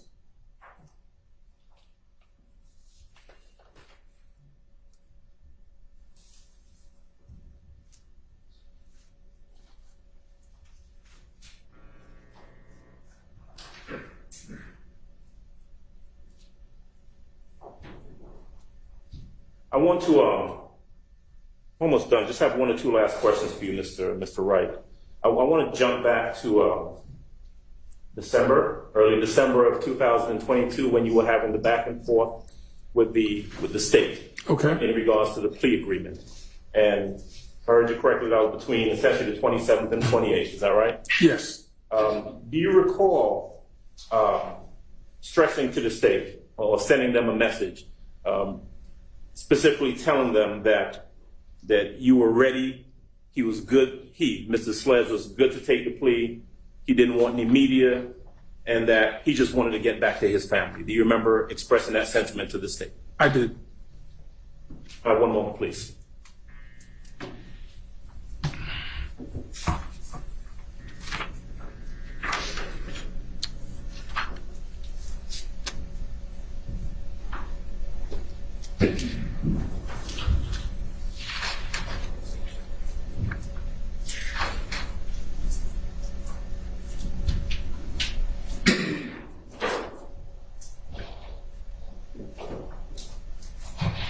Attorney Wright, thank you. That's all I have at this time. Thank you, sir. Thank you. Mr. Sharp?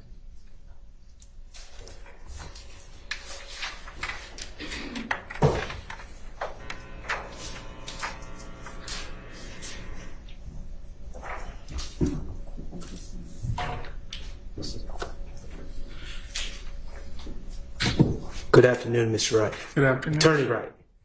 Good afternoon. May I approach to just see what the witness has in front of them? You may. This is 1AS, which was that final. These are just my own little notes.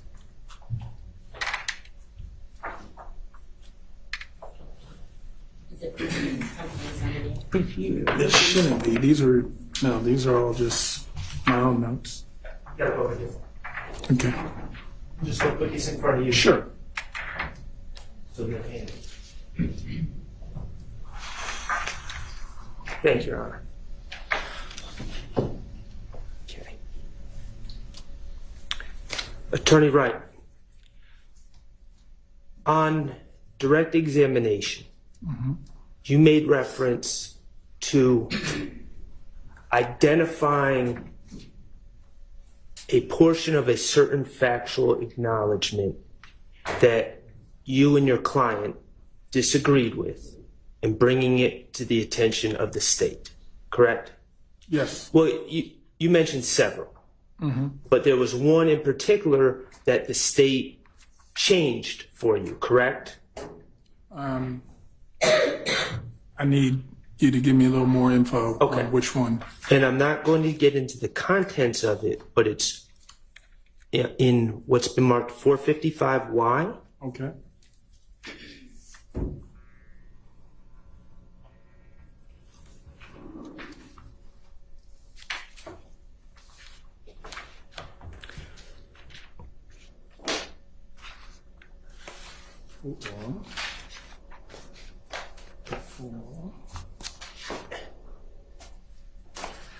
I'm not seeing 55. Let me one more time. 6. State's just handing it to me. Okay. What approach? Gotcha. That's what they are. It is. I believe that's 455Y. Yes. Okay. Yes. Now, we're throwing a lot of numbers at the jurors. Okay. Just so we know what we're talking about, 455Y is not the final plea agreement with the final factual acknowledgments, correct? No. Okay. On 455Y, on factual acknowledgement number 8 on that document, not the final document, but number 8 on that document, isn't it true that you identified that factual acknowledgement and said that you had some problems with that factual acknowledgement? And I'm specifically the last part of it. Yes. Okay. Now, as the attorney in this case for Mr. Sledge, you received discovery, correct? Yes. And you were able to see what your client may have said or did not say to any police officers. Correct. Okay. And certainly you were representing your client and are aware of what your client may have said or didn't say to any district attorneys. Okay. And you would be aware of what your client would have said to any district attorney investigators, correct? Yes. Okay. The part of factual acknowledgement number 8 that you asked to be removed, and the state removed it, okay? You with me? Yes. The state removed it, we agree? Yes. Okay. That part that you asked to be removed, from your review of the discovery and from representing your client never said such a thing, correct? I can say that my client never said or adopted that statement, and that was one of the reasons he asked it to be removed. Okay. And I understand he didn't adopt it, but to your understanding, he never said it. Correct. Okay. And that's why I'm just trying to clarify.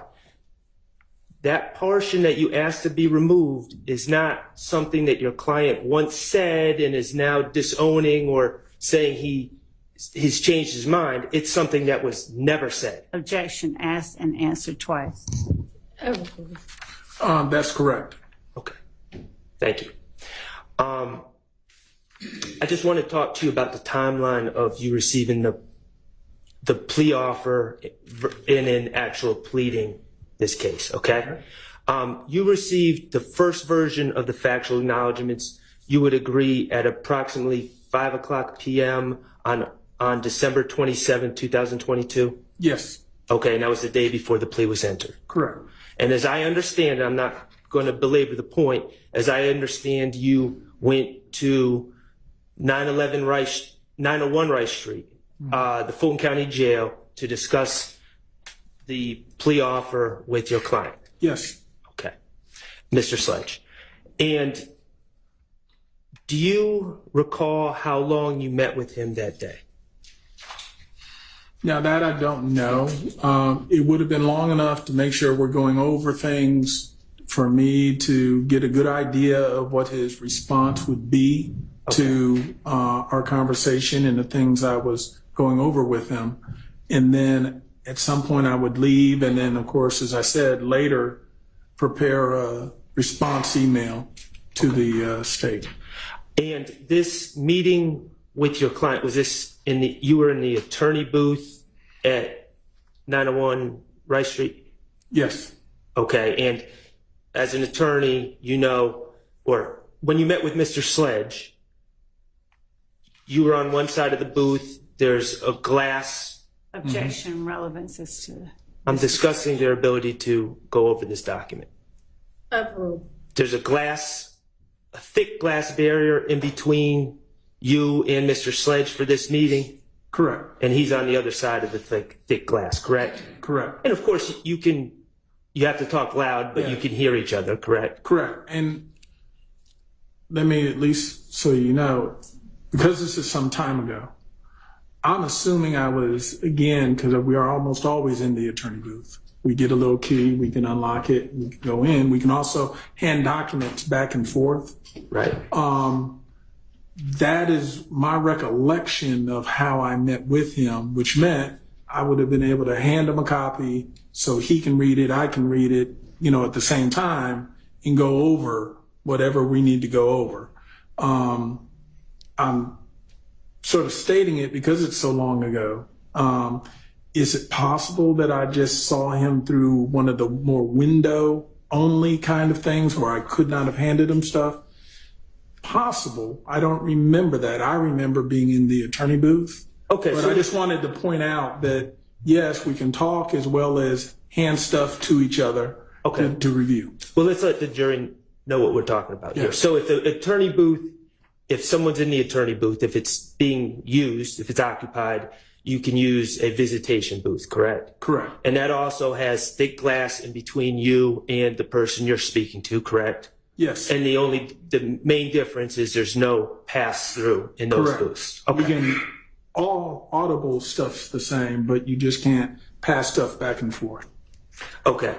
And of course, when you met with him on the 27th, met with Mr. Sledge on the evening of the 27th, you had whatever version of the plea agreement was in effect at that point, but not the final version. Correct. Okay.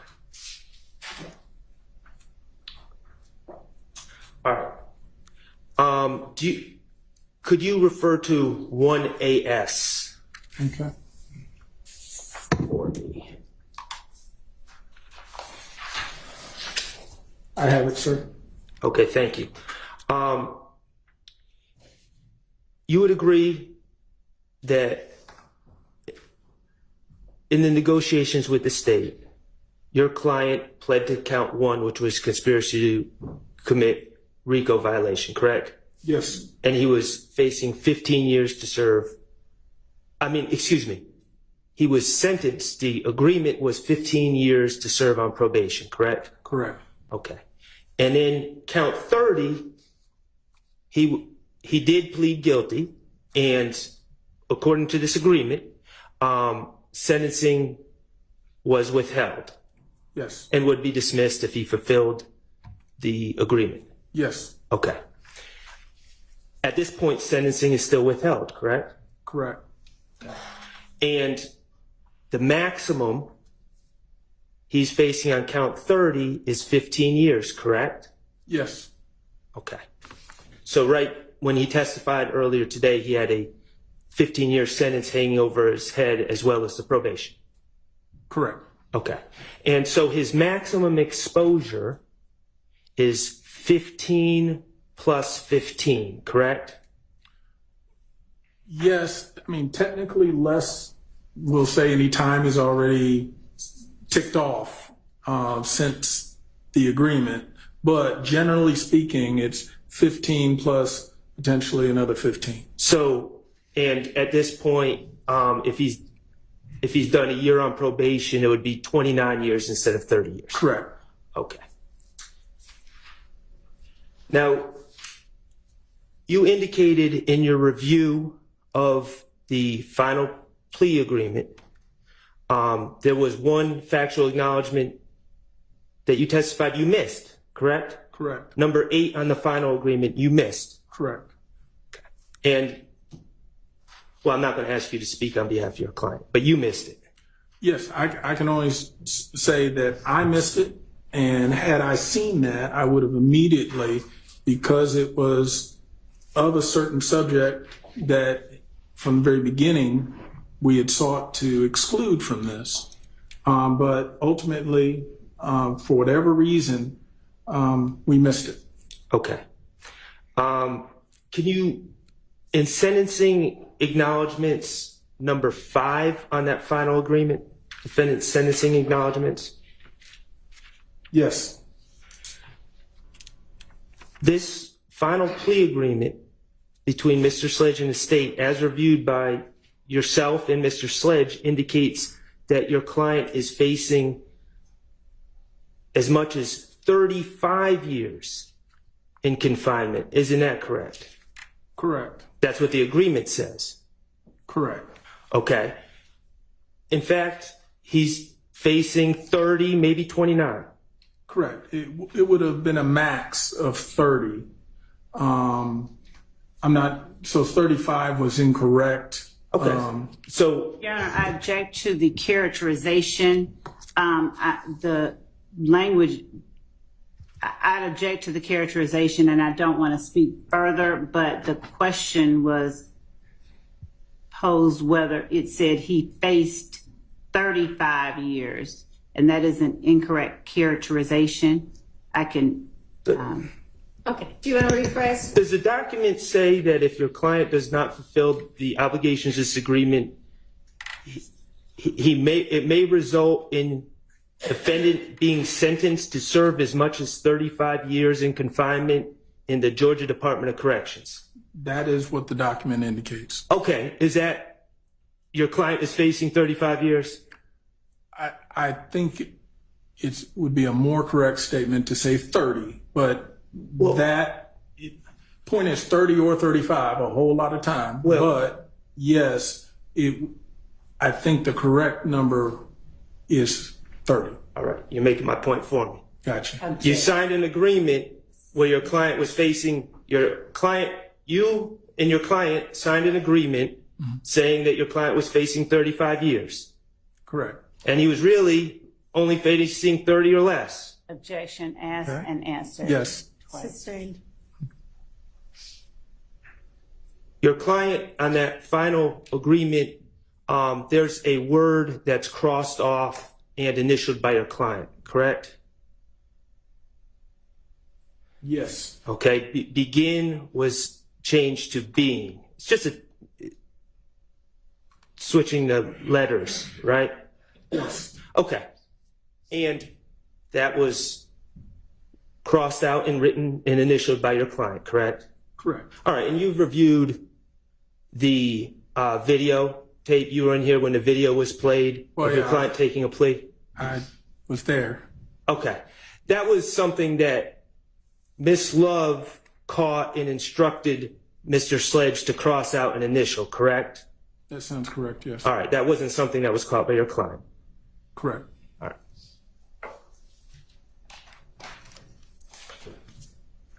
Okay, Mr. Wright, you, in addition to what I first asked you about number 8, the portion of number 8 that you pushed back on the state and they changed, you also pushed back to acknowledgement number 3 on the final plea agreement, correct? Correct. And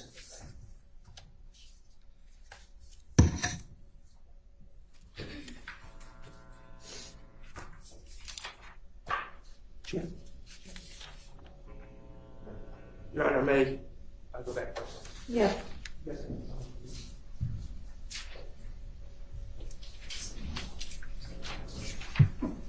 Okay, and number 3, which you pushed back on, regarded the video that your client made with Quindarius Zachary, where he was, we'll say, threatening a gentleman by the name of Kelvin Watts, correct? Correct. Okay.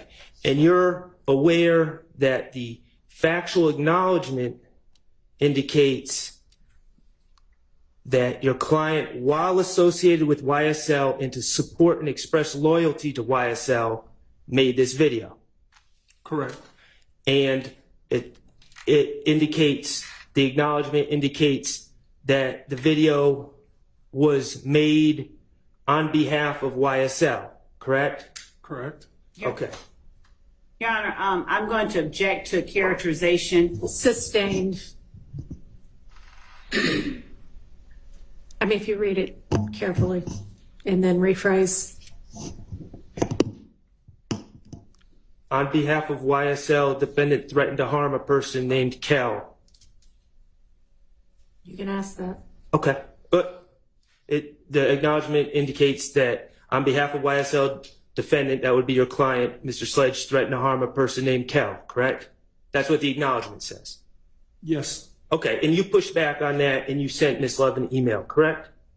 correct. Actually, we began taking issue with that characterization from the very beginning. And this was, I think I testified, an example of where we felt one way, the state felt another, and that was one of the examples where it was not changed. Right.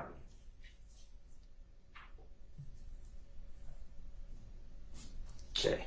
Do you have the emails? Actually, this might be. 460 is right here.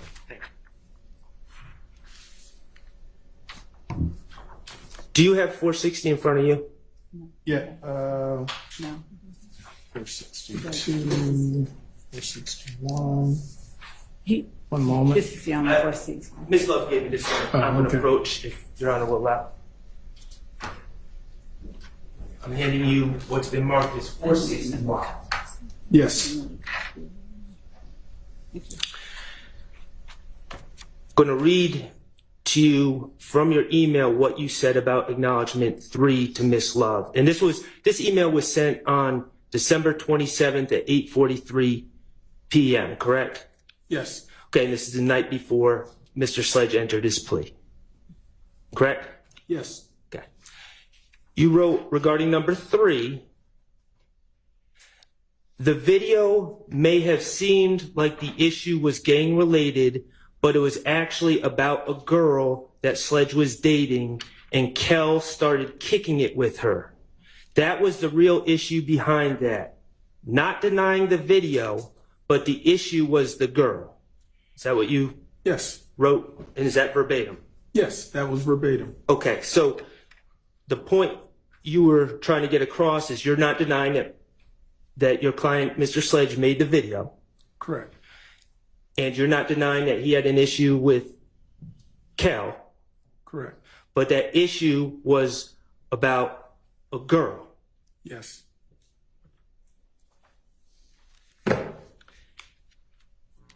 And you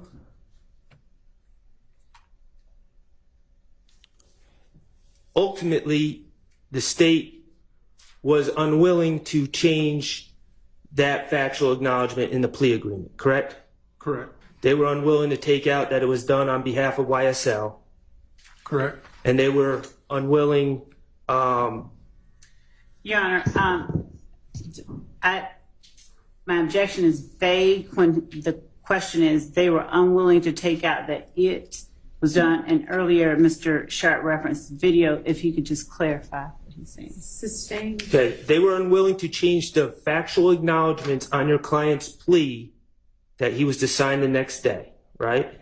Well, again, some changes were made, but as to that specific one, I'm talking, that was one example of where they were not willing to change it, even though we had a difference of opinion as to what it was about. and, So and, the it is still unclear. So and if you- factual acknowledgement number 3. I'm sorry, yeah. Okay.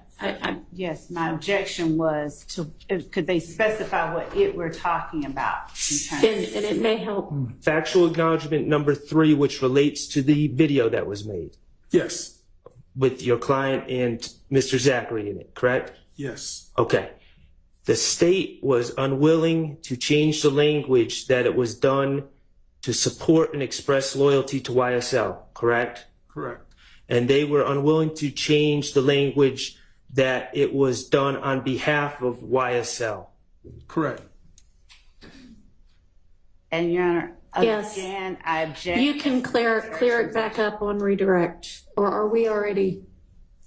Yeah, that was, I haven't you done a still have redirect, so you can clear it up then. They were unwilling to change the language where it said, wherein on behalf of YSL, defendant threatened to harm a person named Kel because of that individual's association with a rival gang. They were unwilling to change it, right? All right. I think that the state's objection is a valid one, and I don't know if you want to, if you need direction, but why don't y'all approach?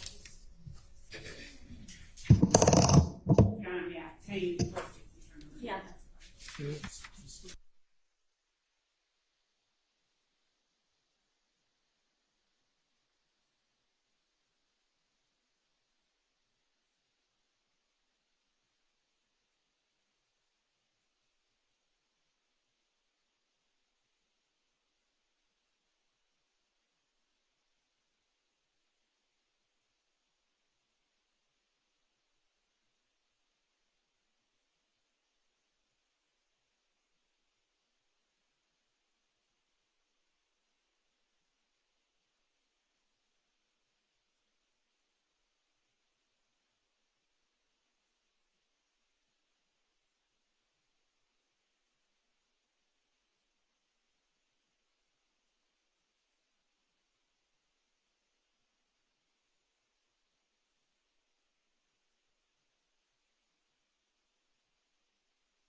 Okay, Attorney Wright, do you remember at this moment, in your email, you did not indicate specific changes that you wish to have made, correct?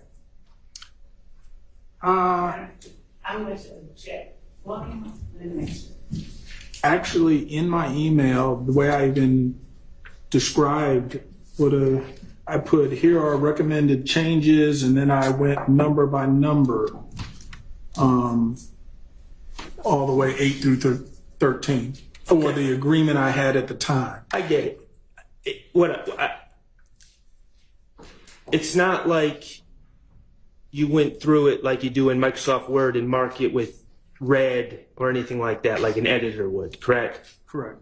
Okay, but the point you were conveying in that email was it was not gang related, correct? Correct. And it was over a girl. Correct. As to that issue number 3. As to number 3. Okay. And ultimately, the final version of Mr. Sledge's plea agreement includes language. You would agree that it includes language that indicates that the video and the making of the video and the threats were gang related. Correct. That number 3 is an example where there was not a meeting of the minds with the state, and that's where they did not remove the information, consistent with what we were suggesting be removed. And the gang related versus a girl was where the meeting of the minds was not happening, correct? Correct. I mean, ultimately, the state included sort of both things in there where we were saying it was really about the girl. Right. And you told Mr. Sledge that he could explain this later to a jury. Objection, Judge. One that as answered in province of attorney-client privilege. That it was asked and answered. Then attorney-client privilege. Okay. Mr. Wright, from your dealings with Mr. Sledge, you are aware that Mr. Sledge did not completely agree with factual acknowledgement number 3. Objection asked and answered. Sustained. On the date that he pled, he did initial that factual acknowledgement, correct? Asked and answered.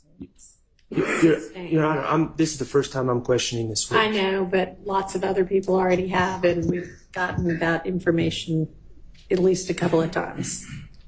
Okay. I mean, you're welcome to ask whatever it is that you know, we're leading up to.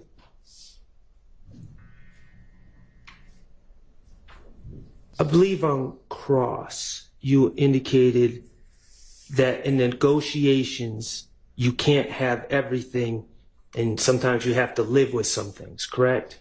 Correct. And your client initialing number 3, even though he didn't completely agree with it, is an example of having to live with things, correct? I think I previously did state that number 3 was an example where there wasn't a complete meeting of the minds, but his choice was to either walk away and proceed with trial or enter into the plea agreement. To go home, Mr. Sledge would have to live with that as part of the negotiations, correct? Objection, Your Honor. That part is asked and answered. And Sustained. All right, here's my question. Is it fair that Mr. Stillwell would have to live Objection, with your Honor. Asked client? and answered. No. I'm sorry. That is not what I meant to add. Objection, relevance, and improper question. Is it fair that Mr. Stillwell will have to do anything is an improper question for this witness. So forgive me for. Sustained. Was Mr. Stillwell a party in these negotiations? Objection, that is, again, I'll permit that question. Was Mr. Stillwell a party in these negotiations? and Was your client signing a factual acknowledgement that wasn't true? Is that something that Mr. Stillwell should have to live with? objection, one, Sustained. The signing of these incorrect factual acknowledgments, you would agree that it affects more people than just Objection, Mr. Your Sledge, Honor. correct? Overruled. I will state this. Any person in a case where there are multiple defendants, once they enter into a plea agreement that includes certain factual stipulations, that can impact all the defendants, not just themselves. So, to your point, that yes, when Mr. Sledge was completing his plea, his focus was on him. However, there are effects or ramifications that could affect others. And your focus Your was, Honor, and your my focus was Hang on on just a him. second. Hang on.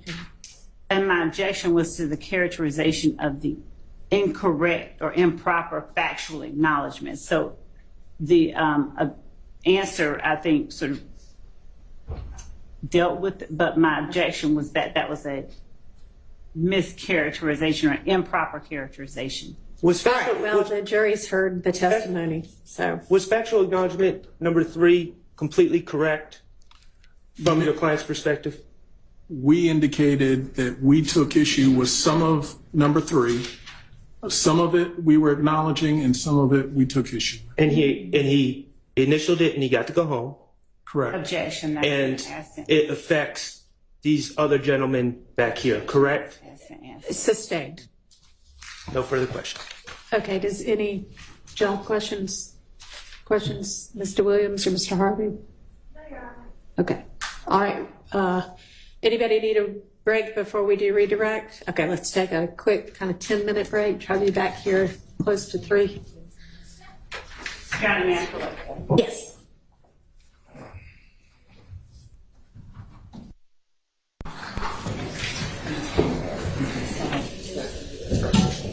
Okay.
And Ms. Love?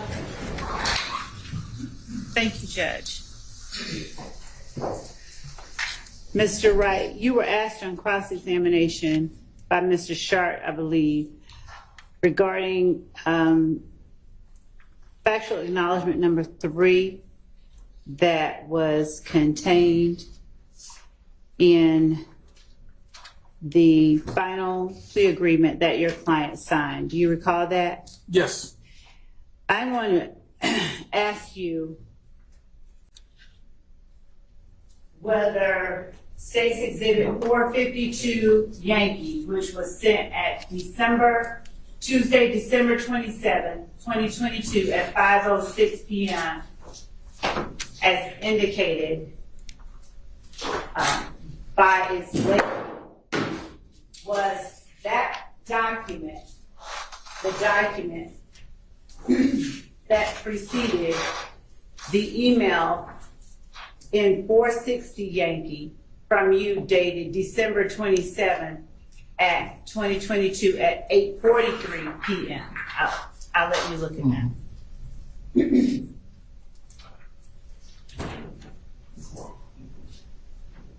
Paying particular attention to number 3 in State's 452 Yankee.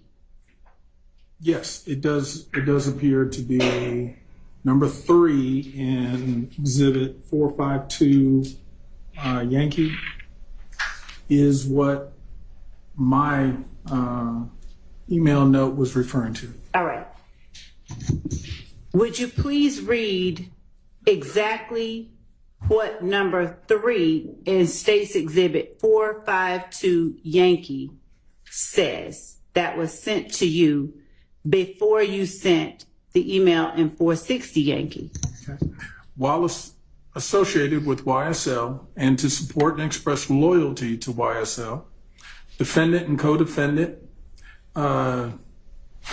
Demikian Garlington and Quindarius Zachary appeared in a video with another person, AS, wherein the defendant brandished a weapon used in a drive-by shooting, and wherein, on behalf of YSL, defendant threatened to harm a person named Kel because of the individual's association with the rival gang. Now, exactly what did you respond with relation to number 3 when you sent that email in 460 Yankee? Objection. That's Your asked and language. answered. What'd you say, Mr. Adams? Asked and answered. I'm gonna allow some leeway. Go ahead. In 3, I said the video may have seemed like the issue was gang related, but it was actually about a girl that Sledge was dating, and Kel started kicking it with her. That was the real issue behind that. Not denying the video, but the real issue was the girl. On any part of 460 Yankee or any other communication you made with the state, did you ever assert on behalf of your client that Kelvin Watts was not a rival gang member? No, I did not go into. No. Okay. And He can explain his. I don't mind explaining, but I wanted to ask, with the court's permission, certain questions that are frankly binary questions, yes or no, and then if he could be allowed to explain, I would Okay, just. well, he said no, and he Okay. was about to explain, so you may follow that up your no if you want to with something else. Go ahead. I was simply going to say no. But again, the whole point I was trying to make is that it wasn't, from our perspective, a really a gang-related issue. It was a girl-related issue. And then ultimately, you did change it. However, the change ultimately sort of included both. That this is a girl issue, but you also kept the fact of some of the YSL and gang contention. And that was just what I would say is sometimes in negotiations you agree to disagree about, what was at issue. Okay. I'm going to ask you the next question. Did you ever indicate in any way on behalf of your client that your client was not associated with YSL as stated in the first part of Section 3 of 1AS, the factual acknowledgement? There's never been a time where I've ever contended or represented to you that my client was not YSL. Okay. And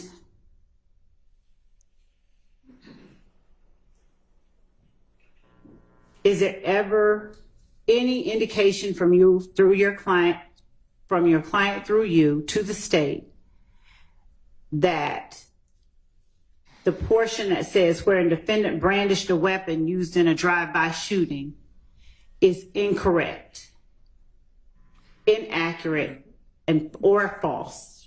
The answer is no. And further, again, we took no issue with the video. The video is what it is. The issue was just, we were saying sometimes what the motive was. The motive was a girl-related motive, not YSL. Yes, he may be YSL, and yes, the video he does. I'm going to object. Hang on just a second. I'm going to object to the response that he may be YSL, that invades the province of the jury. Your Honor, we're talking about his. Overruled. Okay, go ahead. Maybe, again, it's contended he's YSL. Maybe, and the video is what the video is. We were simply taking issue at the motive or why the video ended up being created had more, it was focused because of this girl situation between two guys. Okay. The fact that Kel or my client or whoever they are was a secondary and what we said not the primary issue. Okay. Did you ever indicate on behalf of your client in any fashion, whether in 460 or some other way, that the portion wherein on behalf of YSL defendant threatened to harm a person named Kale was false? No. All right. All right.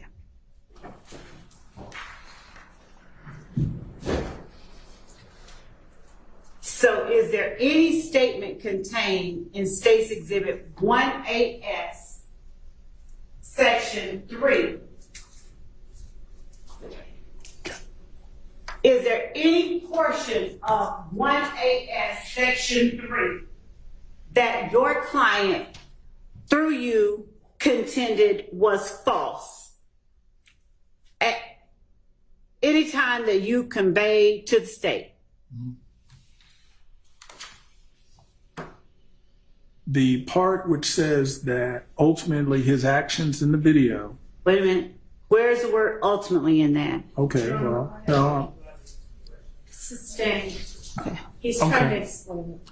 Okay, I'll just start by reading and then I'll pause and explain the part. While associated with YSL, comma, and then here's the part, and to express support and loyalty to YSL. That part is, again, it was not a gang motive. That was the part that my comment would take issue with, that he wasn't shooting this video or making any comments or doing anything. This was about the girl, not about trying to support or express loyalty to YSL. Now, the rest of quite honestly, the rest of it is essentially just describing the video. It's correct. And then ultimately at the very end where it was added, had begun a relationship with defendant's ex-paramour. That was correct. So the only issue was an inference that it was in the furtherance or in support and express loyalty to YSL. That was the only part that we took issue with. So that's where, when I say sometimes there's something where we agree, but also part of it disagree. That was the part of disagreement. And to not split hairs, but did you at any point say in your email or anywhere else that that part is factually incorrect? No, but also understand my email came the day before. As we started getting into these later versions, I was here in court. I wasn't sending emails. At that point, we were communicating verbally back and forth because we were sort of both here. But the point being is, that was something that my recollection is, hey, we changed it to the extent we're going to change it, and that ultimately you weren't going to change it further or, eliminate that. So my client, as he, I think, testified to, would say, look, some parts I may not have liked, and guess what? When asked, I'll explain it. But ultimately, I don't want to not do a plea. I want to get the plea done so I can move forward. And that's that point of compromise. Thank you for explaining that. All right.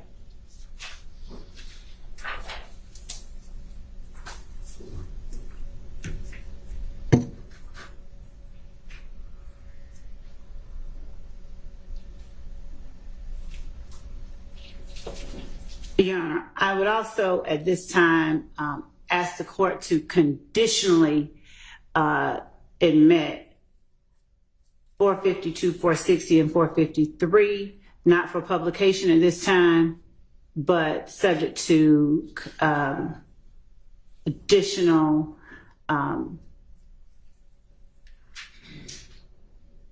restrictions as the court sees fit. And we can discuss outside the presence of the jury. Conditionally admit them. If we want to talk about them more, we can talk about them more. Yes, Your Honor, thank you.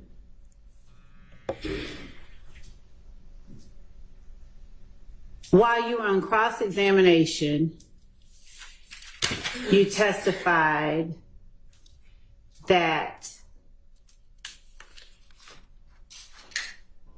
some of the factual allegations that were contained in the final plea agreement were not ones that you had agreed to. But on direct, am I correct that you said number 3, you asked to be changed and it was changed, but not exactly like you wanted? Mm-hmm. And then number 8 was one that you said today that you missed back at some point when you were reviewing the document. That is correct. Okay.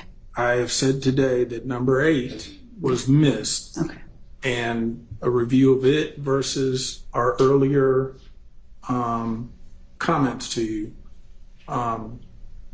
they can't be reconciled. I mean, in other words, it's clear that that was not something that we would have anticipated.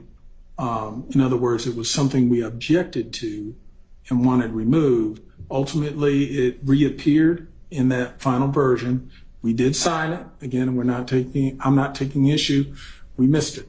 And unfortunately, had I seen it the day of, I would have paused, stopped everything, and said, this is a hard stop. We got to figure this out. We'll come back to that in just a moment, okay? Other than number 3 and number 8, do I remember correctly that everything else your client through you acknowledged was Objection, Your Honor. accurate? Asked and answered. Sustained. When you spoke of some of the factual allegations, were number 3 and number 8 the only 2 Asked you and were? answered. Sustained. Outside of what's contained in the final 1AS, is there any other thing that you asked the state to change that we Your did Honor, not? asked and answered. I think that was also asked and answered. I did. Okay. Objection. We'll move forward. Now,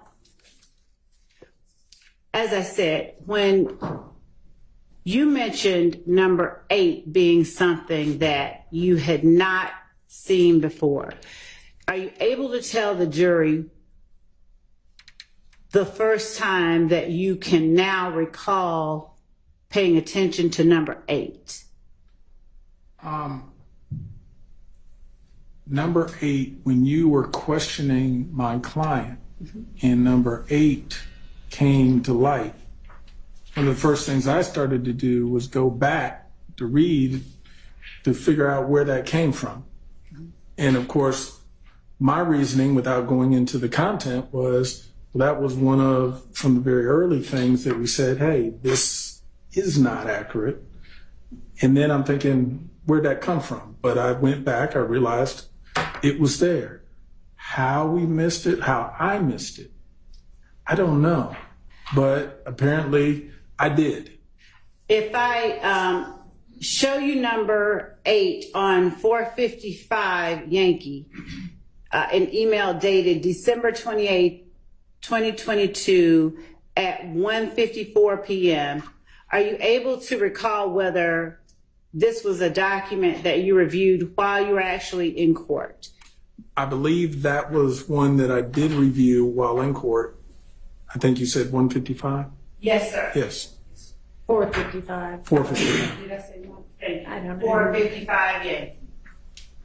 Now, without reading out loud number 8, Okay. read to yourself number 8. And after you've done so, would you please tell the jury whether number 8 under factual acknowledgments under 455 Yankee is something that you asked the state to change?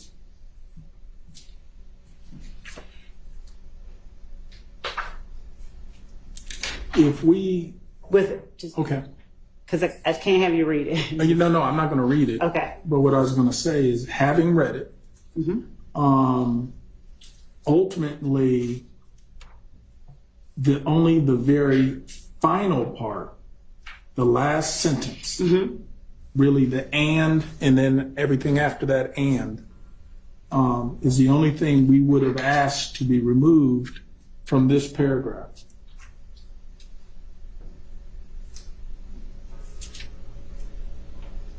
So essentially, you could say almost the last 2 sentences.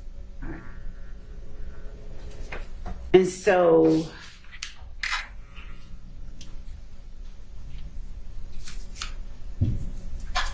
or 55 number 8.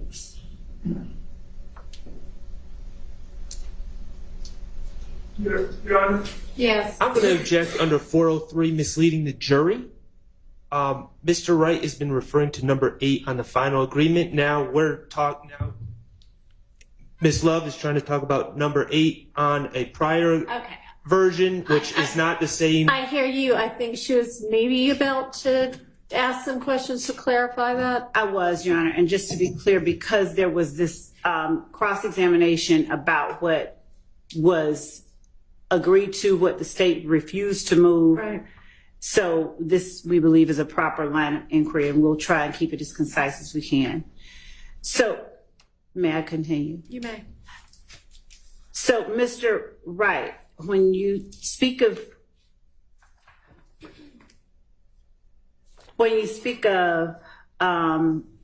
the change you requested on number 8 of 455 Yankee, does number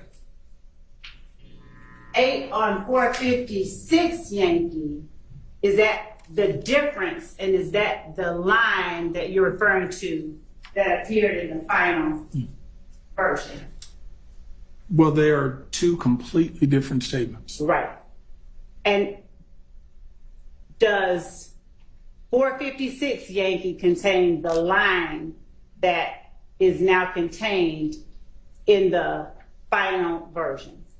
No, what I can see is that in 455 Yankee, where item 8 in that document was the one we had been talking about, and we took issue with the last couple sentences of it.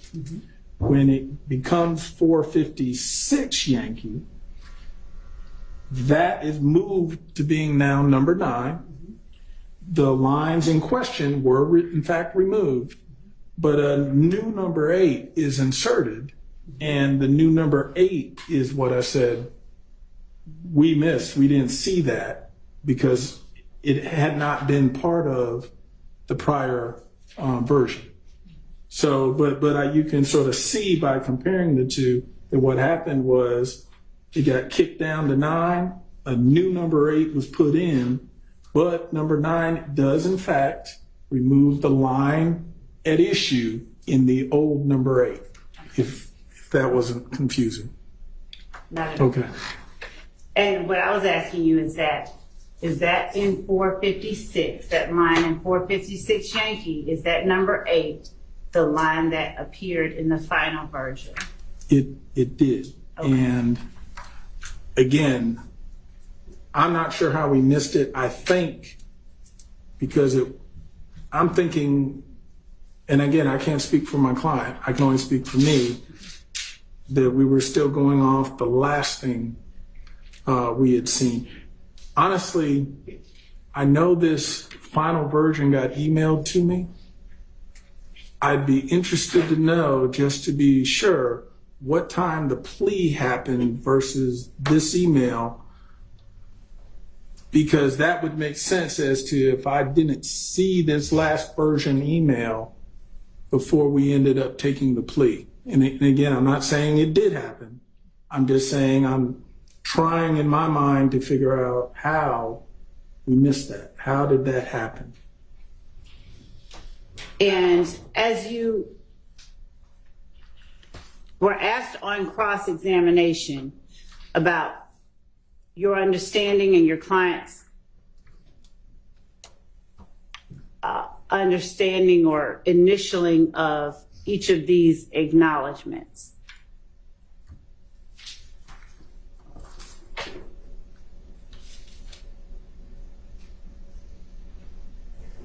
was there any acknowledgement other than 3 or 8 that you ever felt you needed to explain?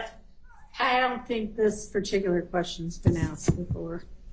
That you ever felt you needed to express to the state, my client may need to explain these further? I know that I expressed to the state that at some point my client... Your Honor, I'm sorry. I'm going to object because I believe that answer calls for something that invades the province of the attorney-client confidential relationship. Not when he expresses it to the state. Overruled. Go ahead. But she indicated...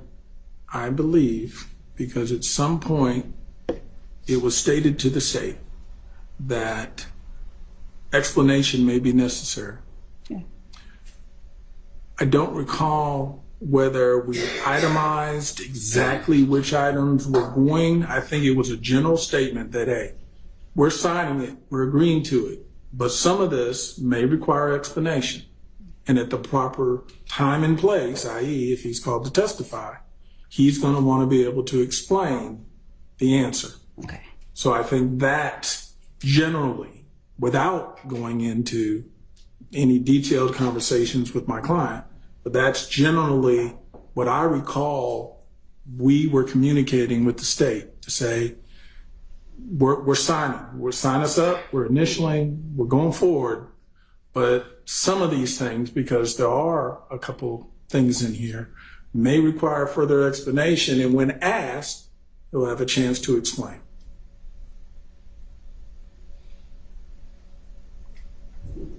Were any of those things inclusive of any other acknowledgement or understanding besides the 2 that you already pointed out? Could I have the final initialed? I think I think your question is going to that. I just want to. Do you have 1AS in front of you? 455. 1AS, what's that? No, this is 455Y. I think at some point. Okay.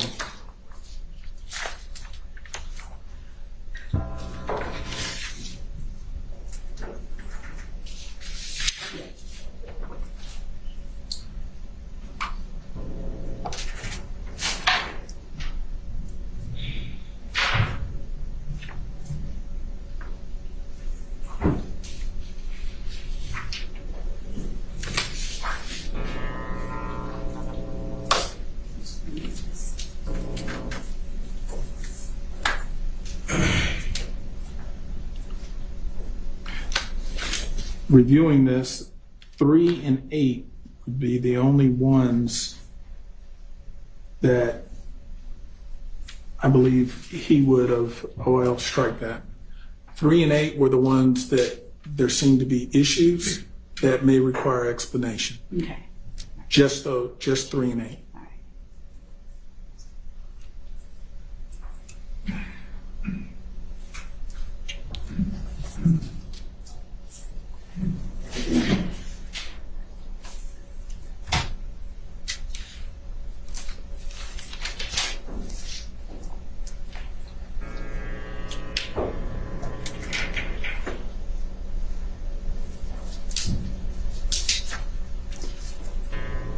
Did you were asked on cross-examination whether at any point the state asked to sit down with your client. Did you perceive the November 20th, the November 2022, the November 30th, 2022 email from the state as a request to sit down with you and your client? Well, it was a proffer offer. So yes, that would essentially be your communication to see about having a sit down with my client. And I think I indicated I received it, but we did not respond until middle of December. Okay. And that response, did it include any agreement to sit down with the state? No, it actually was simply saying, why don't we talk about a resolution? Okay.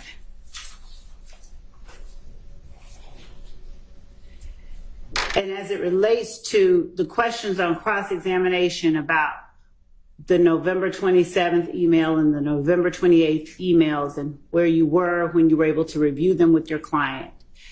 You mean December 27th? Did I say November? Yes, I did Okay. mean, thank you. The December 27th and 28th correspondence. At that time, were you and your client aware that you all were not the only people who had yet to resolve your cases? Correct. Well, the question, having known me personally for as long as you've testified you have, did you feel that comfortable enough? Hang on. Relevance as to what he felt? Yes. What are you, finish your question so I can. Because the question, What was the other one? I'm sorry. Mr. Wright's thoughts about this Do you personally? I don't have any. maybe rephrase? All right, I'll rephrase. Did you were asked on cross-examination about receiving communication and plea offers, plea agreements on December 27th and 28th and meeting with your client at the jail and in court. Do you recall those questions? Yes. At the time that that was going on, did you believe or did your client indicate to you to express to the state that you needed maybe any additional time to go over those agreements?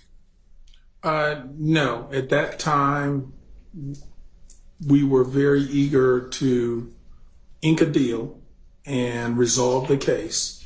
And ultimately, that's how the 27th happened in the evening, as well as once we show up to the courthouse, how on the 28th we were trying to iron out an agreement which we ultimately tendered to the court. Were you or your client through you ever given the impression or led to believe that if you did not ink a deal on December 28th, it would go away? No, I don't think there was ever a sense that we were given a deadline. It was, hey, now or never.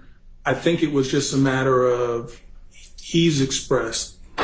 He had different concerns and different motivations. So again, not speaking for him, but he seemed very eager to ink a deal if a deal could be had on the 28th. Okay. And you were also asked about your desire or willingness to go to trial. If your client chose to go to trial rather than ink a deal, regardless of the financial arrangements that you had made, would you have continued to represent him? I hate to say I could not have afforded to stay on the case and to go to trial, because a trial of this length would have bankrupted me.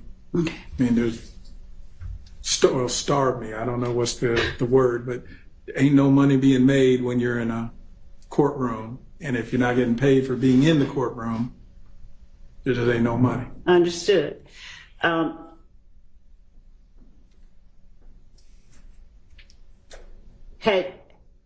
Without getting into what you told your client, would you have made efforts to arrange for him to have suitable or to? Okay, I'll withdraw. All right. Right. Did you ever move to withdraw in this case? No.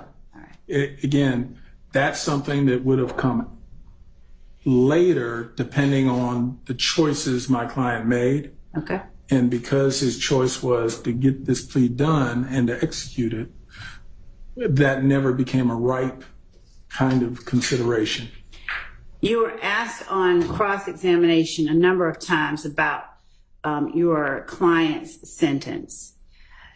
I'm going to show you what I've marked as states 463, and a copy of which has been, not as it's labeled, but the certified has been provided in discovery. If there's anyone that wants to see it, I'm just giving the copy to the witness. Okay. 463 Yankee.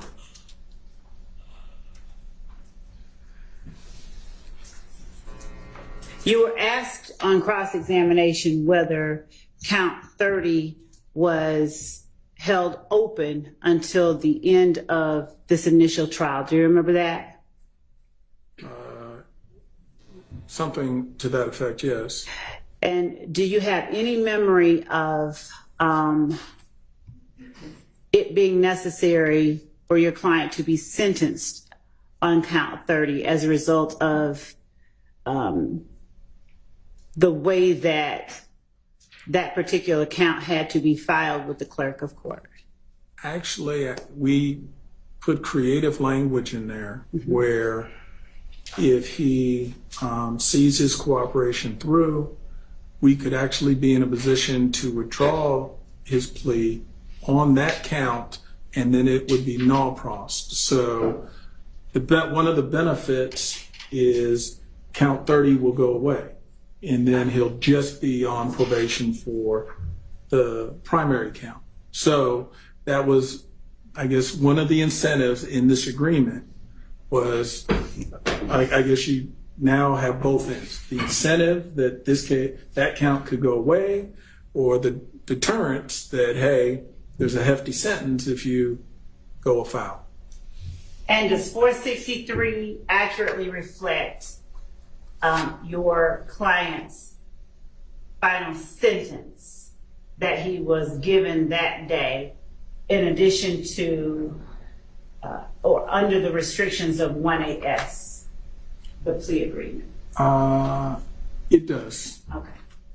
And so would you please tell the jury what your client was actually sentenced to on that day?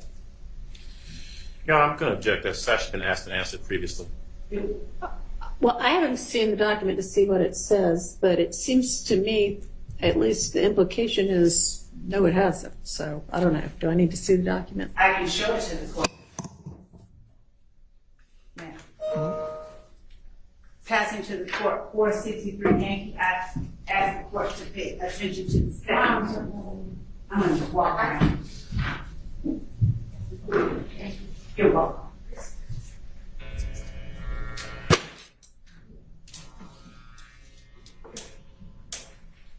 Okay. Got it. Overruled.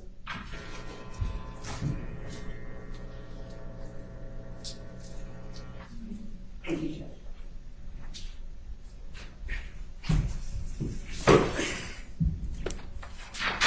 Would you please tell the jury what your client's ultimate sentence was. Ultimately, the sentence that I'm looking at now indicates 15 years to serve on probation to count one, Yes. and then 15 years to serve on probation to count 30, consecutive to count one, Okay. which would be 30 years of probation. And once this, going to the third page, which is the continuation, Please do. that if the special conditions outlined in this sentence are satisfied, and there's I won't list them, but there's a few of them, but ultimately he would be allowed to withdraw his plea as to count 30, and count 30 would be non pros. That's a Latin way of saying dismiss, so that he would only be standing on his sentence for count one. Okay. And I know someone had, since I'm here, had asked me about whether there was a curfew, and I do see where there's a curfew as part of this sentence. Thank you. Wrapping up with the last three questions, you said that you were asked on cross-examination, you testified about whether or not your client initially was charged with the murder of Donovan Thomas and whether the police dismissed those charges. Do you remember that? I remember The question. the topic, coming up, question coming up. Yes. And do you know whether it was the police or the district attorney's office that declined to charge your client? Yeah, I can't say I've known police to ever have that authority or make those decisions. It was my understanding it was the Fulton County DA's office who made the decision not to pursue those charges any further. Okay. And the last question is, you spoke earlier about representing your client in his 2015 case. Okay. And entering that plea in his best interest under Alford. Do you recall that? Yes. And at the time that you represented your client on 22 SC 183. I'm sorry, just turn your microphone off. Yeah, we can't really hear you. Sorry. I'm sorry. I'm going to object, and we can approach if. All right.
it's getting too complicated. So we will have to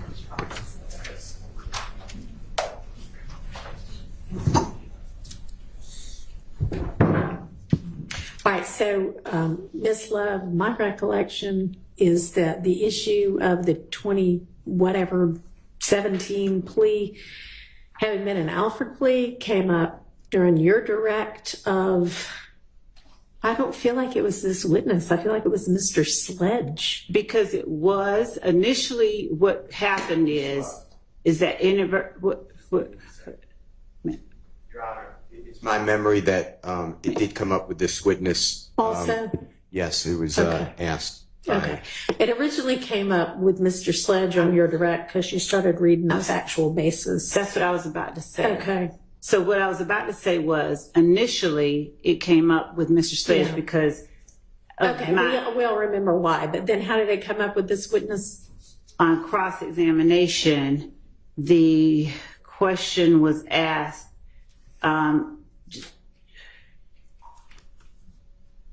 if, I think something along the lines of, it, and it may have been by Mr. Adams, what is an Alfred plea? Do you do that because you feel it's in the best interest Right. of your client? And does that consist of certain things? Okay. And so because Mr. Adams got into the questioning of what, what's an Alfred plea? What does it consist of? Why do you do it? And then there was, I believe, according to my notes, there was questions or there was testimony about Mr. Sledge's mother being ill Right. and him expressing stress over that. Right. My notes then, I mean, I remember now. Thank you for recalling it to my recollection. So what is it that you want to ask? at any time did he request that this plea be made simply in his client's best interest? Okay. Did his client ever request of the state to enter this plea in his best interest? Okay. And given that, of course, since now everybody knows that his client knows what an Alfred plea is, it's important that this plea and these statements weren't given or made simply because they were in his best interest. Okay. Understanding his testimony today, that wasn't something that was ever conveyed. Okay. Well, those two questions, did he at any time request it and did his client request it, seem like they would be appropriate. I don't know if you intended on some kind of third question or if that was just your argument, but did you intend a third question after those two? No, my last question was intended to be, was this plea made under offered? Or was this plea, did your client ask us to allow him to make this plea under offer? So Okay. there's two So we know it wasn't under offered. Right. So did he at any time request that the plea be a best interest / Alfred plea, and did his client ever ask? We know, the jury doesn't know. That's why I was saying that. And I believe that it's, Well, yeah, they do, because I instructed them already that for the one, they could not consider anything, and for this one, they could if they found inconsistent statements. Okay. So, yes, sir, Mr. Short. So as to those two questions, I am not going to pretend that I was in the middle of their plea negotiations. hold that closer. I am not going to pretend I was in the middle of their plea negotiations. But I feel that many of us know that the only individual that was allowed to plead guilty under Alford is Mr. Sergio Kitchens, who had zero evidence against him, quite frankly. And so I don't think anyone would have perceived that as an option to even ask. Okay, well, that's not an evidentiary objection. Well, I would object to those questions being asked, because I believe any discussions that he would have had with his client about Alford invades the province of the attorney-client relationship. Can he be asked whether or not the plea was entered under Alford? Sure. That's how the plea was entered. But whether or not he had any discussions or whether his client asked him to approach the DA's office in regards to an altered plea, I believe invades the province of. All right, if you were to make that objection, that would be sustained, but that objection would not be valid with regard to whether at any time Mr. Wright requested that the plea be permitted as a best interest plea. So you can ask that question. Thank you. And Your Honor, as Mr. Wright has already testified that if his client asks for something from the state, he's obligated to convey it to the state. I don't believe that asking him whether. All right, well, that's already before the jury, so. Okay, thank you. Okay, let's get Mr. Wright back in, and hopefully the jury will be ready to come on back in too.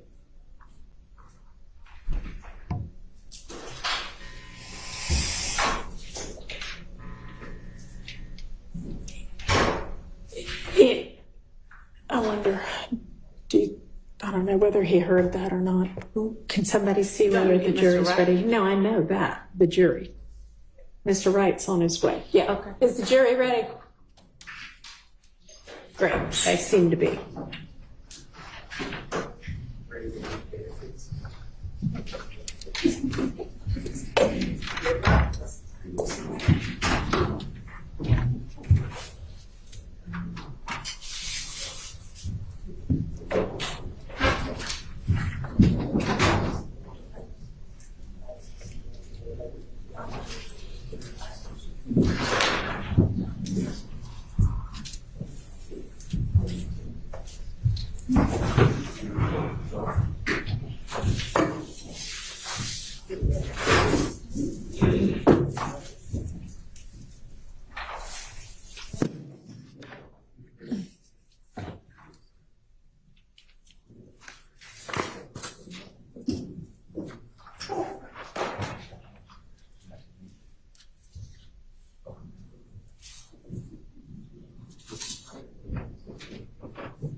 Thank you. Go ahead, Ms. Love. Thank you, Judge. Just two more questions. You were on cross-examination. Did you testify that you were not certain that your client would have to testify? It was on December 28, 2022? Correct. That the point was, if you need him and you want him to testify, he will. But it wasn't set in stone. It was going to be a game time decision once you made the decision. And was your client served with a subpoena by the state on December 28, 2022 to testify in the trial of this case? I don't know if he was served a subpoena that day. I mean, we were served a subpoena recently, and we've never taken issue with service or the fact that he will appear whenever the state wants him to appear. So we've never made issue of service. And finally,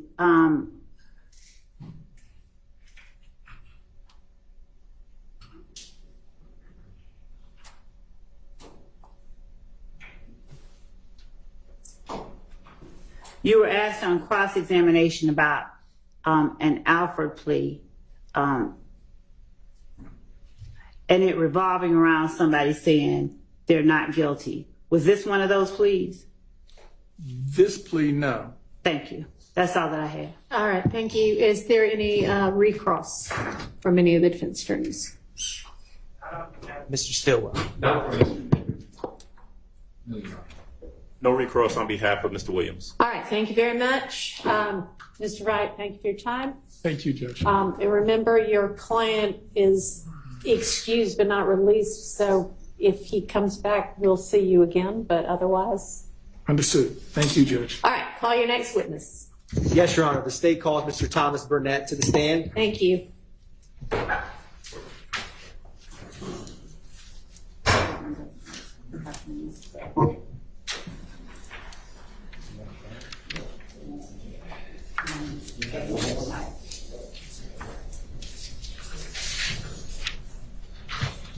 Raise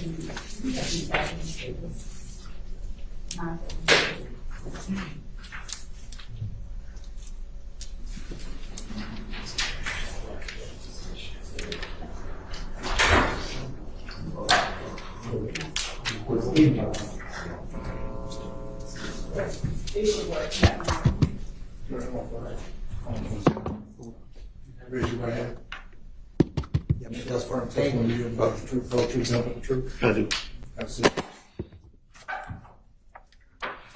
State and spell your first and last name, of course, please. Thomas Burnett.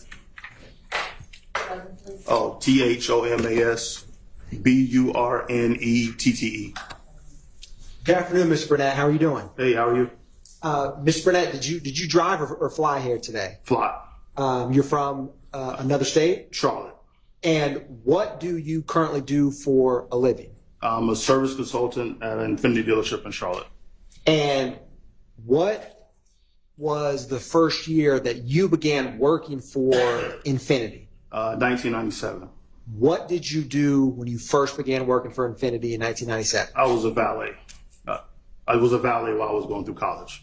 And in that capacity, would you drive Infinity cars? Yes. After that, where did you end up? Did you ever end up getting a degree? Yes. Where did you get your degree? DeVry University. And what was your degree in? Business administration. Did you get that here in the state of Georgia? Yes. Now, after when you first were working as a valet, what was the next job that you had after getting your degree? With Infinity or just the next job period? Next job period. I was in furniture sales. What did you do after that? I went back to Infinity. What drew you back to Infinity? How did you end up back working for them? Just a familiarity. I had a relationship with the manager at a store, and they kind of asked me to. It was an opportunity, so I went back. Now, when you went to Infinity this time, what was your job position? Currently, what I do, a service consultant. Now, can you explain for the jury what is a service consultant? What all do you do? I meet with the clients or customers that come in for maintenance or repairs on their vehicle. I assess what the vehicle needs, whether it's check engine light on or a leak or no starting issue. I basically get the information from the client and put that in a manner so where the technicians can properly diagnose the vehicle. Once it's diagnosed, I reach out to the client and let them know what repairs are needed and gain the authorization to fix the car, and then basically handle the client throughout the process on updating them, let them know when the car is ready, payment, etc. Now, as a service consultant, with what all you just described in terms of your job, what all you do in that job, do you have to have familiarity with the makes and models of Infinity? Yes. Can you explain for the jury how you gain familiarity with Infinity makes and models as a service consultant? Well, we have to do certification tests quarterly to make sure we're certified, and then also just being around the vehicles, you learn and pick up certain common things about the cars, and you have to identify certain things with them to know what year it is, what kind of type of oil it takes. So when you're quoting prices, you quote them accurately. So. Now, as a service consultant, is your primary focus, is it true or false that you're focused on the clients that come in? Mainly, yes. Yeah. Now, to be an effective service consultant, with Infinity, do you have to understand the technician side of the business? Yes, because I have to basically interpret as far as what the client is saying, as far as sometimes help the technician understand what the issue is. And then there's a lot of terms and expressions that technicians will explain to what's wrong with the car, and sometimes that's not customer friendly for us to understand what actually the issue. So sometimes I have to do some interpretation as far as making it a little easier to understand on what actually is going on with the vehicle. Now, Mr. Burnett, jumping back to after you got your degree and you worked in, when you first went back to Infinity, what location were you working out of? South Atlanta, Infinity of South Atlanta. Is that the one on 4201 Jonesboro Road? Correct. Now, how long what year was it that you, 2005 and how long did you work at that location? till 2020, 2021, I'm sorry. So roughly about 15 years? Yes. Now, over those 15 years, how often would you drive Infiniti cars in any capacity? Every day. Would you drive them in both daylight and nighttime? Yes, I've also I currently own Infiniti, and I've also owned Infinitis from like 2007 on. So. Do you get some perks working for Infiniti in terms of owning an Infiniti or buying one? Yeah, we do get some discounts or considerations as far as that. So. Now, what kind of vehicle do you currently drive? Q50, Infiniti Q50, a 2020 Infiniti Q50. Now, since you've been working for Infiniti, when did the Infiniti Q50 first come on the market? 2014. Now, when it first came on the market, how would you describe an Infiniti Q50? It's a sports sedan built on performance. It was pretty unique in design as far as at the time, as far as it had distinct features as far as the headlights, tail lights, the front grille were pretty distinctive at the time when it first came out. Now, is there any Infiniti model or make that is similar back in 2014 when the Q50s first came on the market? No, there was a G37 sedan, but it looked completely different than the Q50. It wasn't really. It was a whole different design. So now, is there any significance to the G37 in terms of the name of that car versus the Q50? No. In terms of the lettering or numbering? Oh, well, like as far as the G37 was basically named after the engine size. So the 37 is how Infiniti used to distinguish what size engine was in the car. When the Q50 came out, it was the beginning of the rebadging to where all the same models basically had the same. So a Q50 is the sedan, the four-door sedan. A Q60 would be the two-door car, and then they identify the engine size by the decal that's on the side of the car, whether it's a 2.0 engine or 3.0 or 3.7 back when it first came out in 14. Now, you have described a decal on the side of the Infiniti Q50. Is that unique to that make and model? Pretty unique. You don't see it a lot on other makes. Most makes don't identify what engine size is in the car by any type of badging on the side. So previously, Infiniti, you would know the engine size based on the name. Yeah. And then after that, they put a visual indication of the engine size? Correct.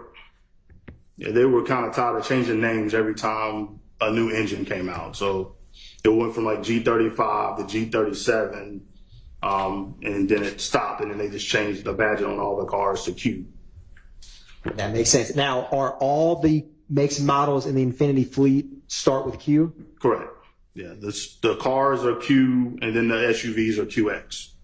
Now, you were working for Infiniti in 2014 when the Q50 first came out. Yes. Has the Infiniti Q50, does it have a sunroof? Yes.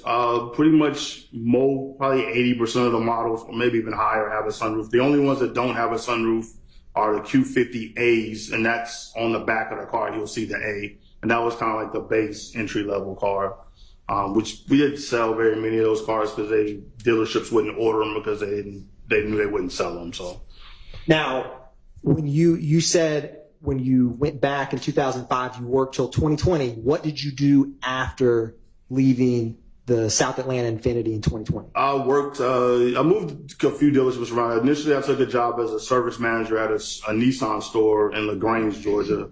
That didn't quite work out, so I worked at the Nissan in Morrow. Then I went back to Infiniti, different location. I was at the Cobb County location, Nally. And then I worked for Lexus for a short period of time before the Infiniti South Atlanta store asked me to come back. And that was in last year. So you kind of went full circle back to that South Atlanta Infiniti? Yes. How did that come about? I was up there getting an oil change on my car, and the manager that was kind of like a consultant there at the time, he was just working part-time, he was retired. Him and the current manager asked if I was interested in coming back. I had still a lot of clients that would come through the store asking for me and stuff. So they asked if I had any interest in coming back, and, you know, it lined up with what I needed at the time, so I went back. Now, what do you like about working for Infinity over these years? I like taking care of customers. Also like the product. Sustained. Hang on just a second. If you hear somebody say objection, will you just pause for a minute while I deal with that? Sustained. Now, yes, Your Honor. Mr. Burnett, I'm going to show you what's been marked as State's Exhibit 459 Yankee and 459 Yankee Alpha.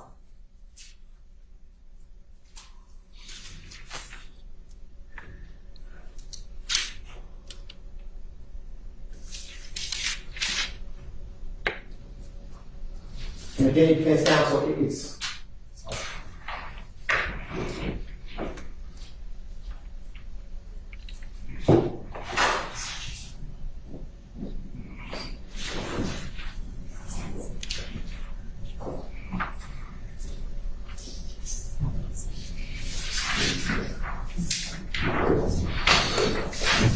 Yeah, I mean, I purchased it because of exhibits from the scan. Sure.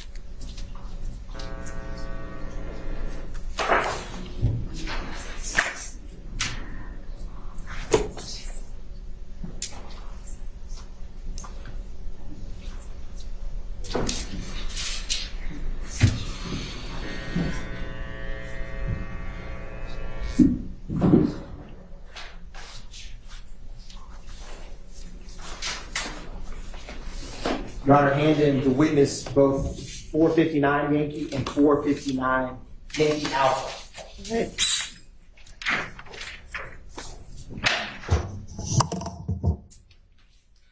Mr. Burnett, what are 459 Yankee and 459 Yankee Alpha? Both pictures of a Infiniti Q50. How are you able to recognize them? The shape of the vehicle, the headlights are pretty distinctive. The front grille and the tail lights are also pretty distinctive. And it also says Q50 on the back of the picture there as well too. And for your testimony to the jury, would using 459 Yankee and 459 Yankee Alpha aid you in describing a Q50 for the jury? Aid your testimony? Do you mean that he's helped with this? Yes. Yes. Your Honor, at this time, the state is tendering 459 Yankee and 459 Yankee Alpha for demonstrative purposes. All right. Those are admitted as demonstratives. Publishing State's Exhibit 459 Yankee.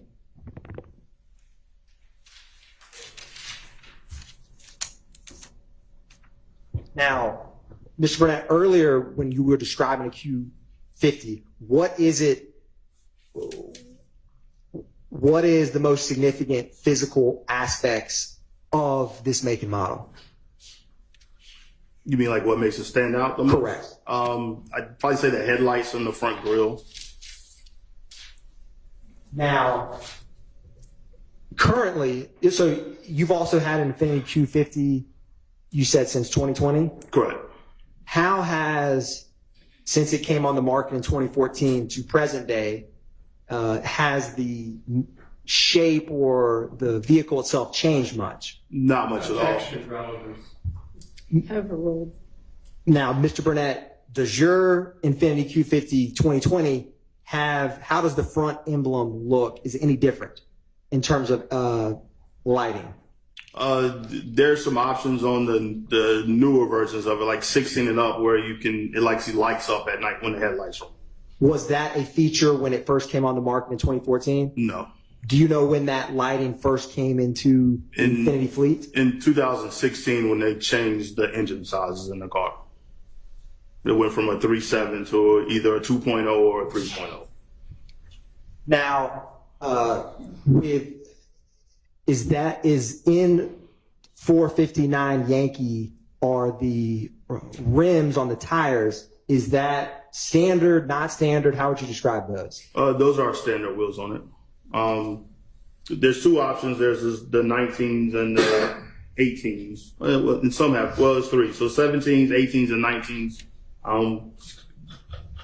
Looking at it, those appear to be the 18-inch wheels that are on it. Now, Mr. Burnett, earlier you'd mentioned about when an Infiniti got away from naming the cars off the engine size, that they had a decal. Is that correct? Correct. Can you show the jury, if you see it, is that decal visible in 459 Yankee? Yes. If you go just slightly back from the front wheel, you can see a silver kind of spot or kind of there. That's actually the decal that's on it. Mr. Burnett, I'm gonna move this mouse. You tell me if I'm getting closer. Keep going. Okay. Same direction? Yeah. You're right there at it now. That is the decal that indicates the engine size? That's correct.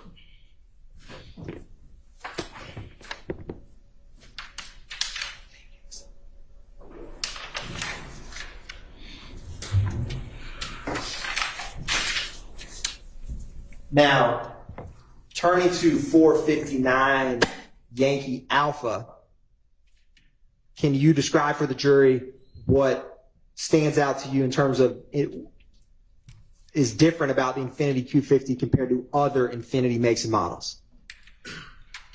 Just the shape of the tail lights are a little different than some of the other models are.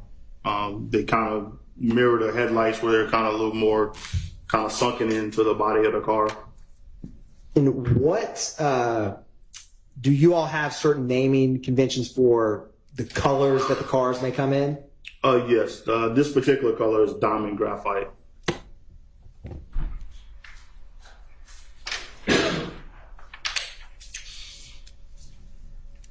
Now, when did you leave what was your last job in the state of Georgia before you left? I was a service consultant at South Atlanta, the Jonesboro location. And when you moved to North Carolina, did you work with an Infiniti company there? Same role, yes. Just in Charlotte, yes. Now, back in March of 2016, what location were you working in for Infiniti? Union City, the 4201 Jonesboro Road, Infiniti of South Atlanta. Now, do you recall a time where any law enforcement personnel ever came by that location when you were working to interact with you? Vaguely. There was, and I don't remember the exact date or time, but there were some officers that came in. They were directed towards me. At the time, I was like the assistant manager or lane manager, sometimes we'll call it. And I think one of my other employees pointed in my direction. They had some photos or like a poster board of a car, and they just kind of asked some questions about what type of car it was.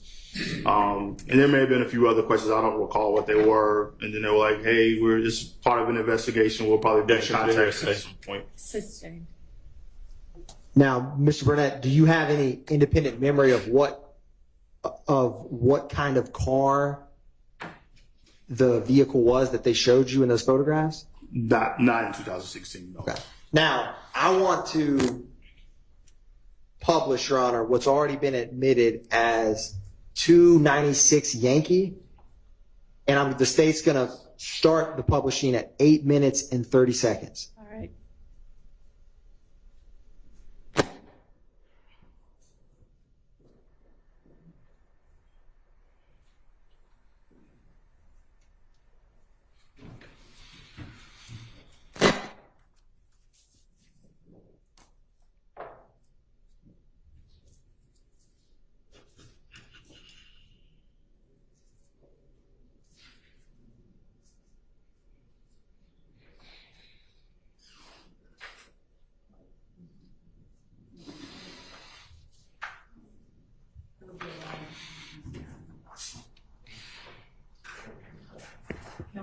Mr. Burnett, while that's getting set up, Oh, yeah, sorry. in Didn't know you- preparation for your testimony, have you? Hang on just Oh, a sorry, second. Your Honor. I don't see anybody waiting. Have you, more recently than 2016, reviewed some surveillance video and photographs for your trial testimony? Yes. Your Honor, publishing State's Exhibit 296 Yankee at 8 minutes and 29 seconds. All right. Ms. Burnett, if you can, just watch this screen. Okay.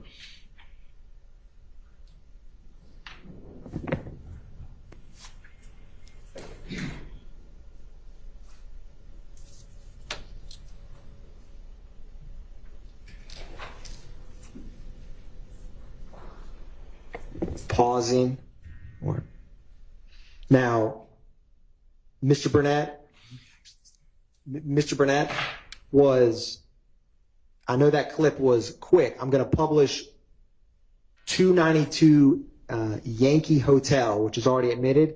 Now, is that surveillance video clip that you just watched, have you reviewed that before testifying in court here today? Yes.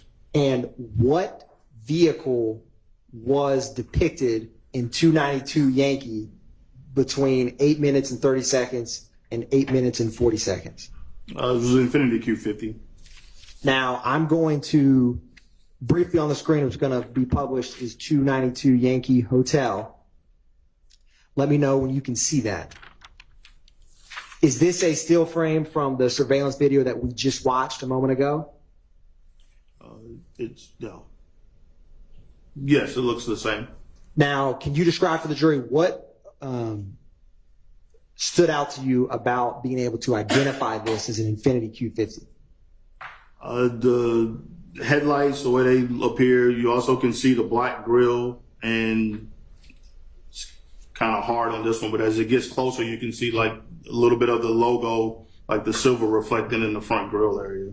And when you mean when it gets closer, you mean when As it starts to come, I guess, closer to where it, before it goes off the screen. Publishing, Your Honor, what's already been admitted as 292 Yankee Indigo.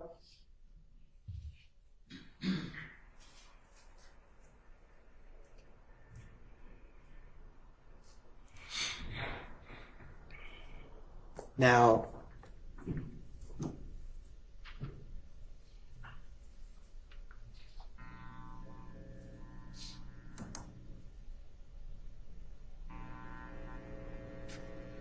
Mr. Burnett, is this also a, I know it's currently blocked, but still framed from the surveillance video that we just watched? Yeah, that still seems to be the same car, the Q50. Now, what I'm going to do, Mr. Burnett, is I'm going to replay 292 Yankee at 8:30. You tell me when to stop when you had mentioned the silver emblem, right, as the car gets closer, in your words. So I'm going to play 292 Yankee starting at 8 minutes and 30 seconds, and you just tell me when to stop when you think it would be helpful to see that.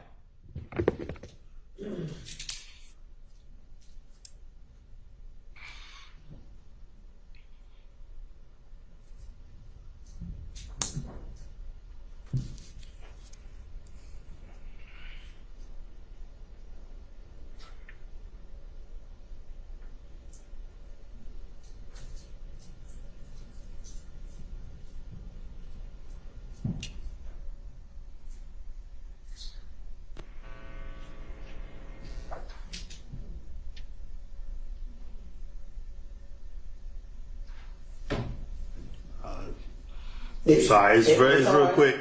It's all right. I'm going to publish 292 Yankee Juliet. What's already been admitted as 292 Yankee Juliet.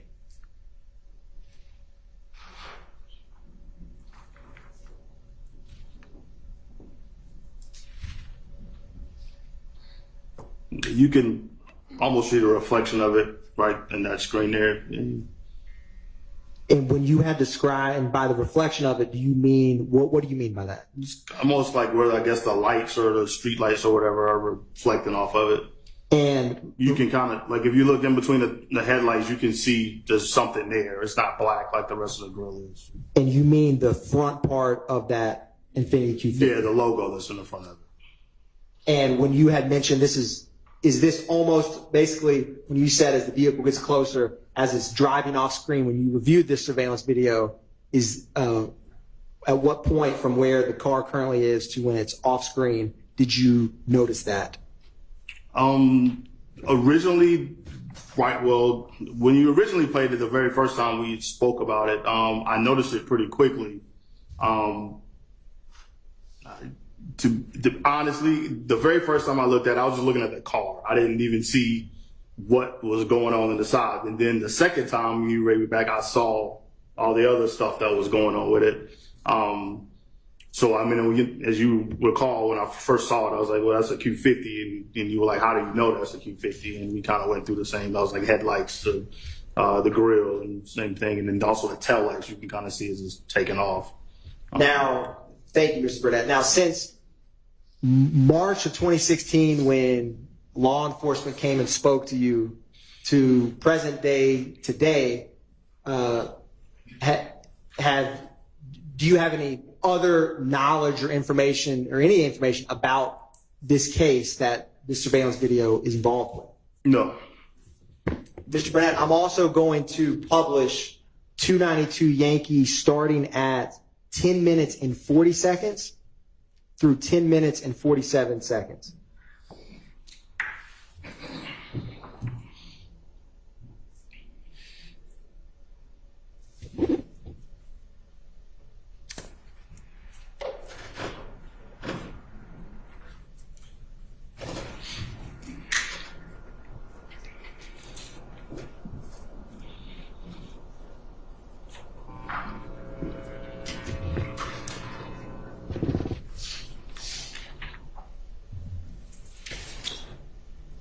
It's gonna, it's close, yeah.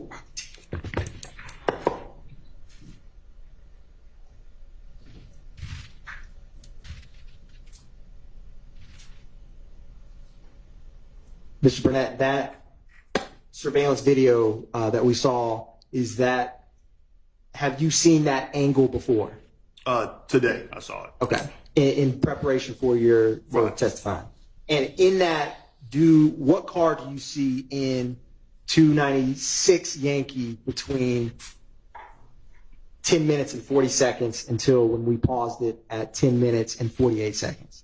It's the same car from before, it's just a different angle, it looks like. We're seeing more of the back end of it.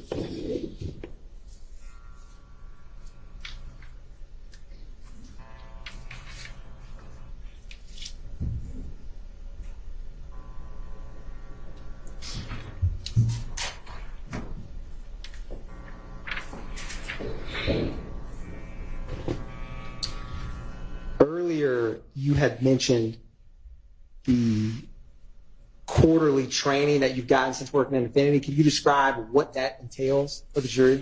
So anytime there's any new models or any new features or anything that's been added to the cars, they will have to go through certification tests on them. It could be modules, so where we have to do like interactive videos and answer questions at the end, or it could just be an article that we have to review and then go back and answer questions. It just depends. Usually on a brand new model, it's more interactive stuff because they want make sure that you're following along and know what's going on. You don't just skip straight to the test. But sometimes on some of the refresher stuff, like if it's just a specification change, like the engine size or new wheel package or something, it'll just be like some articles that we just read and then answer the questions based off of that. One brief moment, Your Honor.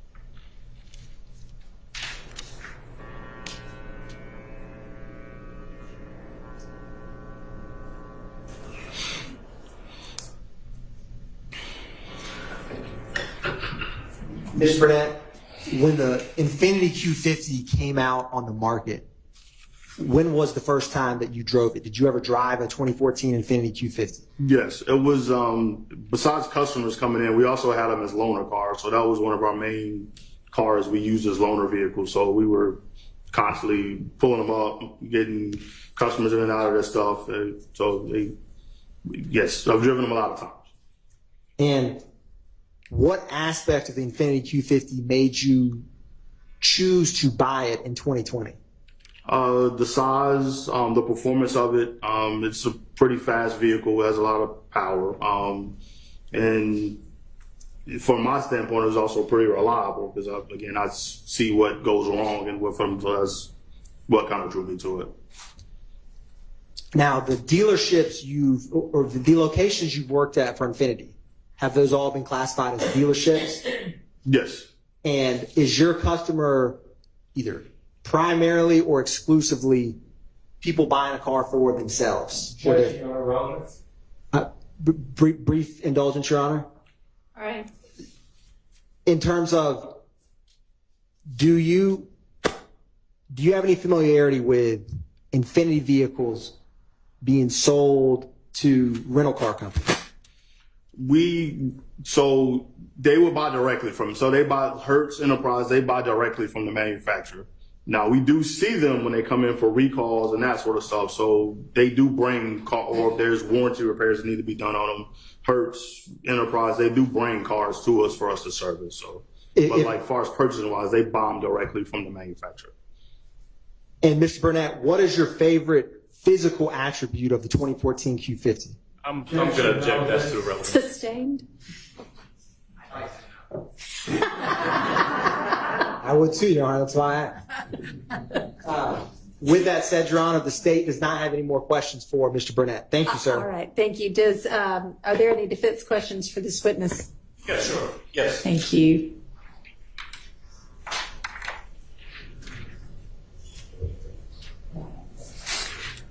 Good afternoon, sir. Hey, how are you? I'm good. I am fabulous. Fantastic. One of the last things you said was that the rental companies, I think Hertz, you mentioned, sometimes brought their cars in to be serviced at the locations you work at, correct? Correct, because we're close by the airport, so we would get a lot of their cars brought in. So, do you have any personal interaction with any car, any Q50 that would have been brought into your dealership back in January or February of 2015? I wouldn't be able to recollect that. And you would not have been the one to observe or look at or inspect any vehicles brought in from Hertz anyway, would you? Only thing I would do was check it in, which basically would mean getting the mileage, VIN plate off of it, and doing like a walk around on it for damage. That would be my end as far as inspecting it. Okay. But in 2015, was it 2015 or 16 when the Atlanta police came to talk to you about Infinitis? I don't actually remember the exact date. You have no real memory, no clear memory of when that was, right? No, not the date, no. Okay. Is it fair to say that when they came to see you, though, they didn't bring an actual vehicle with them for you to look at or offer your opinion on, right? No, they were like photos. They were photos. Yeah. The images that you just saw, right, I'm going to ask the state's indulgence in a bit to put some of those back up again. You would agree with me, though, that those photos.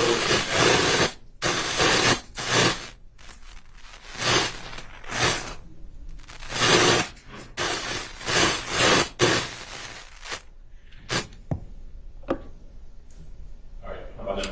We're good. All right. Those are black and white images, right?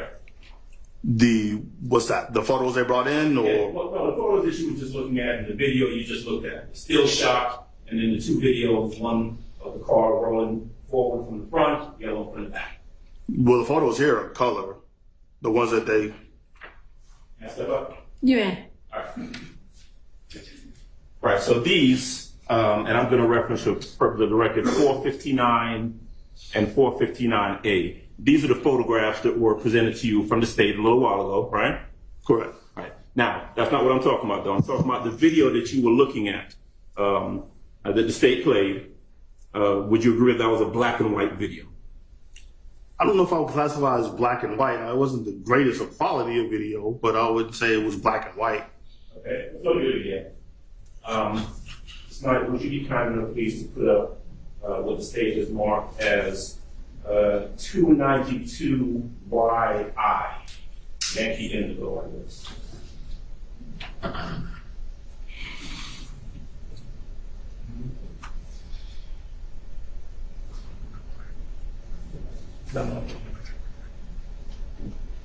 All right.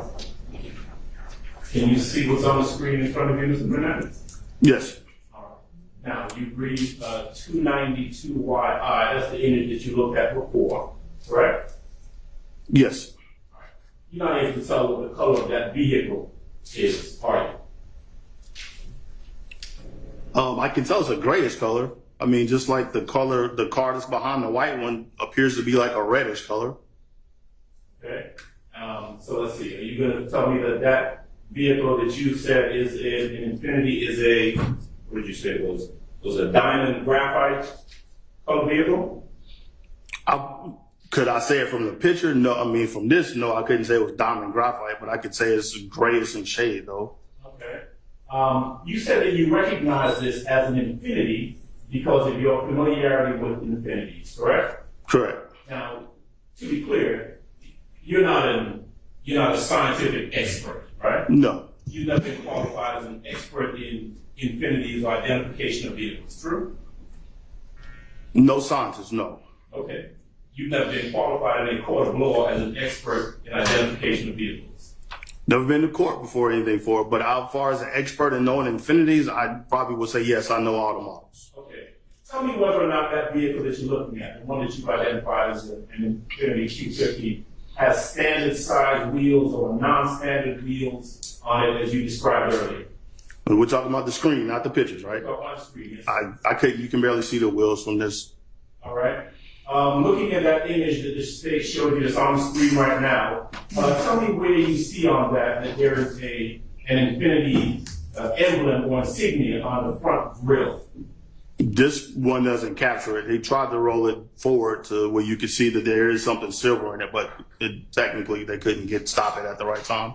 Well, you said technically, you don't see it at all, do you? Not in this frame, no. And in fact, when you were describing the image you said earlier, or you saw earlier, you said that you can, quote, almost see it. Remember saying that? Correct. All right. Looking at this vehicle on the screen, are you able to tell whether or not there's any damage to the front bumper or fender of that vehicle, as though it's been some sort of accident of some sort? Not on the screen, no. Are you able to see anyone, if there's anyone hanging out of the sunroof? Not from this angle, no. I'm curious. Do you know whether or not the 2014 Infiniti Q50s have? I'm going to use OnStar. I don't know if there's another name for a tracking. It's Infiniti Connect, yes. Okay. That's a tracking system. Correct. Do you know whether all of the Infiniti Q50s had tracking software in it that would allow you to track the car and tell you where the car is at a given time? They have the capability, but there's a subscription that has to be paid for it to be able to do it. Okay. So if the subscription isn't paid, then it's not active for us where you could track it at the time. Okay.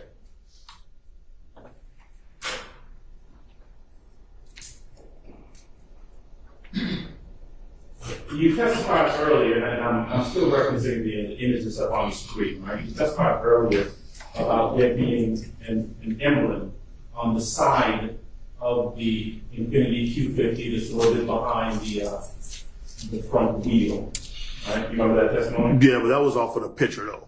Okay, all right. So put the picture aside for right now and just looking at the image that was shown to you by the state. And this is the same image that was shown to you back in 2015, right? No, they just had pictures. They had like pictures that came back in, and there was no videos or anything then. Okay. So APD came to see you in 2015, they didn't show you this video? No. So looking at the video that you see right now, that you've identified, looking at that car, point out to me where that emblem on the side of the vehicle is that tells us it's an Infiniti. You can't see it from this angle. Not on the video.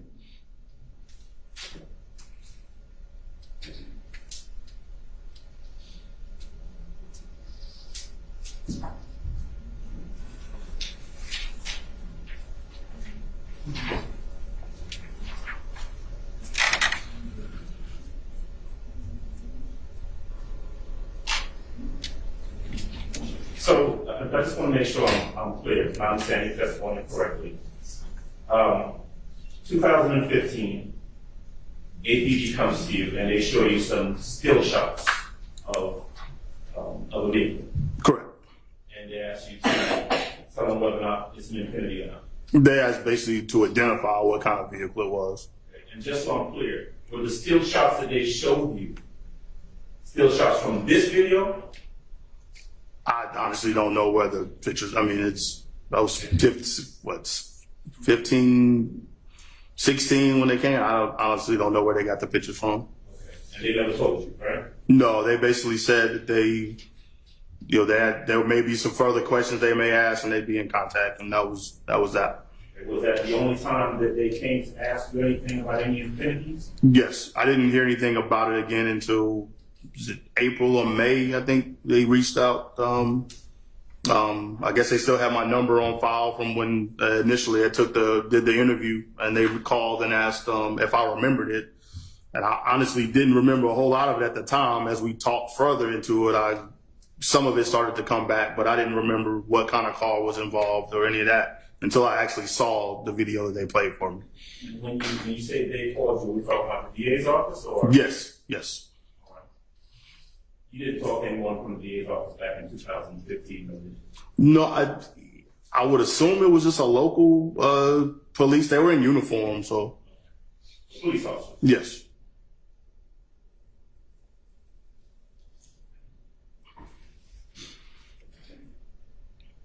First time that you've seen that video, and when I say that video, I'm going to refer to 292YJ. I think that's the one that you said you saw from, it's the back view of the vehicle?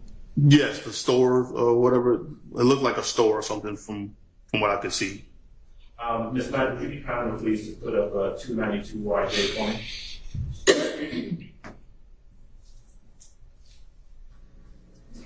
Yes. Here's the video. Actually, no, it's not. I'm sorry. But let me correct that. That's 296Y at timestamp between 840 and 847.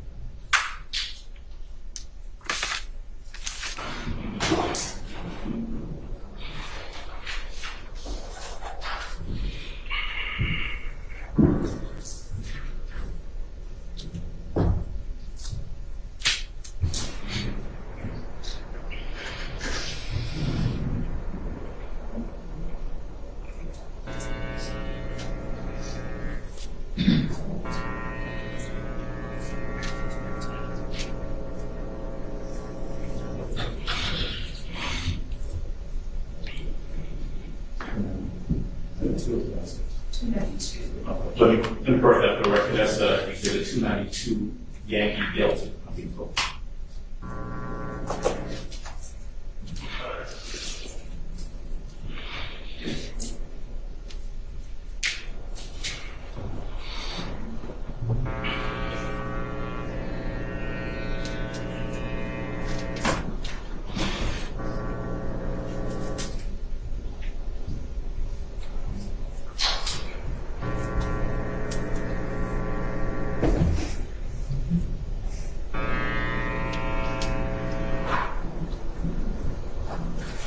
Did you see the image that went across the screen there, Mr. Burnett? Yes.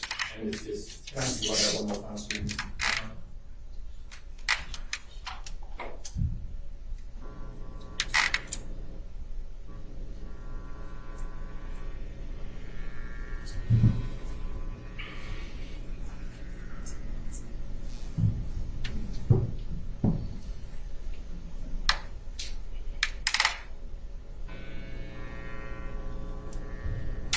before you let me ask you a question. Sure. Would I be correct if I were to say that back in 2015, no one ever took you to an actual first location to look at any offenders? No.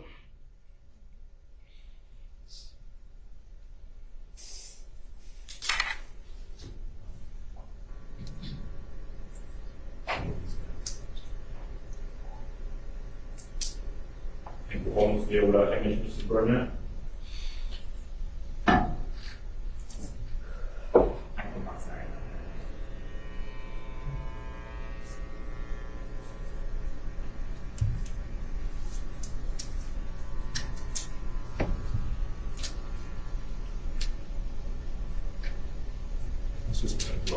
Mr. Burnett, I want you to pay attention to the image when it gets to between 840 and 847, okay?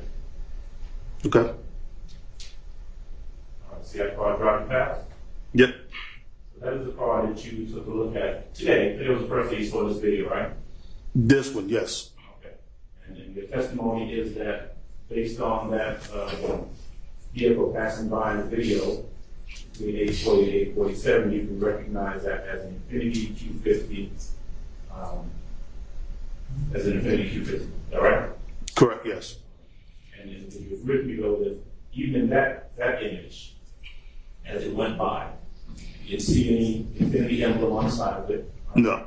You didn't see an Infiniti emblem on the back of it, right? No. You didn't see anything that looked like damage to either the front or the fender or of the vehicle, right? No. You didn't see anybody hang out the sunroof or window, right? No.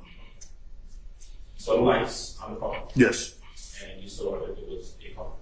Yes. Thank you, sir. That's all. Any other defense attorneys have questions for this witness? All right, is there any redirect? Yes, Your Honor. Go ahead. Mr. Burnett, when law enforcement came to meet you, did they ask you if it was an Infiniti or ask you if it was what car it was that you were looking at? They just asked me to identify the car, the vehicle. And since you and I have spoken or met, have you always lived in different states? Yes. And previously, were we able to speak or Zoom with one another? Is the first day you met in person, you flew in today? Correct. Ms. Burnett, I'm going to try to slow this video down. So the state's going to publish 292 Yankee Alpha. It's going to go at a slower pace, and if you see, Mr. Burnett, where you want to freeze it, where you can spot the emblem in the front grille, just let me know. Okay.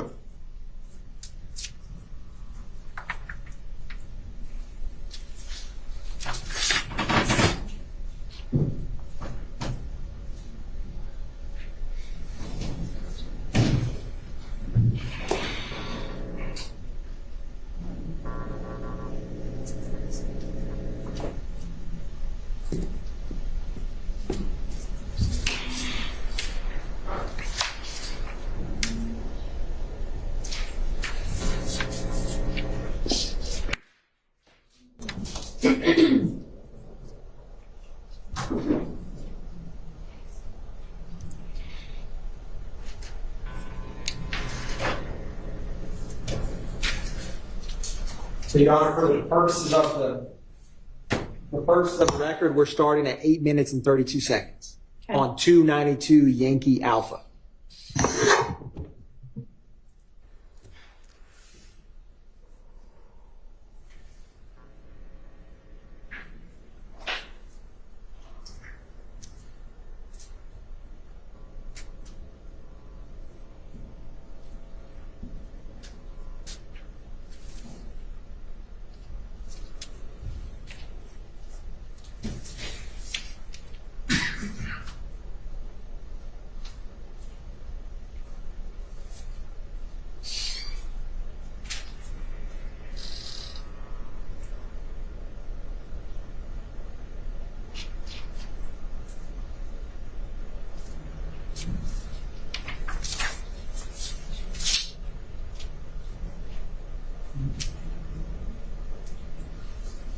Ms. Burnett,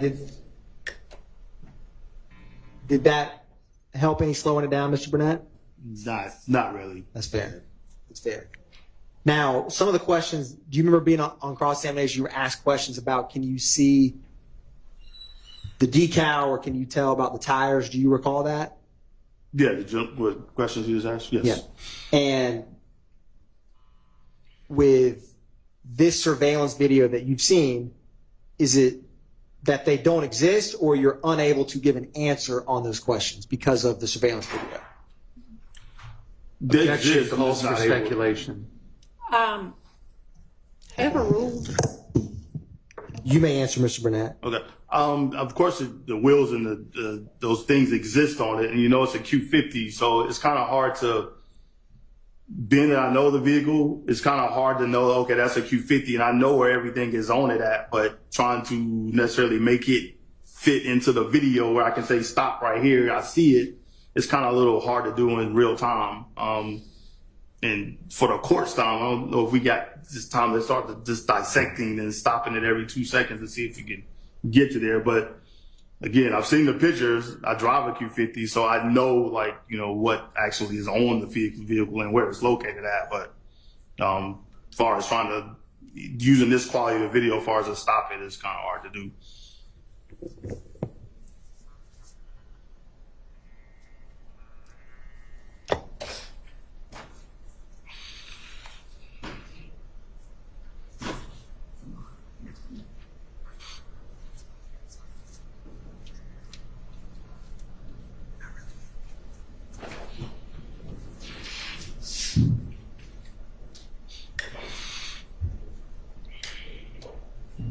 Thank you, Mr. Burnett. The state has no further questions for Mr. Burnett.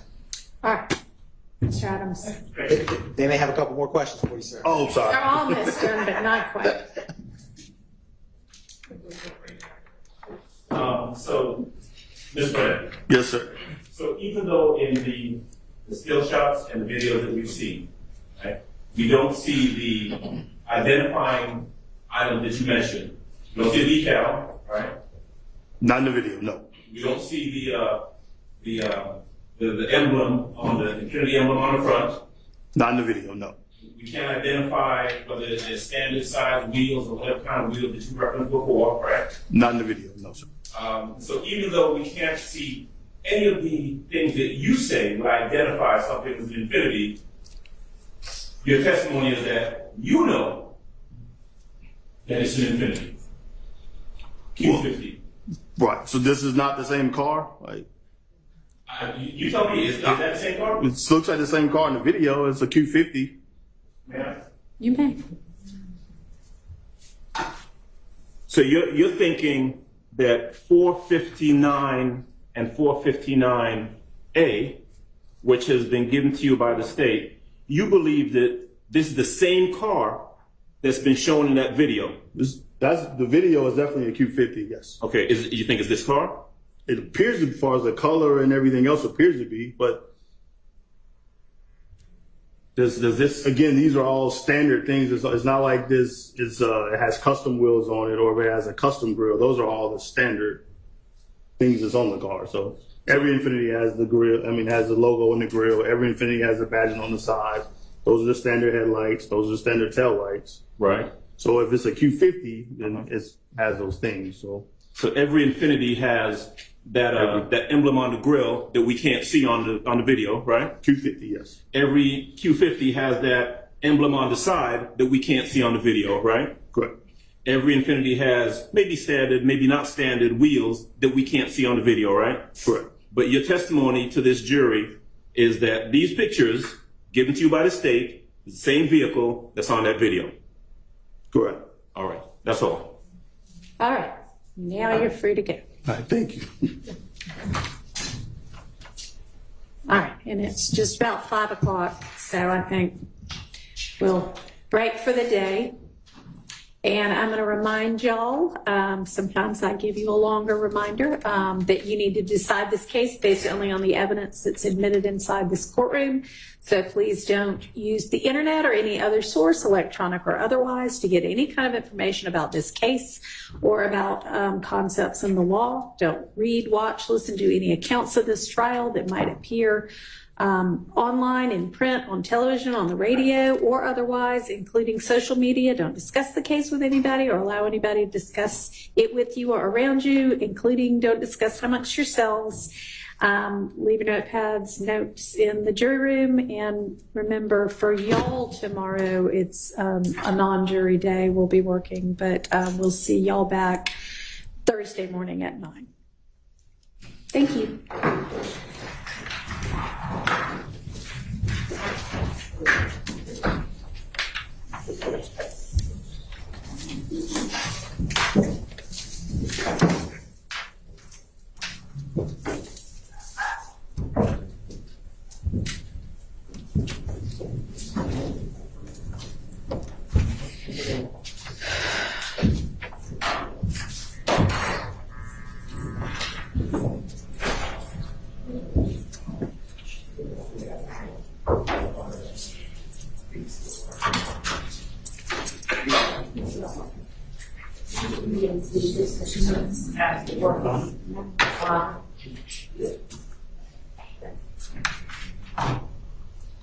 Okay, Ms. Love, you had wanted to, I guess, tender for admission 452, 453, and 460Y.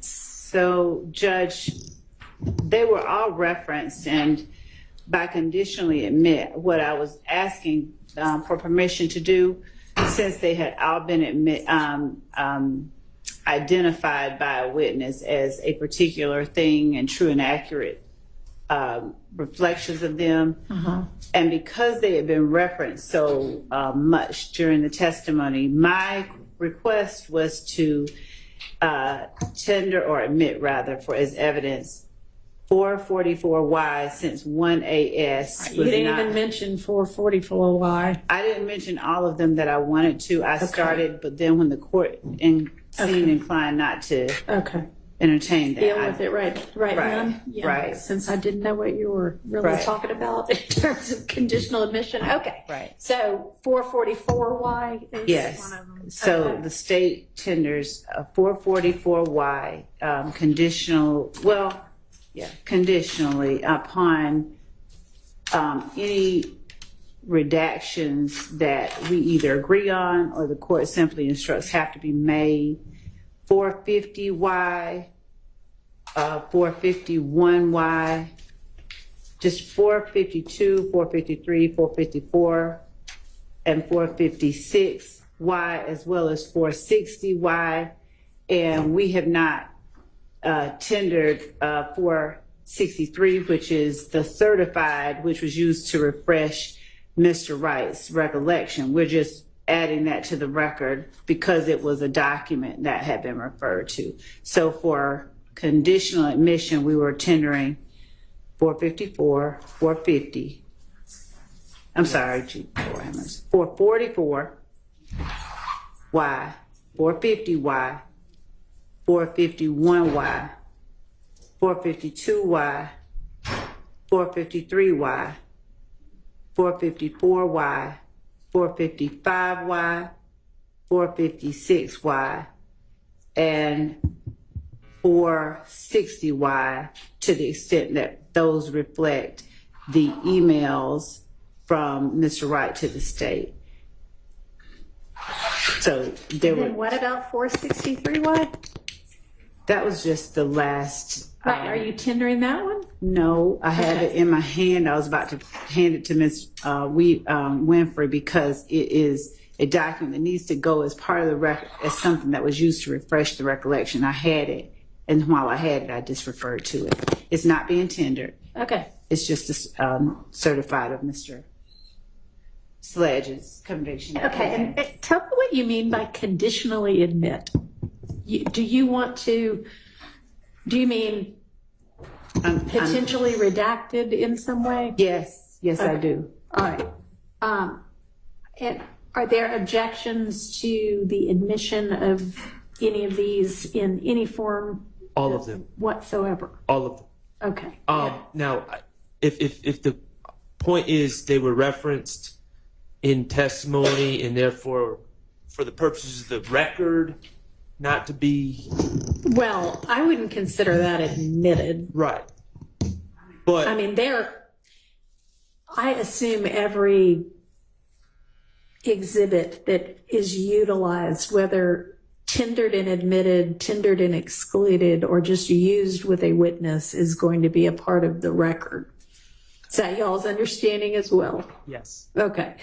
So, in terms of admitting them, So, okay. The emails. I'm sorry, Mr. Shaw. yes. 450 was admitted. That was not. Yes, 450 was, you're right. The emails, we had lengthy discussions about the emails and about the objections and about the problems with some of the things that were discussed in the objections. Ms. Love indicated that she wanted to talk about number 3, which seemed pertinent and wanted to get the wording exactly right. I had no problem with it. The other defense counsel didn't seem to have a problem with it, so we read exactly what the wording is. There's no need to admit that, and there's still problems with the other email, the other factual acknowledgments that are discussed in that email regarding the prior versions of the agreement. I went through great lengths to preview what I was going to ask so as not to open up any doors for quote unquote statements that were never uttered or adopted by the witness to be admitted into evidence. The state is now asking the court to just admit documents into evidence that have those statements on it. Those statements provide nothing to the jurors. I don't know what conditionally means. I'm never going to agree to admitting things subject to redactions when I don't know what those redactions are. And it's completely unnecessary. We have read from the documents to get the words correct regarding specific things from those documents, specific acknowledgments from those documents, and both sides have done that. And that's what the testimony is. The proposed documentary evidence is full of inadmissible hearsay and other things, and also provides nothing to the jury at this point. So I, on behalf of Mr. Stillwell, I should say, oppose the admission of any of those documents into evidence at this time. On behalf of Mr. Williams, I'm going to join in Mr. Short's response. We've already objected to the admission of any of those documents, and we would. I also do not know what a conditional admission evidence is, so I'm not opposed. Right. So I guess she means she wants to, if possible, be able to come to agreement about redactions of them, and if not, then present them to the court with her proposed redactions, which, I mean, maybe y'all can get together, and since we have a non-jury day tomorrow, we can deal with that tomorrow. But I don't mean y'all figure out what the potential redactions are tomorrow. I mean, have something ready to present. Yes, and so, Your Honor, in as much as the tendering was done today, I'll withdraw that request until I have a redacted version to show counsel for defendants into the court. Okay. And the court had it exactly right. It was until there was either an agreement or something that the court Or then you can present it to me and I'll make a decision. Yes. Okay. All right. Well, then have those ready first thing in the morning. We will, along with the other additional emails that the court told me to have. Right, for me, for an in-camera inspection. And then I would like for us tomorrow, I know that a couple of people have forwarded some things for our task list for tomorrow. There's a motion in limine filed by Mr. Ryan about autopsy photos. There is a motion in limine by Mr. Williams that provides some law and argument on an issue that we had raised our last non-jury week, but not decided about. I can't remember whose statements they were, but some of the wiretap statements we had kind of gotten partway through and gotten, I think it's fair to say, probably bogged down on one particular call and whether there's hearsay within hearsay and whether it qualifies under 801 D2E. So we'll circle back on that issue and maybe make our way a little bit more through that. And then I would like for us to at least start on what's everybody's understanding of which exhibits have been admitted and which haven't, kind of what the status is of the exhibits so far. I covered everything that anybody's forwarded. Is there anything else? There might be. I haven't yet seen, but I know that they probably are in my inbox. So we'll, since we should be, I guess, ready to respond to the motions in limine, if they're new.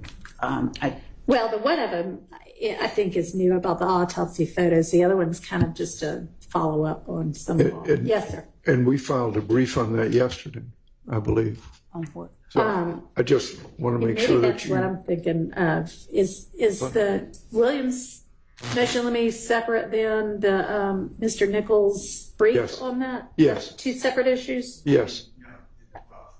or the same issue? I did not repeat what the Honorable Mr. But Nichols' it's in lawyer the same said. topic? Yes. Okay, I just added All right. other law. all right.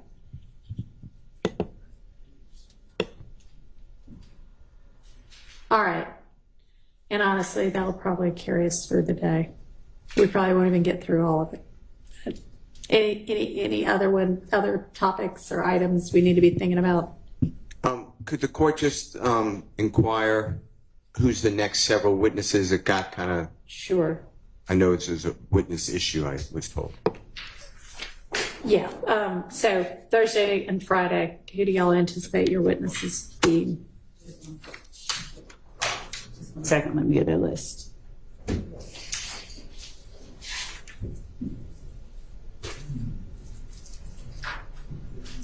Officer Adrian Pitts.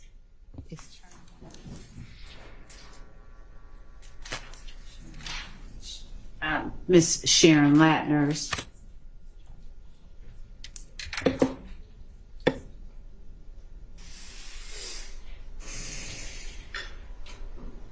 Potentially crime scene tech Turner, Miss Denise Bell, Officer Sean Hill.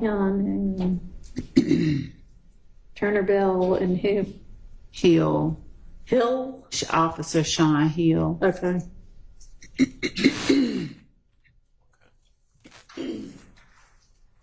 All right. Crime scene tech Jenkins, Detective Thorpe. Okay. That we won't get through all of those in 2 days, so that'll give y'all the list of the next several. All right. And the one main one, if we the one that It's just the gremlins that are apparently in residence here in 1C. Ready for us to go.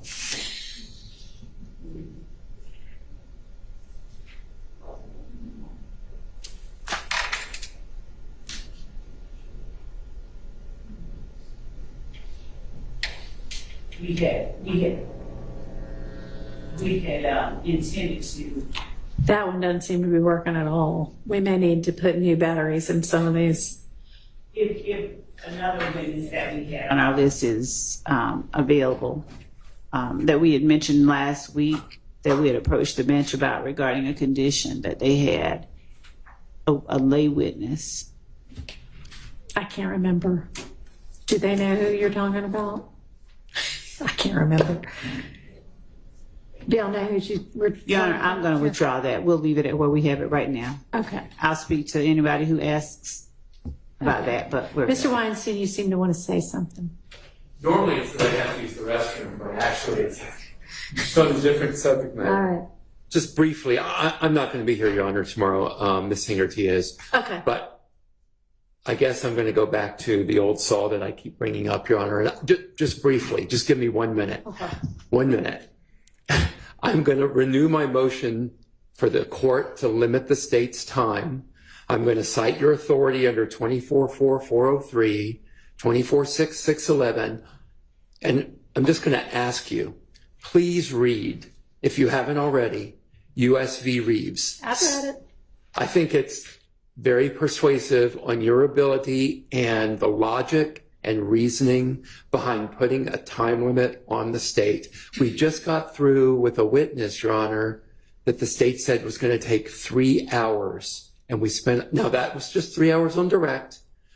And we just spent a week on that witness, Your Honor. Well, So we had 2 witnesses this week. 5 days, and then, yes, Your Honor, I'm not going to disagree Well, with you. wait, no, this is only, what When is today? This is only it was Tuesday. Tuesday, I think it was Tuesday, Wednesday, Thursday, Friday, and then Monday. But whatever, it was far, far longer than 3 hours. So please look at Reeves again and consider it, Your Honor. So,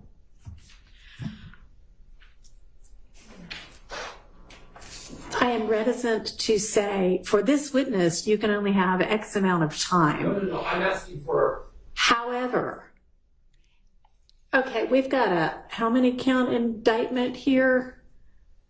With at least 8, in addition to the RICO count, 8 different sets of crimes. And the case law also provides that the state is entitled to, and it is, a violation to prevent them from being able to present their case.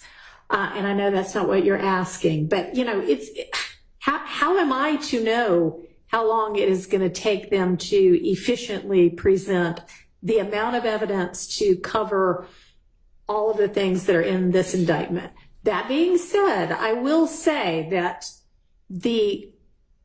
not so much, honestly, even the amount of time that was taken up with Mr. Sledge, because I assume the 3-hour estimate was thinking Mr. Sledge was going to be a cooperative witness, and Mr. Sledge didn't ultimately end up being so much of a cooperative witness.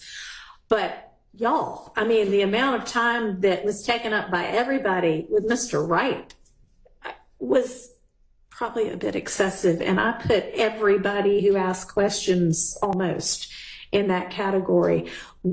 I do think that the state needs to,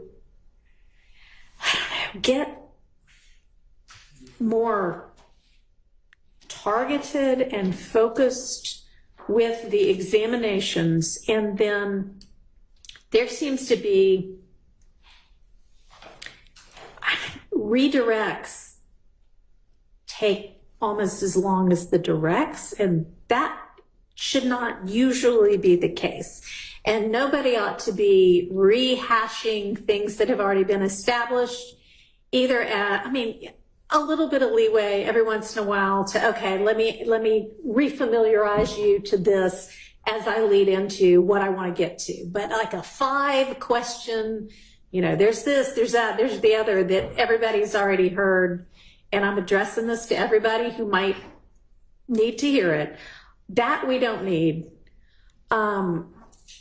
And we just don't need to be rehashing everything. And we also need to think redirect is supposed to only cover things that are in cross, and recross is only supposed to cover things that were in redirect. So please get more focused, and to the extent that people make the 403 waste of time objection, I'm going to take it seriously. Well, I think Reeves addresses, I guess, a lot of that and the need for us to raise 403 by eliminating that and eliminating the courts, or reducing, according to the judge in that case, eliminating the need for the court to spend a lot of time on 403s, because it forces the state to be more efficient in their presentation of the case. And to say that the state is moving with any degree of efficiency or I just don't know what to say about the plotting rate that the state plows through the direct examination. And I don't see anything. I mean, we're 100 witnesses in. We've got 100 witnesses to go. I know that's a rough number. I'm hoping we don't actually have 100 witnesses to Well, go. that seems I to be really a would bottom. like that to be narrowed down, but I don't think we've gotten to the point yet where we can turn to that topic. But I mean, I've said a couple of times that the state needs to take a very close and careful look at the witness list that still exists and do everything you can to make sure that we're not being cumulative with our witnesses. And I hear you saying maybe we should be doing the same thing about a time limit. And y'all, I mean, you know, and I know it's not a trial, but incredibly important issues get decided in appellate courts all the time. You get, 20 minutes to talk about something that could be groundbreakingly different. So, I'm not saying that at some point I might not just say, all right, you've got 5 hours for this witness's direct and you can do it in that amount of time. I'll need to know more about what you need to cover with that witness, but it's not outside the realm of possibility. I do think that given how long Mr. Copeland was on the stand, that we've made real progress in that we've now been able to finish 2 witnesses in far less time than that. But I hope 3 witnesses in far less time than that. So I feel like it is progress, but we could probably get more targeted than we are. Okay. So I can, in as much as this, I'm probably the most verbose of us all, but I can make my questions tighter. Okay. The intent on redirect has always been to respond to things that I hear brought up on cross, and to the extent that I can be more precise in pointing out the specific question that was raised on cross that I'm trying now to have the witness explain further or give an explanation for, I will do that as well. All right. And I do not want to call anybody out in front of the jury.